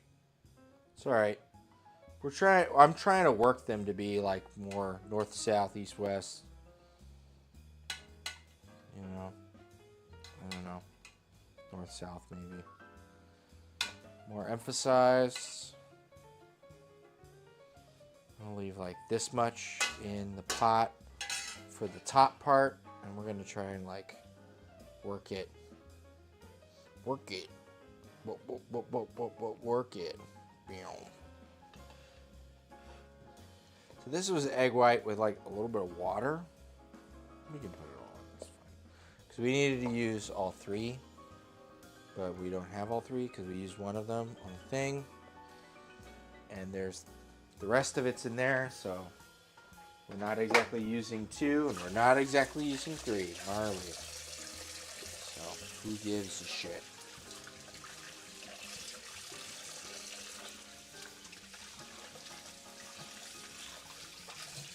So I just need to get everything in here so I can mix it up, and then I need to like fucking rake it out with my fingers. There's feta, and then there's more fucking cataffari. So we need to grate more cheese into this. Apparently. Can I try a piece of the pasta? Yeah.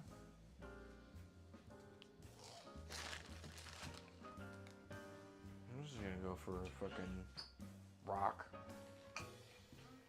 If this is what it's gonna be, we gonna be drinking whiskey. Whoop.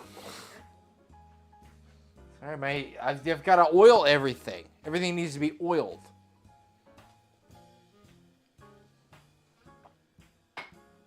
What am I supposed to do if I'm completely oiled from head to toe? How am I supposed to grab or close a fucking bottle of whiskey? It's beyond my capabilities. 200 grams. This is 500. So this is not quite 600 grams. So we need over a third of this needs to go into here.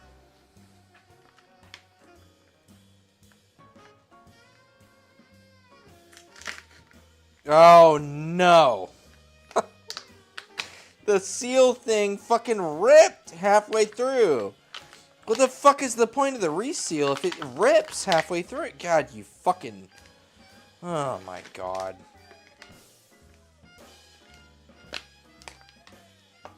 You're wasting everybody's time. Alright. How about that much? Sounds good. It's not quite half. It's probably more than a third. It looks like it. I don't know. Looks like more than a third. Looks like less than a half. And we gotta fucking bag this up. Like it's a heart transplant headed to Louisiana. God damn, it's all fucking ripped to shit. It doesn't even open. Why? ¿Por qué? No sé.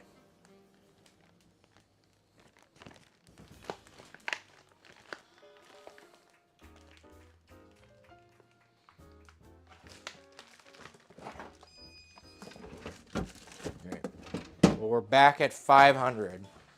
What does the oven look like? We're getting there. Bread's looking like it's doing bread stuff. And I can't see shit, so why the fuck do I even know? Okay, we're gonna do 50-50 eyeball. So we want how much of the kefalonia? Yours truly, Emmett Cohen on the piano. 50 grand, whatever. We appreciate you tuning in. Don't forget about the tip jar if you haven't done so already. If you want to know more about us, just reach out. You can find us very easily. Go to Emmett Cohen Facebook page and stay in touch. Do all kinds of stuff throughout the week. We'd love to hear from you and see you again. Ow! Thank you very much. Thanks to Jazz Corner for sponsoring us. We'll see y'all soon.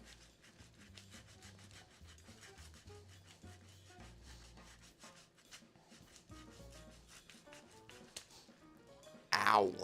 Again.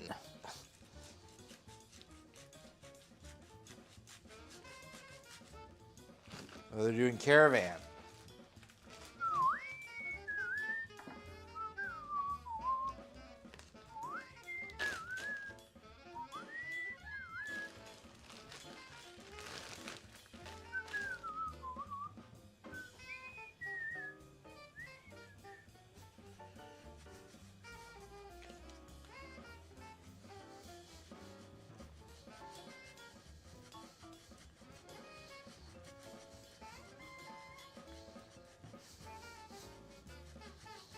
Okay. I think that's enough of the stuff to requisite the thing that's asking for. And you're meant to crumble it all up and mix it together. That's what it says to do.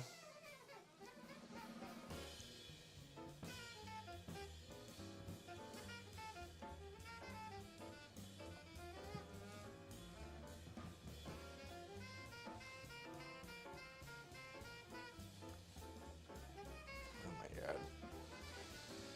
Fucking Christ.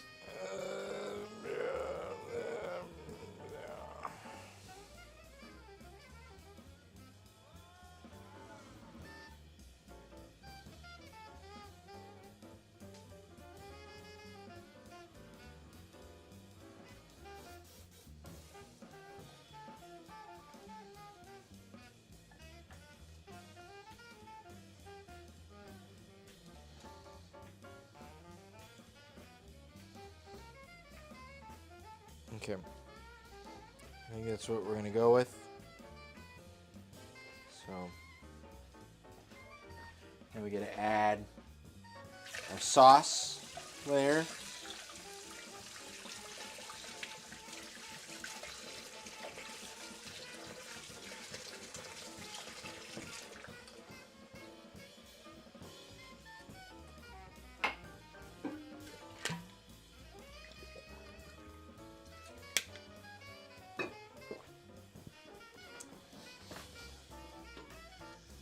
Okay, I think this has got to get pulled. It is done. Oven is looking complete. Here you go. It's bread. Look at that. Bread. Looks like bread. Smells like bread. Probably bread. Yeah. I gotta move it over here before I burn my hands. Ow. Ow. Ow.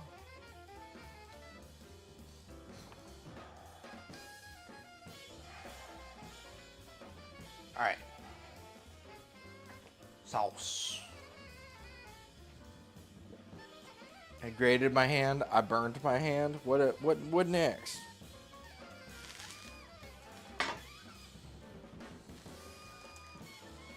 Might have a little extra. I might make a smaller one of these tomorrow for my neighbor. So, don't worry if we don't use it all. There's another pound of bucatini around here somewhere.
Pretty complete.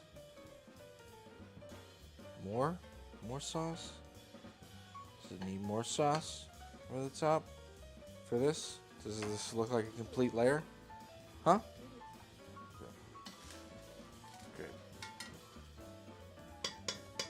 You're taking a look at it. I haven't, not like objective because I've been, you know, sitting in front of it, right?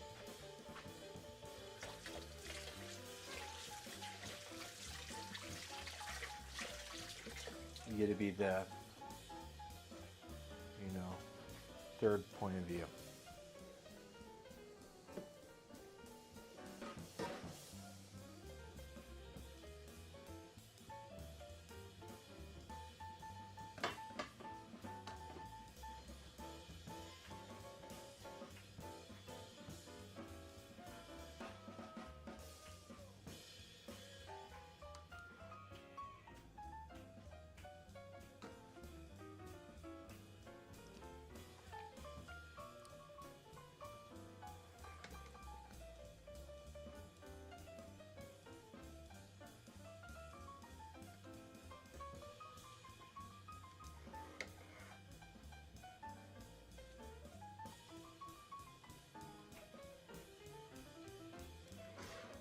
Good. Battery's low. Putting in my headphones. These are functioning better than the other pair, so that's something. I think this is probably all we need for this.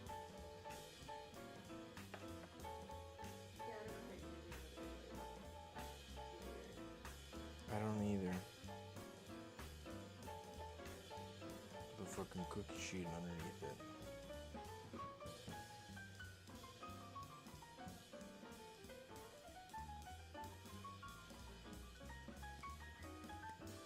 Or we just grate extra cheese on top. That's kind of where I'm at as well. Because both this and this is supposed to sustain, I don't know, the extra. Because I wasn't going to make any more of these, right? So, this is for the extra smaller portion, then that's fine. Then we can bake in extra stuff and make a thing.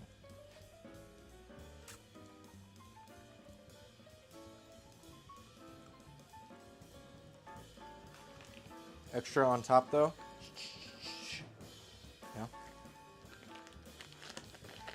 Yeah. Okay. Seems like you're a little distracted. Huh? Yeah, I just wish it was bigger. The tube. I mean, I feel like I was sold bucatini, and what I bought was, thick spaghetti. What's up? That's why they have different sizes. I didn't get any access to any different sizes. I got to get a different size a month ahead for a, thing. Which I guess that's what we got to do then. We got to plan all our meals out for the stream in a month in advance. I guess. What's up? Well, that helped, but like we understood sandwich month. All the rest of this stuff is like pretty freeform, in the sense that like, yeah, like you're meant to like just kind of do whatever is a spur of the moment, right? Based off of seasonal ingredients. Part of the reason why I was like so gung ho for sandwich month is everything is in season in August. You know what I mean? There's nothing that you couldn't ever like be like, well, like what the fuck if we don't have this? It's like, it's August. What are you, dumb? Okay. Sorry.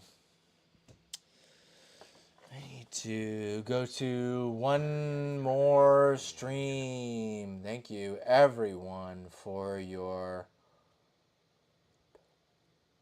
paciencia, patience.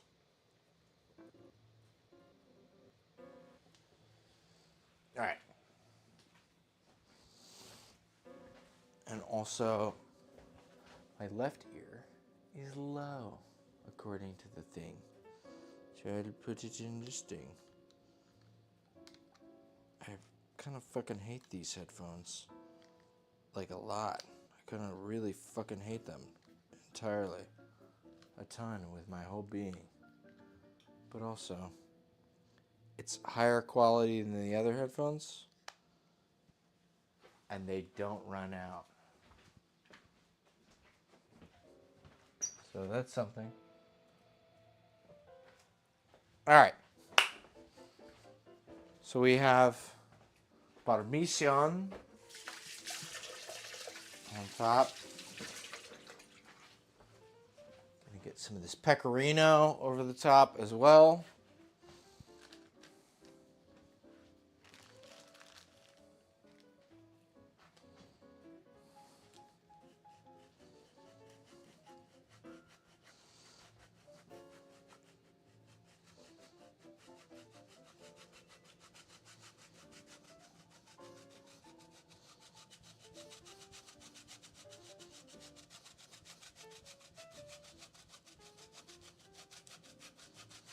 Pastitsio. Alright.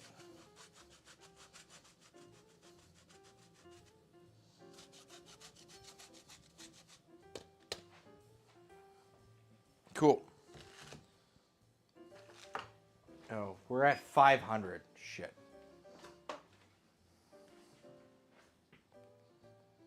We needed at. We did that for bread.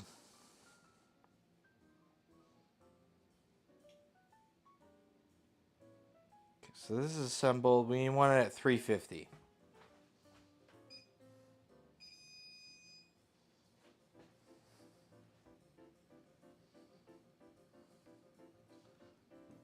For 40 minutes.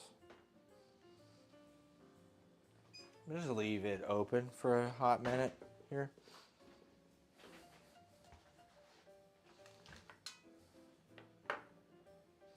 And we're going to end up making the dessert tomorrow. So, sorry you missed out on the dessert. You should check out our Instagram if you want to get all the pictures of me eating things and looking dumb. Because those are the only kind of shots producer can take. They're only ones where I look fucking stupid. So there's that. But we got bread. And I'm going to make a salad here while this bakes for like 40 minutes here. But yeah. And also, I have to go to the bathroom again. Sorry. Been drinking a lot of cocktails and liquor. I'll be back in 30 seconds.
Ah!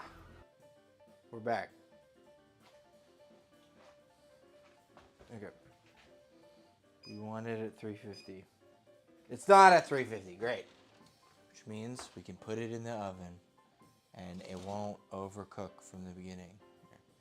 There's a piece of feta here. So just go on the fucking pile. Put it on the pile.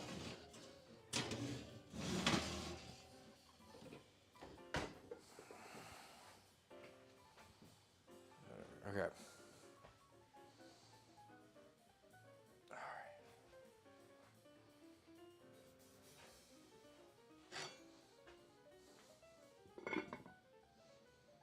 Awesome, though. That stuff is pretty sorted out. I'm going to cover this with saran wrap so it doesn't get less crispy with time. As it almost certainly will. And we might table this dessert for tomorrow, giving that a 90% chance of certainty. So I got to make a salad.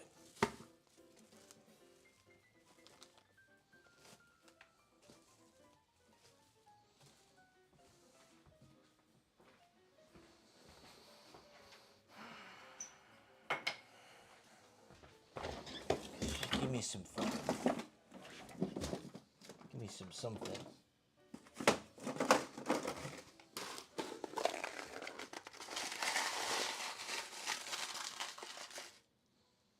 Some something with some whiskey. Ding, ding, ding. Ding, ding, ding, ding.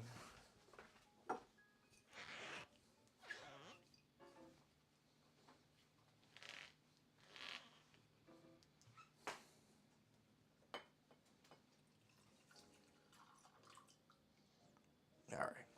That sounds about right. Cool. Anyways, this thing isn't hot anymore, so I can go into the sink. Not melting everything.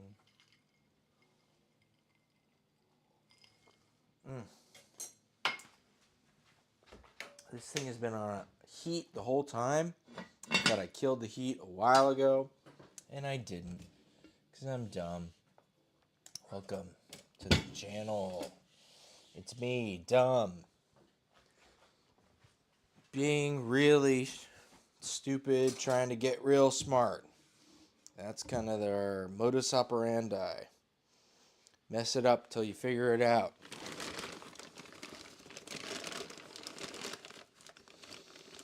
You know, quick failures, less quick success. You know, empirically derived.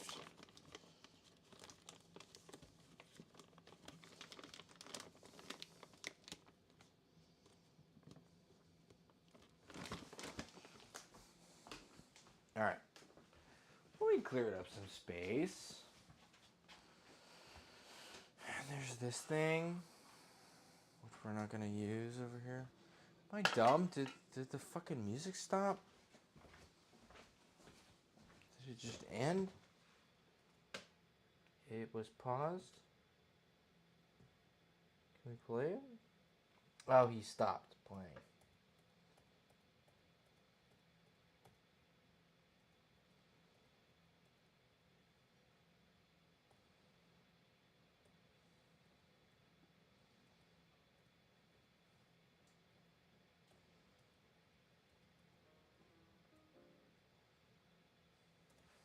There we go.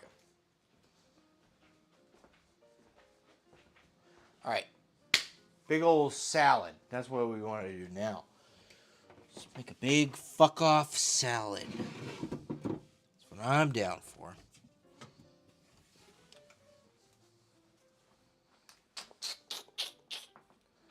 Kind of want to wash some stuff in here so I can get that bowl.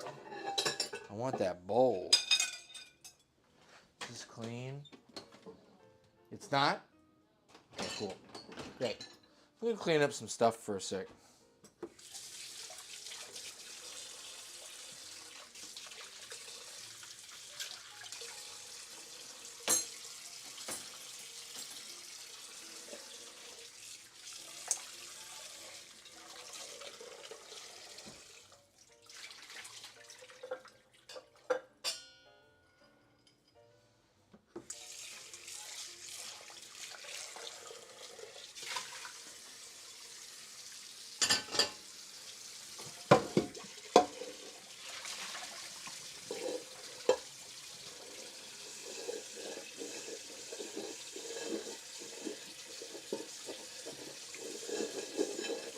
Always good to clean your pasta boiling pot. The starches can really adhere. You don't do a good job. That is something. That is a tidbit. That is real. I'm not just projecting.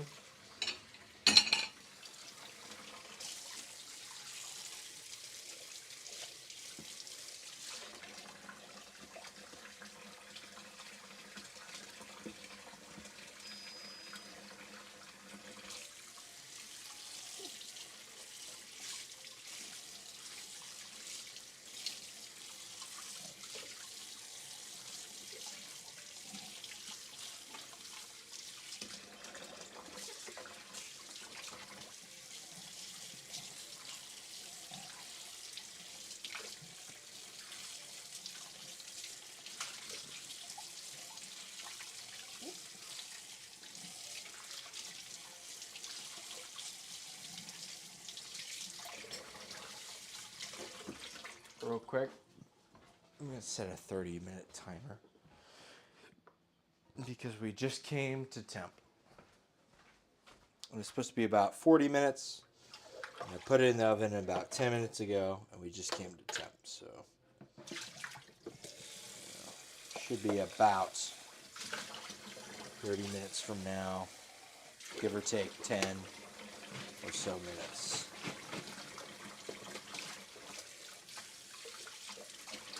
Ow.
All right, now we got a big ass salad dealier and a clean sink. Or a clean, mostly clean sink, which we can use to build the salad of our dreams. The Greek salad of our dreams.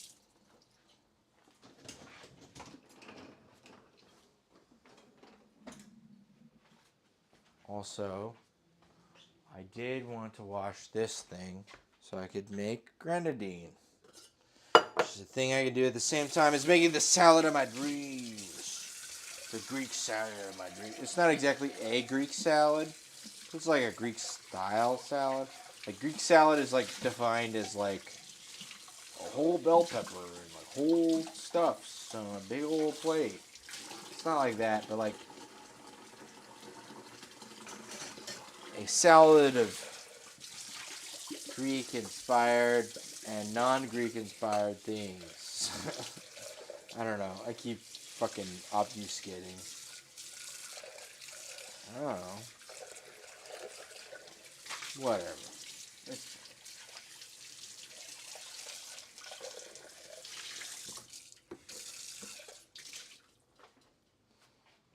I want to look up the Anders Ericsson for the grenadine first. Let me make some grenadine. That'd be good. So that way, by the end of the stream, we should be able to make like a pretty Greek cocktail.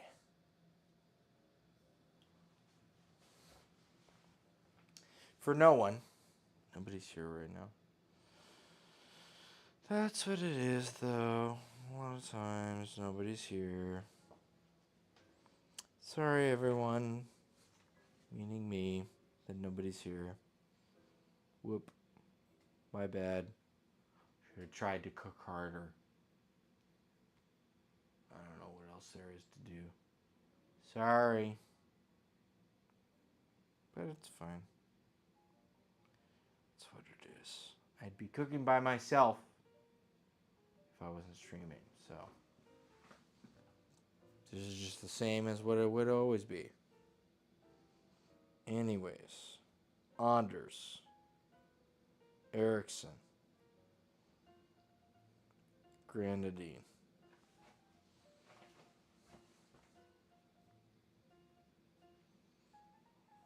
Give me your grenadine recipe. I know we want to add the flour water after.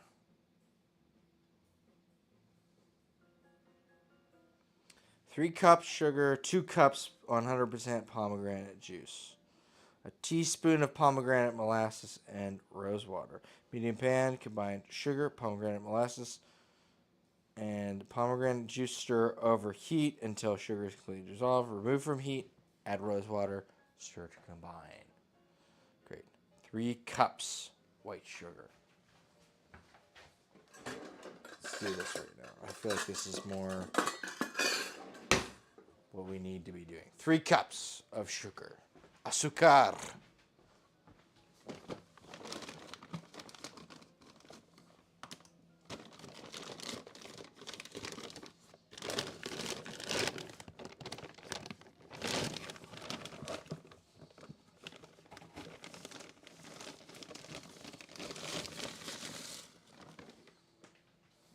Maybe I just fucking bring it over here. Whoa, look at that. Fuck, dude. That makes it way easier. But it's not on the heat when the heat's not on. Oh, shit. 1.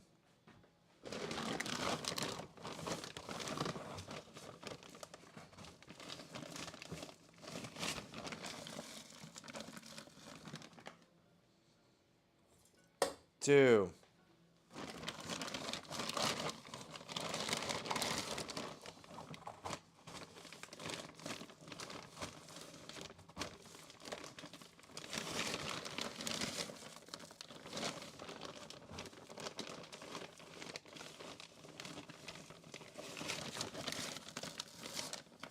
3. Great. 3 cups sugar.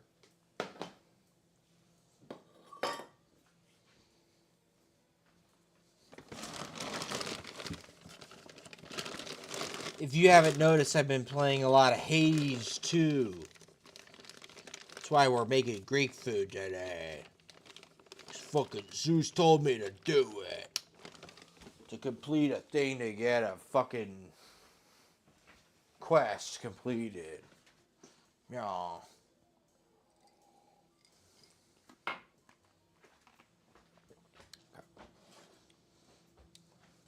Two cups. This is almost certainly more than 2 cups. This is 1.4 liters, so 6 cups. I tried to look for the regular small one. I couldn't find it. So now we get a drink out of this stuff. It's only good that there's so many stuffs in it. 2 cups, 100% pomegranate juice. Yeah, I wish I had the small deal so I could make it out of entirely all of the small deal, but that's whatever. Maybe I'll make a soda out of it.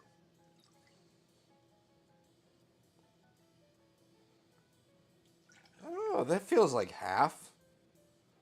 Am I dumb? 1.5 quarts. I put a pint in. Oh, it's a third.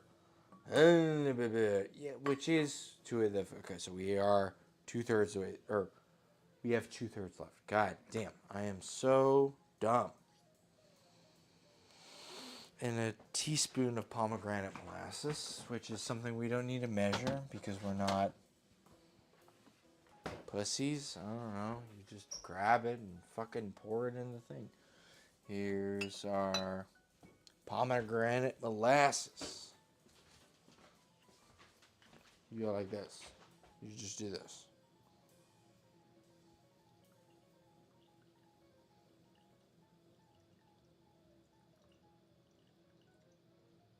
Whoa, almost too much. Perfect.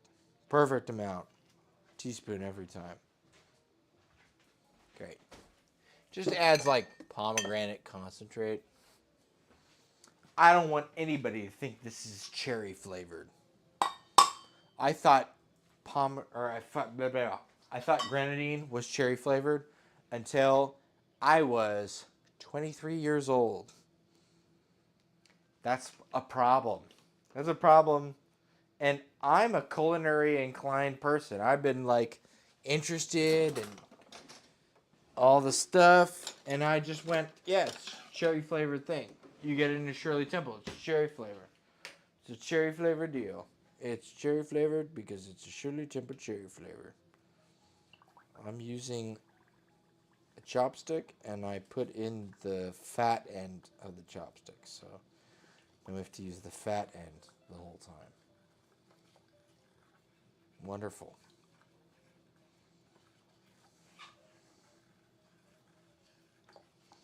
Well, what else is there to do with your life? I guess.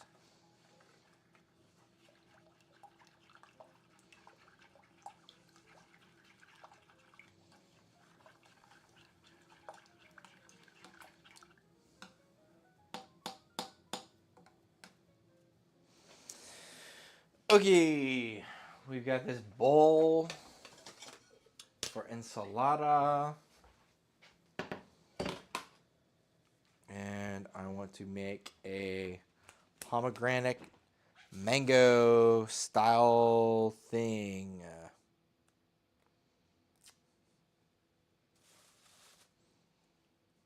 We have a bunch of mangoes. The mangoes will go in the dessert. The mangoes will go in the salad. The mangoes will mango. And they mango. I might actually pull this out because there's a lot of like onion. Yeah, it's fine. It's a salad. What am I doing? I'm a fucking idiot. It's not dessert. It's a salad. There's going to be onion in the salad. Am I dumb? Yes. Do I know what I'm doing? Perhaps. Okay. Well, here's 3 mangoes. We need to make a little vinaigrette though. I'm gonna wing the shit out of this. This thing says 17 minutes. Time to wing it. If I've ever heard anything in my entire life, wing it. Wing it now. Wing it. Wing it now. Let's add a little bit of our pomegranate. And I'm going to add, to kind of bolster that flavor, I'm going to add some balsamic. You know, kind of lean into that.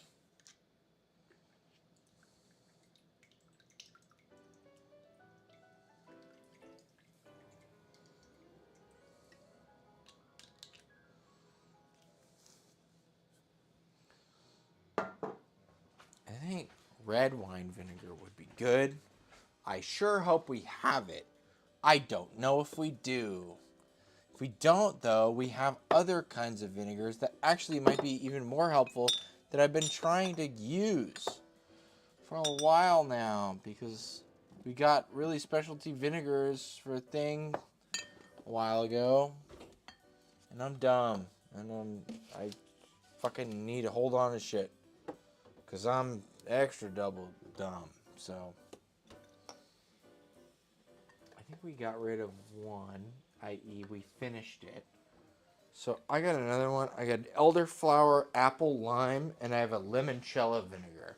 Well, limoncello feels much more in the vein of what we need. So we're going to use limoncello.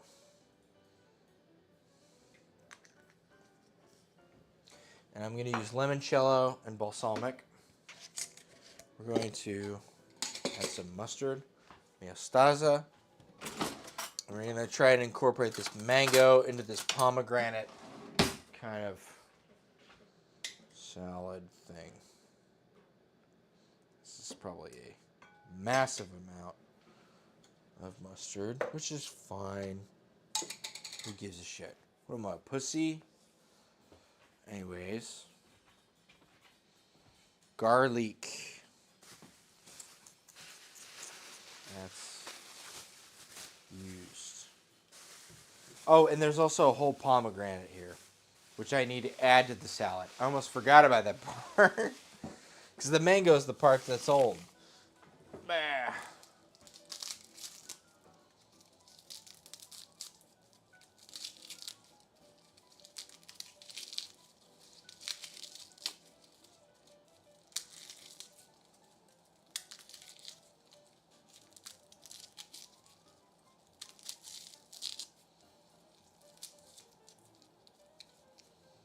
We need like a solid vinaigrette, and then we just need to start adding things to the salad, and then you taste the vinaigrette and you adjust accordingly depending on what you've added and what has been like lost, or like, you know, what from your vision of the vinaigrette has been kind of like obscured by the ingredients you've added. Unless you're willing to pivot to something other sort of thing.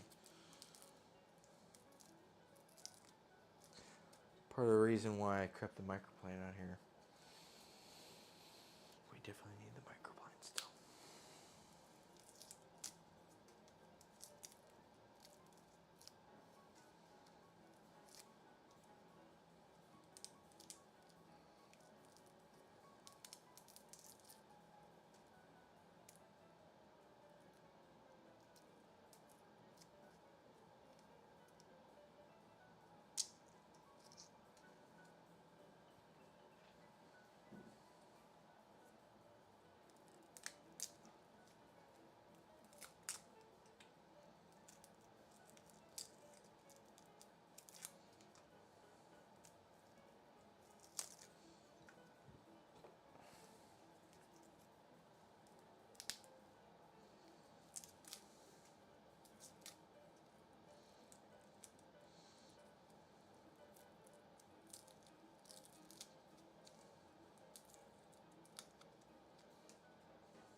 This is about to come to a boil.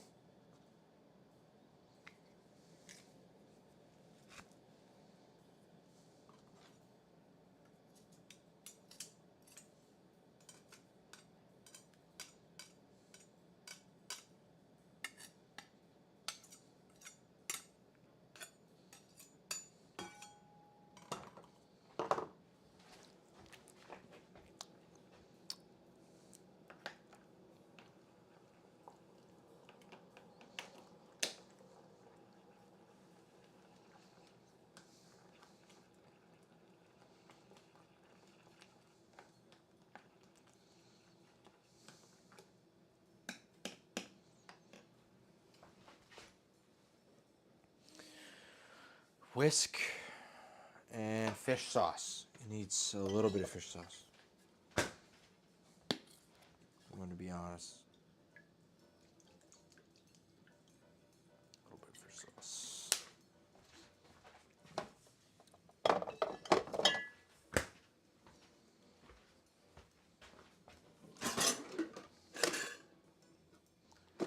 We ran out of whiskey, guys.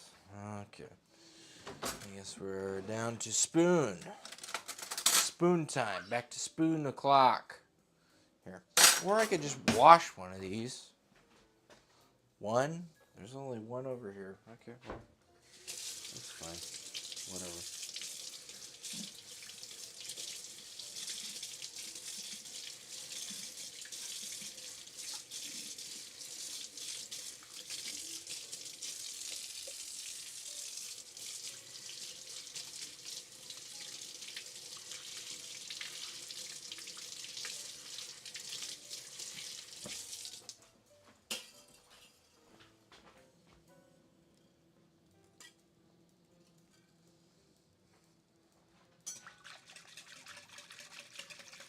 Black pepper.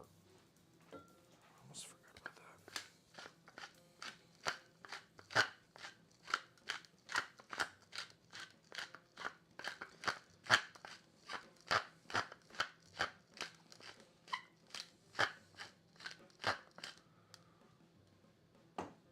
A lot of black pepper.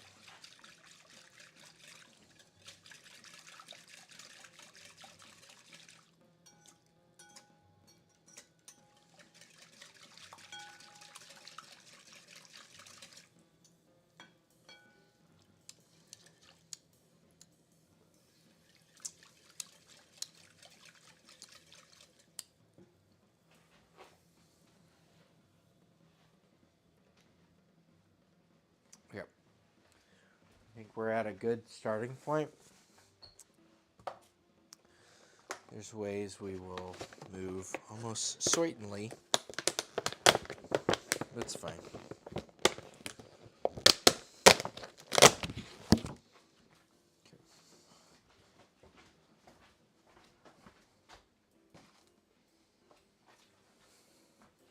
Bucatini is in the other one, so we gotta use this one. That's fine.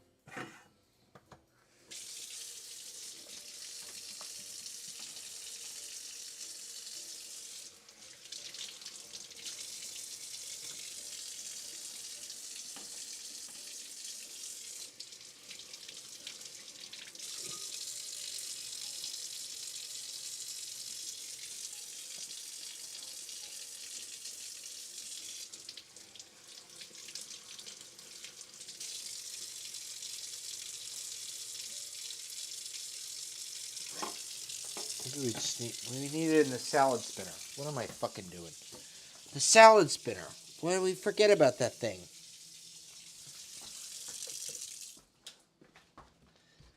It's literally a colander and more. We haven't done a hard salad for a hot minute. This thing has been forgotten and relegated to the back of the fucking drawer over here. We definitely need this thing. We're making a salad. This is non-negotiable. I'm going to put this in the colander. I think that's actually a good idea. Okay, cool.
I need to use like the big fucking thing? I probably do. Why the fuck did I even use the smaller one? Whatever. We could probably toss it in the big guy and then store it in the smaller guy. Let's do that. Because this is obviously like not the big tossing vessel. As stupid as this seems, as use all of the bowls as it seems. It's not really. It's just like the big guy. You can fucking throw everything in here. Make it happen. I don't know. Maybe I'm wrong.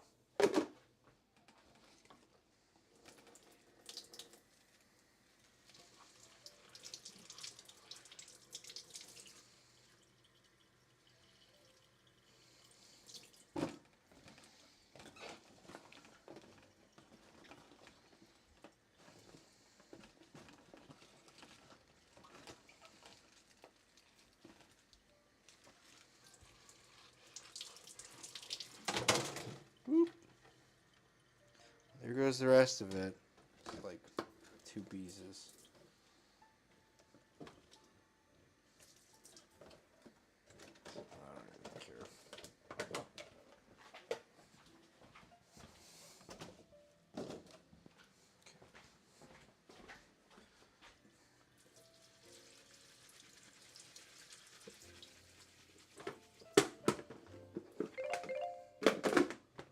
Oh, it's been 30 minutes since the oven came to temp, and I put the Pastitsio in about 8 minutes before that. We're supposed to check 40 to 50 minutes, so we're under the 40 for sure. That's where we're at.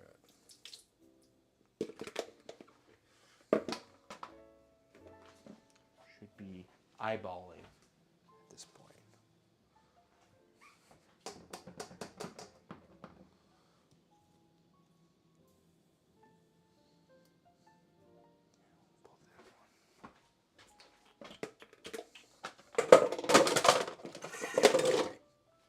Alright, from here, I want to add some pomegranate. I want to add some mango, some of these mangoes to the salad. And we're going to add some cheese, some feta.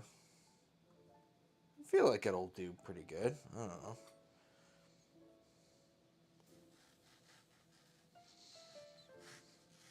You know, you like cut down the center, and then you do the other side.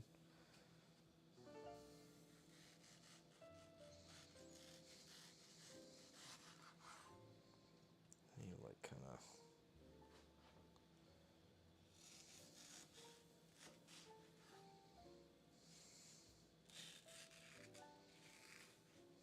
And then I guess we moved the paring knife and the spoon.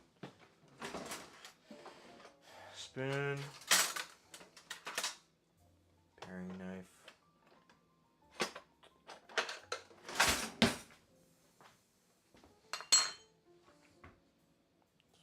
go to GIF on the bottom.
ideal. That's fine though.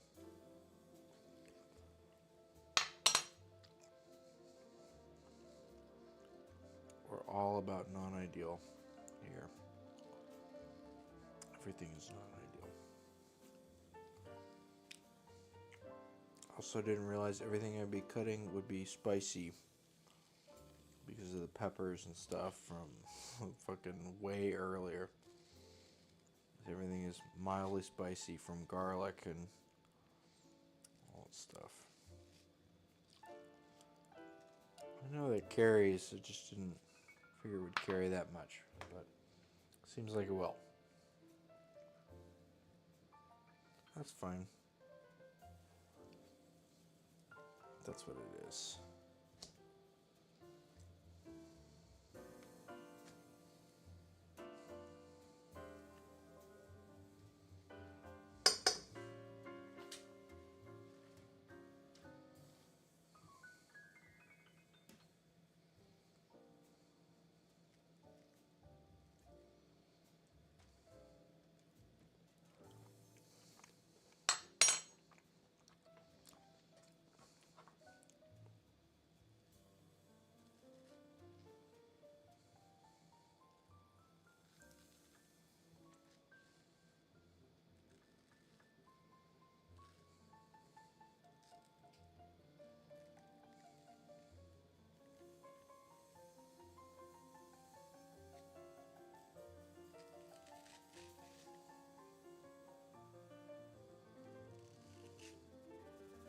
Ow.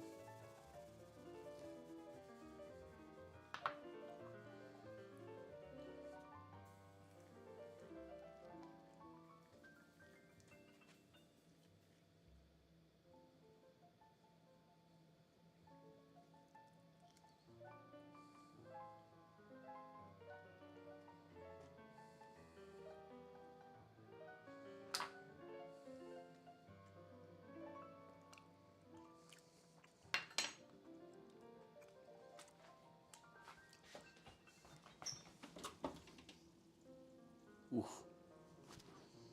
The back is definitely much more cooked than the front. That's an issue. Let's, I don't know, push it further back. I think that's probably the solution. Almost certainly. Okay, how about that? Because it was kind of placed towards the front.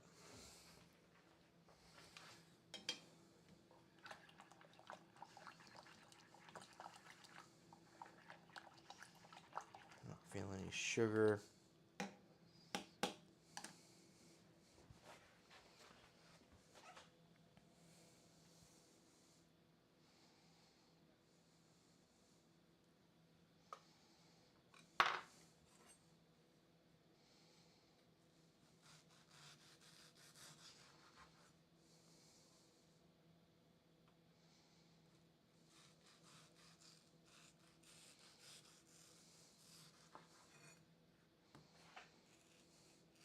Ooh, this looks actually really good. This make looks fucking really good.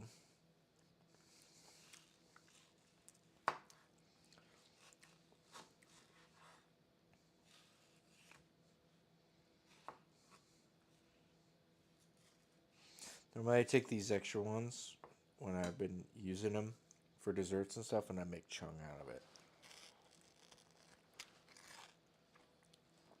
I haven't done chung for a while though.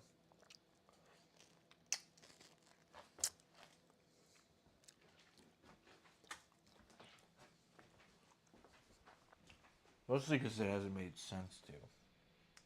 Partially because I haven't been good enough at doing it. Emmett, play your instrument. Thank you.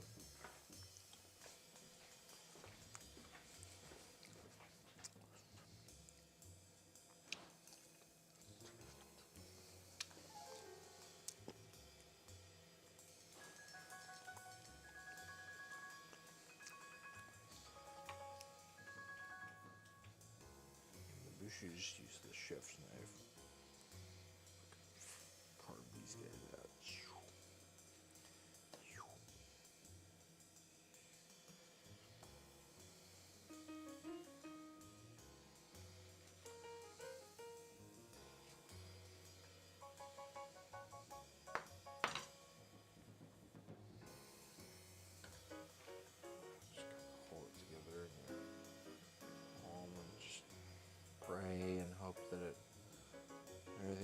Yeah.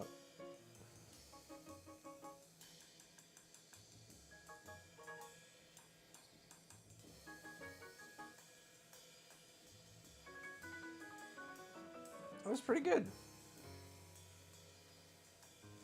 Whoop.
Alright.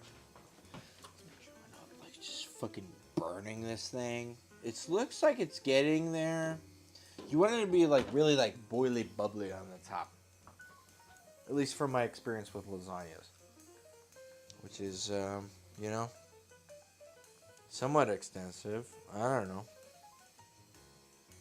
You don't want it to be just kind of fucking fizzling, dizzling. You want it to fucking...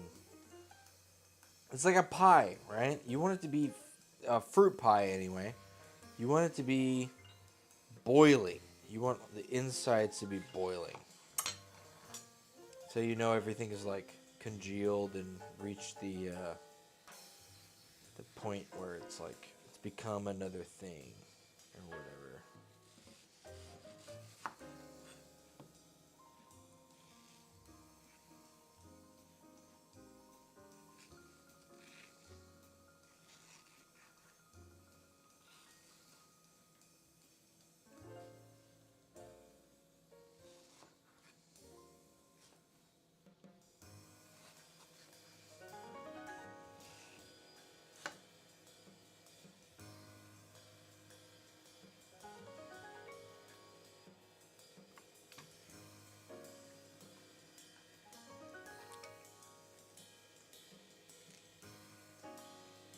This one's a little less done. It looked like it was good from the outside.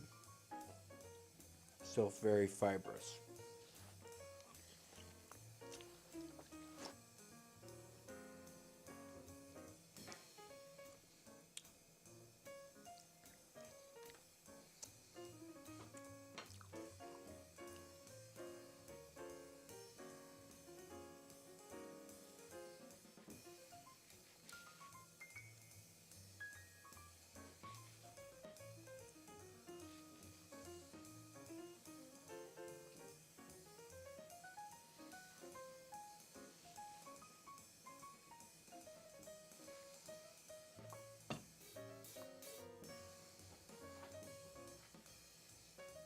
Hold it together. That's the thing. You can't cut all the way through or you lose the skin and the thing just kind of falls apart before you can ever get any useful extraction.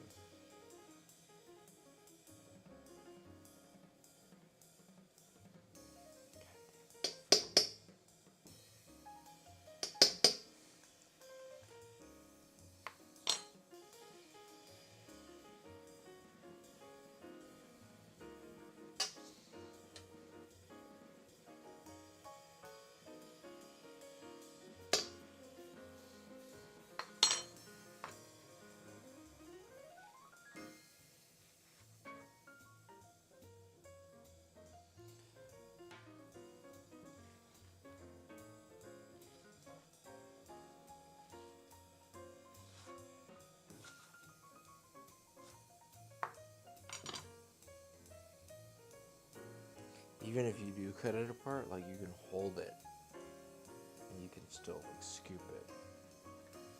This is kind of almost entirely come apart. I can hold and scoop most of it.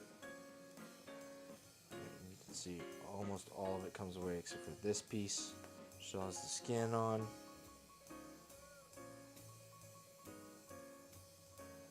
You can even like scrape parts of it that are disconnected. You like hold it together. I don't know. Kind of an interesting tactic. Mangoes are a bit of a oddity. Okay.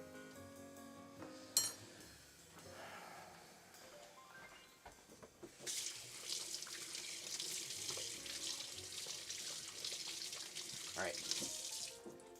Pomegranate and a red onion. Also, we're gonna keep an eye on this thing.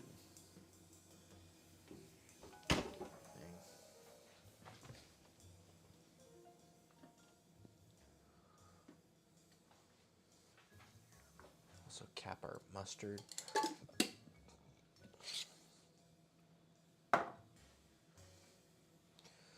important.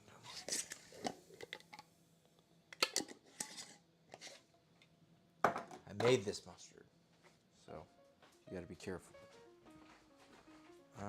Pomegranate.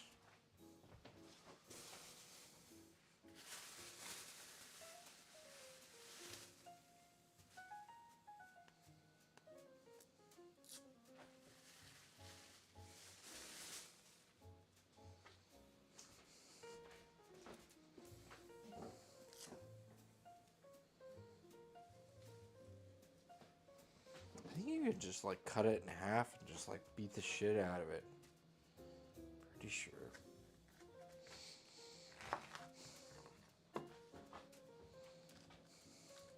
It'll just like produce all the pieces.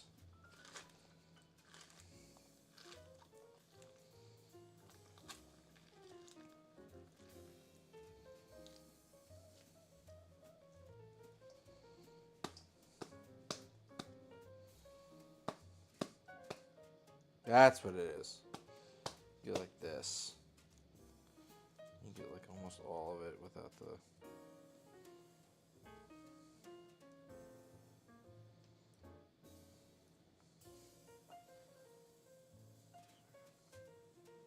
Whoops. Oops. The cartilage pieces.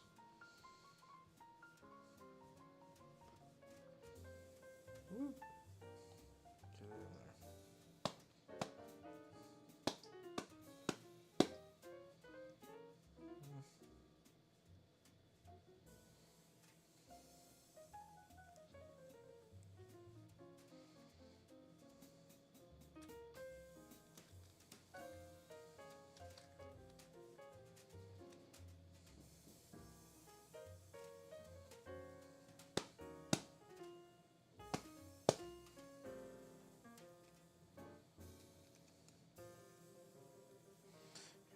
Let me test it on this one.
sorry.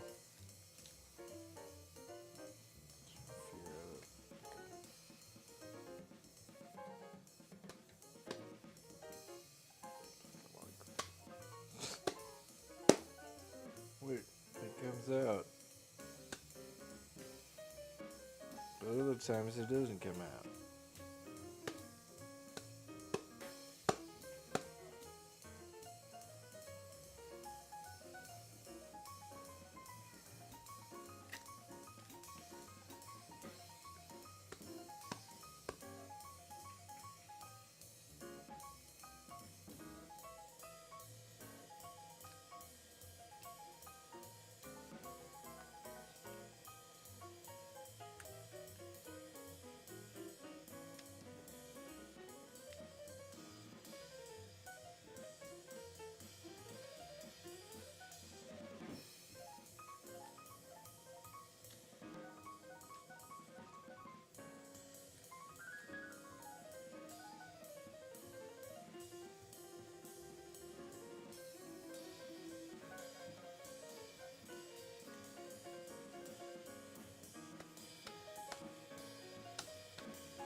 Yeah, I think one pomegranate is enough. And I'm just trying to get this like really brown on the top. And let's see, do we have any more red onions? I don't see any red onions. Do you see any red onion? Do you know any? Are there any? I don't know.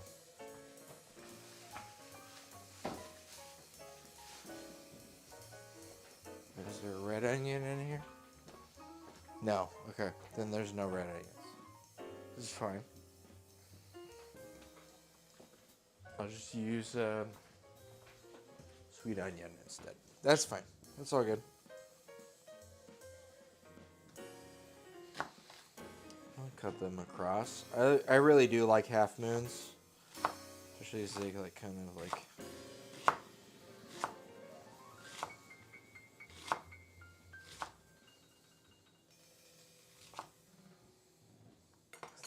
kind of disperse. I like that kind of shape. I like how like some are bigger and some are smaller.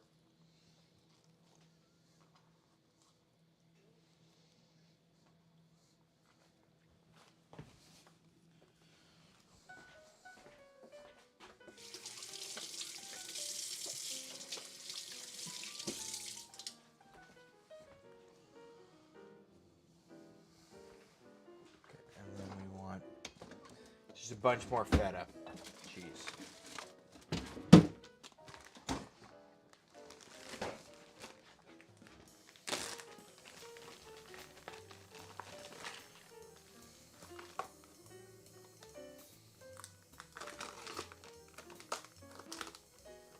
More rippage.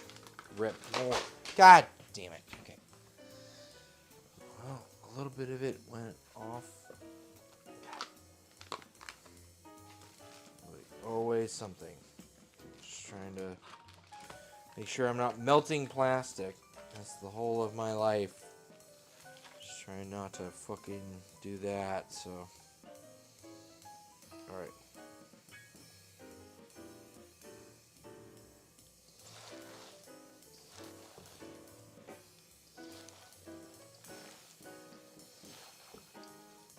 smells really fucking good.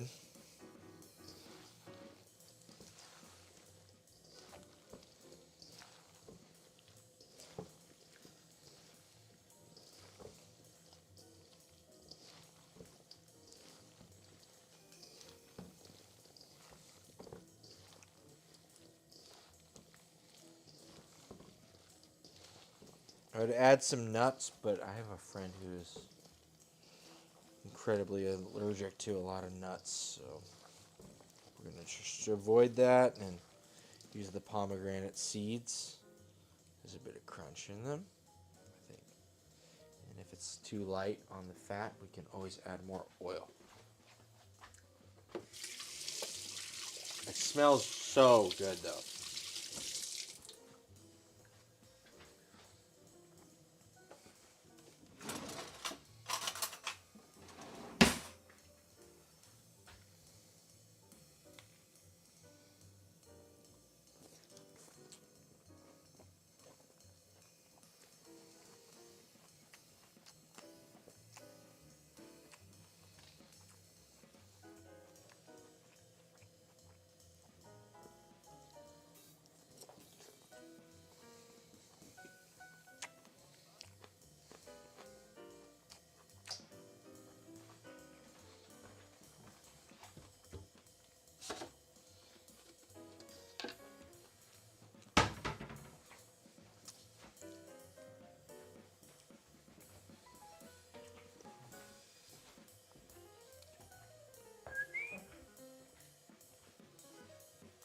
Try it.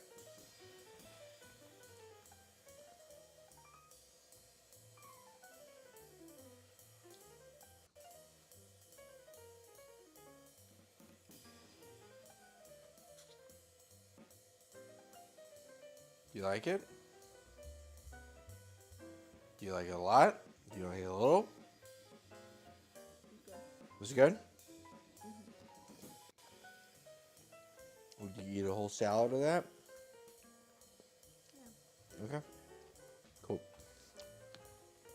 Then that's the salad. Good job. Cool. Hell yeah. It's working. Kind of like a uber zesty. You know, you like a little bit of salad. Sort of guy. Which is fine. Sorry. Headphone fucking thing. Kind of hate these headphones, but they actually work, at least. Unlike the last ones. Or this fucking feta resealer deal here. It's fucking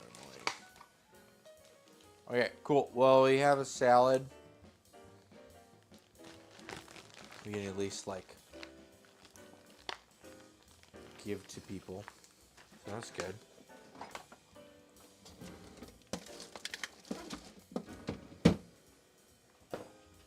Pomegranate. Byong.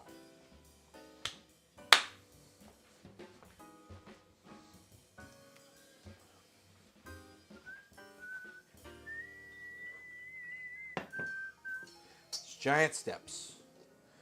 I did like a slower version of giant steps, a little more laid back giant steps. I dig it.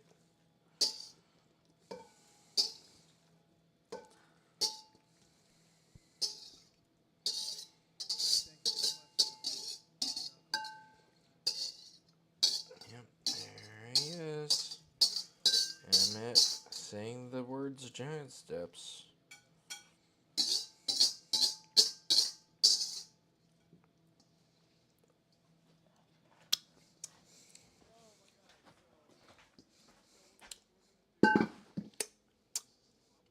Very mustard forward. But I like it a lot. Pomegranate and the mango. Kind of acidic sweet. Then we got this like limoncello vinegar I added to it. Pretty good. And the mustard is doing a lot of the heavy lifting. Even though I added a bunch of garlic to it. But I don't know. Alright, cool. Well, that does that. This is almost certainly done. Just trying to get it like uber, like perfectly done.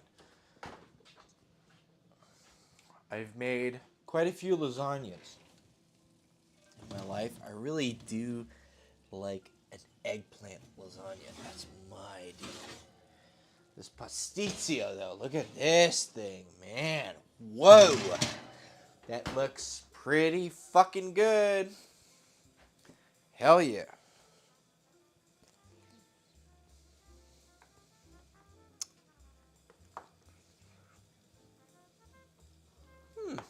They picked up a trumpet player. Interesting.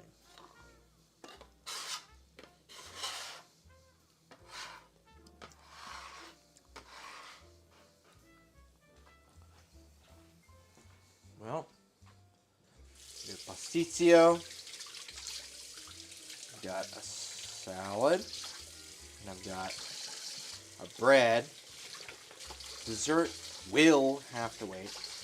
But we can try and make a cocktail. At least while we give it like a good 10, 15 minutes for the Pastitsio to cool off just a tad. You know what I mean? You can't cut into it as soon as it comes out of the oven. That's like a sin in every culture. Delayed gratification, of course. So we have to come up with something instead. All right, sorry. Trying to assuage my more devilish nature. All right. So I've got this. Here, I need to add some rose water, I believe, or orange blossom water. Let's see, what is it? Anders orange blossom water, teaspoon. Rose water, almond extract. Oh no, that's orgeat. It's rose water syrup. I'm gonna use orange water because that's the thing that I've been told, and that's the thing that I actually have.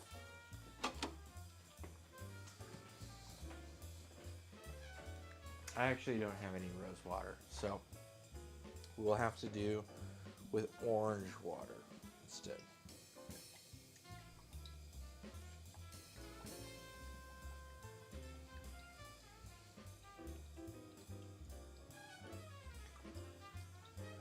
Okay, that's probably almost certainly enough.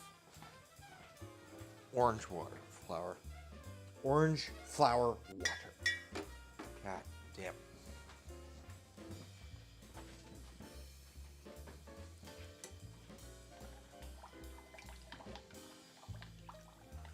We've come down to heat quite a bit, so the volatiles from this is probably gonna be, not gassing off as much.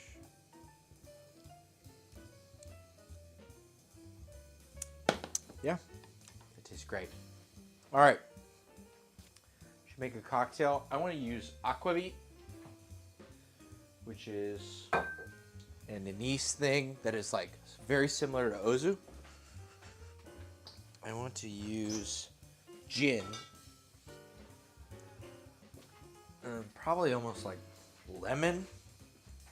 So let me see, like gin, aquavit, grenadine cocktail. Let me try to find something that is like not like a crazy dumb thing, but like something that like seems kind of in the pocket.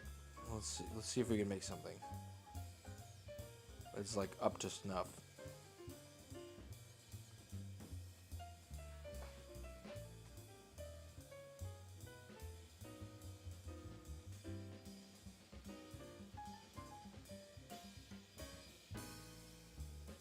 Look up aquavit gin cocktail.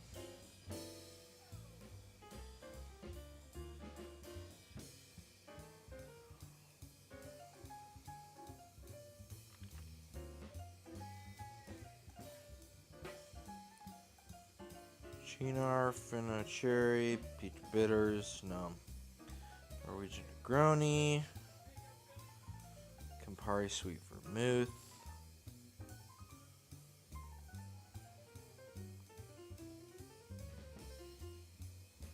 Okay, I'm gonna make up something because these are just throwing shit at the wall, and if anyone's gonna throw shit at the wall on this stream, it might as well be me. So.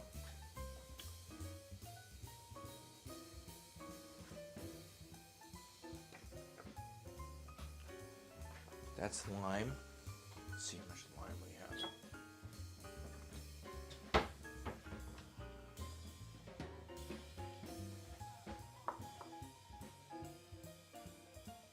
This is a 2 ounce. You're probably.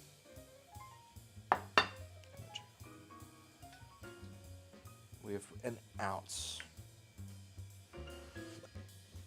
of lime juice.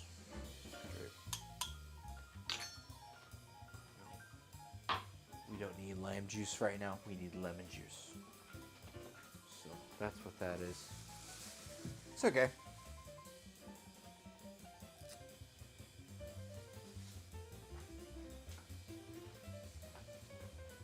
Nothing is for everything.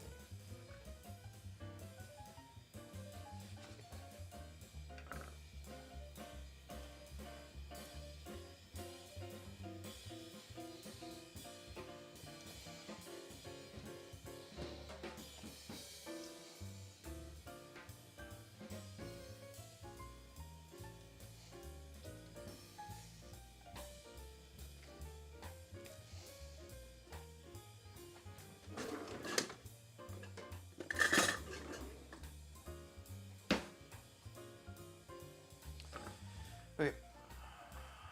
Glasses. I might as well shake a little bit of the stuff out of this.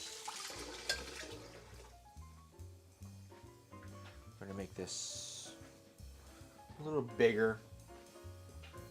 This might be considered a double or so. So we will be adding a rock and then some.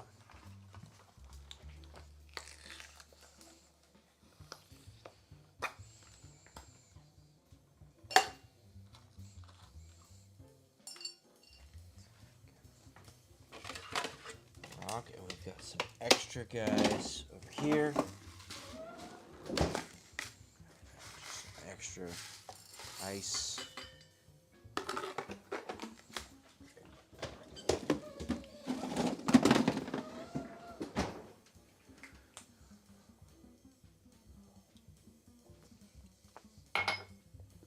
Okay, aquavit. Aquavit. We have gin. We have lemon. We have grenadine. And I feel like there was something else I wanted to incorporate. Maybe not a lot more than that, but something. I swear.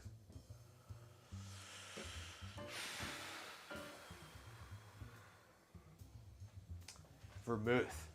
That's what we wanted to incorporate. A little bit of vermouth. That is exactly what we wanted to add. Okay. So I'm going to tip this over to the ounce, and we're going to make some educated guesses. I'm going to guess equal parts. Sorry, my apologies. Every time I adjust the headphone, it pauses. Gin, aquavit, and our cookie Americano Blanco. I'm going to pour them in equal amounts in ounce pours, because that will make a 2 ounce base pour. And then we'll get an ounce for aperitivo. Probably going to go over an ounce for our lemon. It's like decidedly. Probably settle at 1.5 ounces actually. I'll just use that one. And then, because we got 3 ounce. And then under 1.5 ounces for our grenadine. And we'll do that. So, like parsley. It gets everywhere. I'm not a big fan of parsley, but it does what it does, and it will not go away. Okay. So we're going to go for a solid 1.5 ounce pour, which means I'm going to pour 1.5 ounces. And there's a tad bit more, and I might as well just go for it. All right. We have grenadine here. And I'm going to go for definitely under 1.5 ounces pour. Probably closer to 1 ounce. But I'm using the 1.5 ounces because the whole idea of sours is like a 1-to-1. Or 2-to-1-to-1. Where 2 of the base, 1 of the rest. So.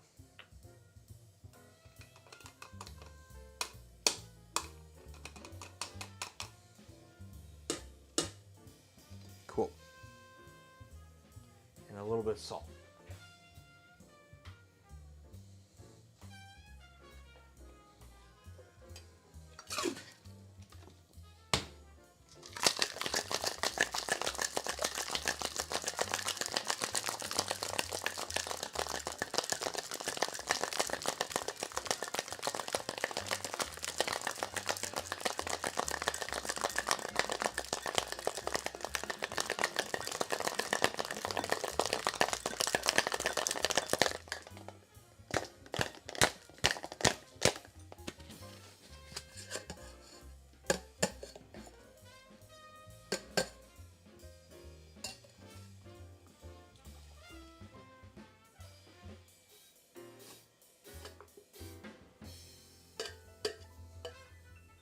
This is aquavit, gin, grenadine, lemon, and some cookie Americano Blanco.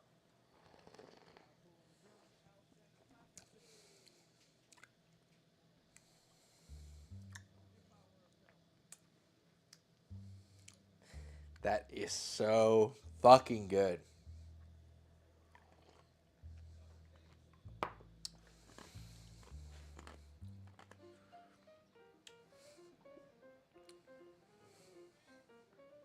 Shit, dude, that is really, really good.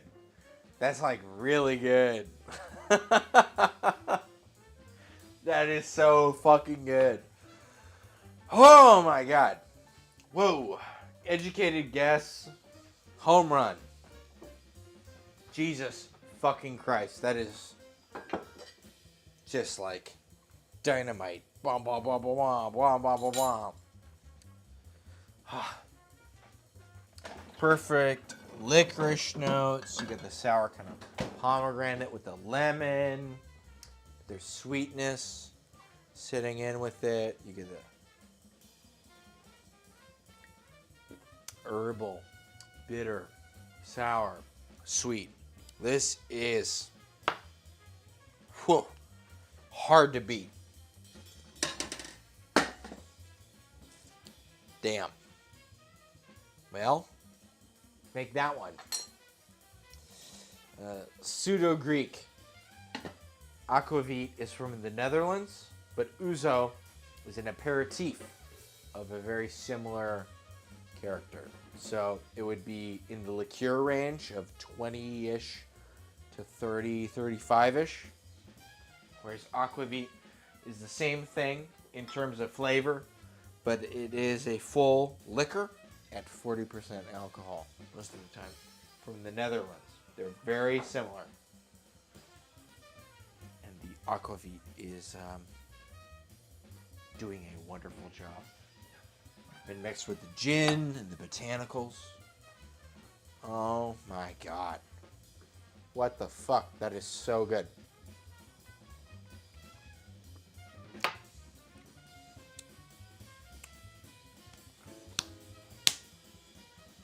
It's like energizing how good that tastes like.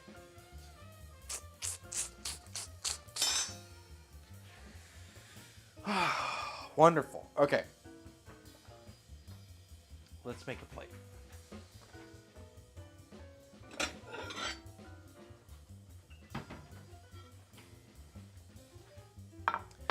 also get to cut into this loaf of bread. I let it set for a while, because that's what you're supposed to do with bread. And then most of the time, we don't ever get it set.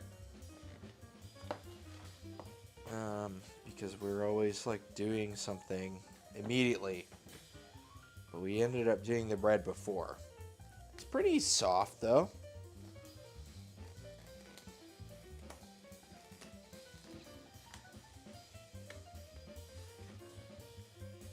It looks pretty good. I mean, the crumb isn't as open as it could be. But I mean, it is a loaf of bread. There's no denying loaf of bread status. I don't know why the bottom is kind of wet. I'm not sure about that. I couldn't tell you. Maybe we just put it in the oven. Still kind of hot. Put it upside down. It's a guess. I don't know. I don't know how to fix that. I don't know. Wet bread sounds like it's not gonna last very long. So maybe it does need to like have the butt toasted. I guess. But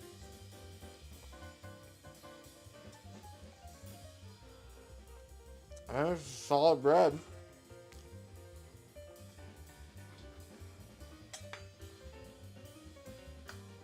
All right. Let's grab some of this Pastitsio.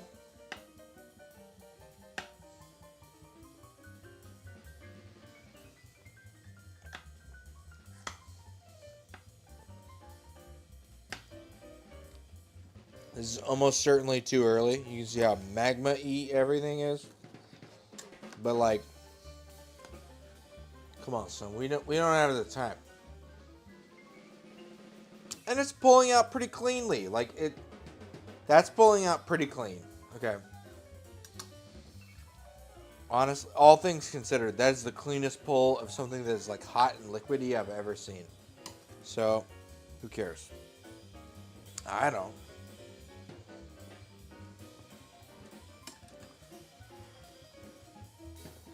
I dig the sesame seed flavor. I was gonna save some of this for on top, but like, who gives a shit? I'm hungry. You know, and that's the whole reason why we don't normally use parsley. Who's not hungry enough to just forget about parsley as an ingredient entirely? It just doesn't matter. If you're hungry, parsley doesn't enter the equation. Parsley's like a formal thing established by some sort of restaurant. It's almost like that kind of like millennial restaurant culture where they're like, we do things a little differently here. We serve parsley with everything. But like that was like every restaurant before those restaurants. You know what I mean? It's just like a bunch of dumb bullshit. I don't know. I get this fucking mango pomegranate salad. Hell yeah, this looks so fucking good. I'm gonna mow down on this so hard. We have no idea. Everything looks so good. And this cocktail is like, I swear to God, amazing.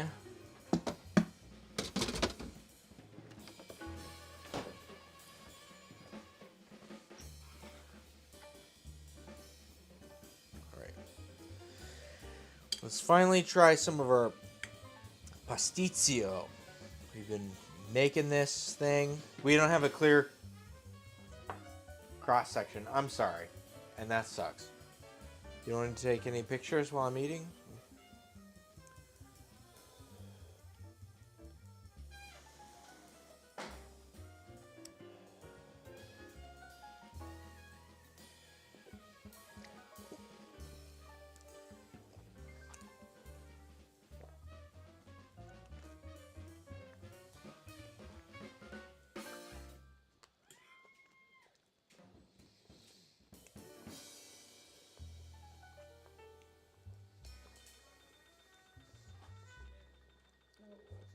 Sorry.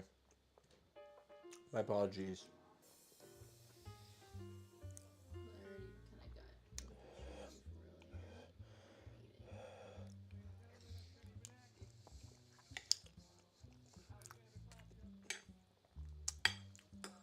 This is really good.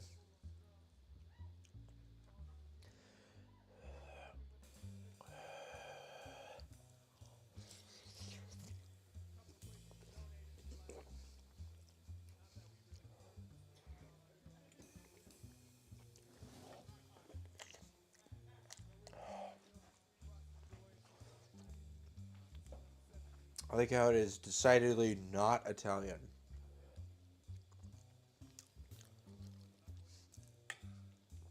I really like that.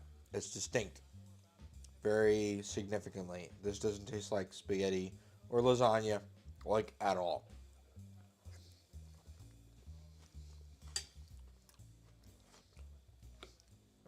I'm not sure if mustard features heavy in Greek cuisine. Mangoes obviously don't, but this is like pretty improv salad.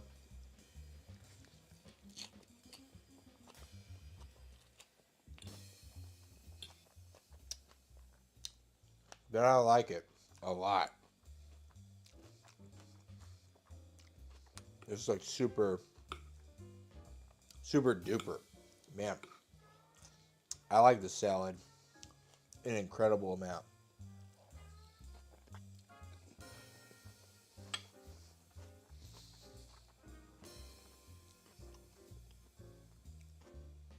And this bread doesn't have a lot to say, but the sesame seeds really like hammer home like a distinct, identity.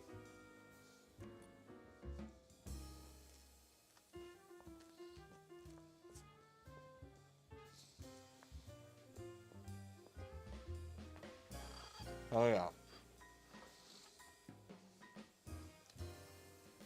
This is an amazing meal, I would say.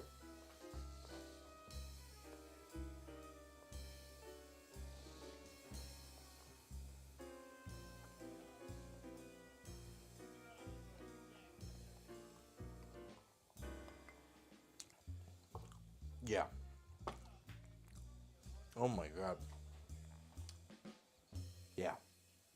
So this is like one of my favorite things I've made, like impromptu or like with not a lot of preparation in a long time. This is super fucking good. All right. There's not a whole lot else to say. We've done everything we could do, other than the dessert, which is gonna have to wait till tomorrow, because that's just how it rolls sometimes. But we did a lot of stuff. I'm glad we incorporated the mangoes into the salad, if not into the dessert.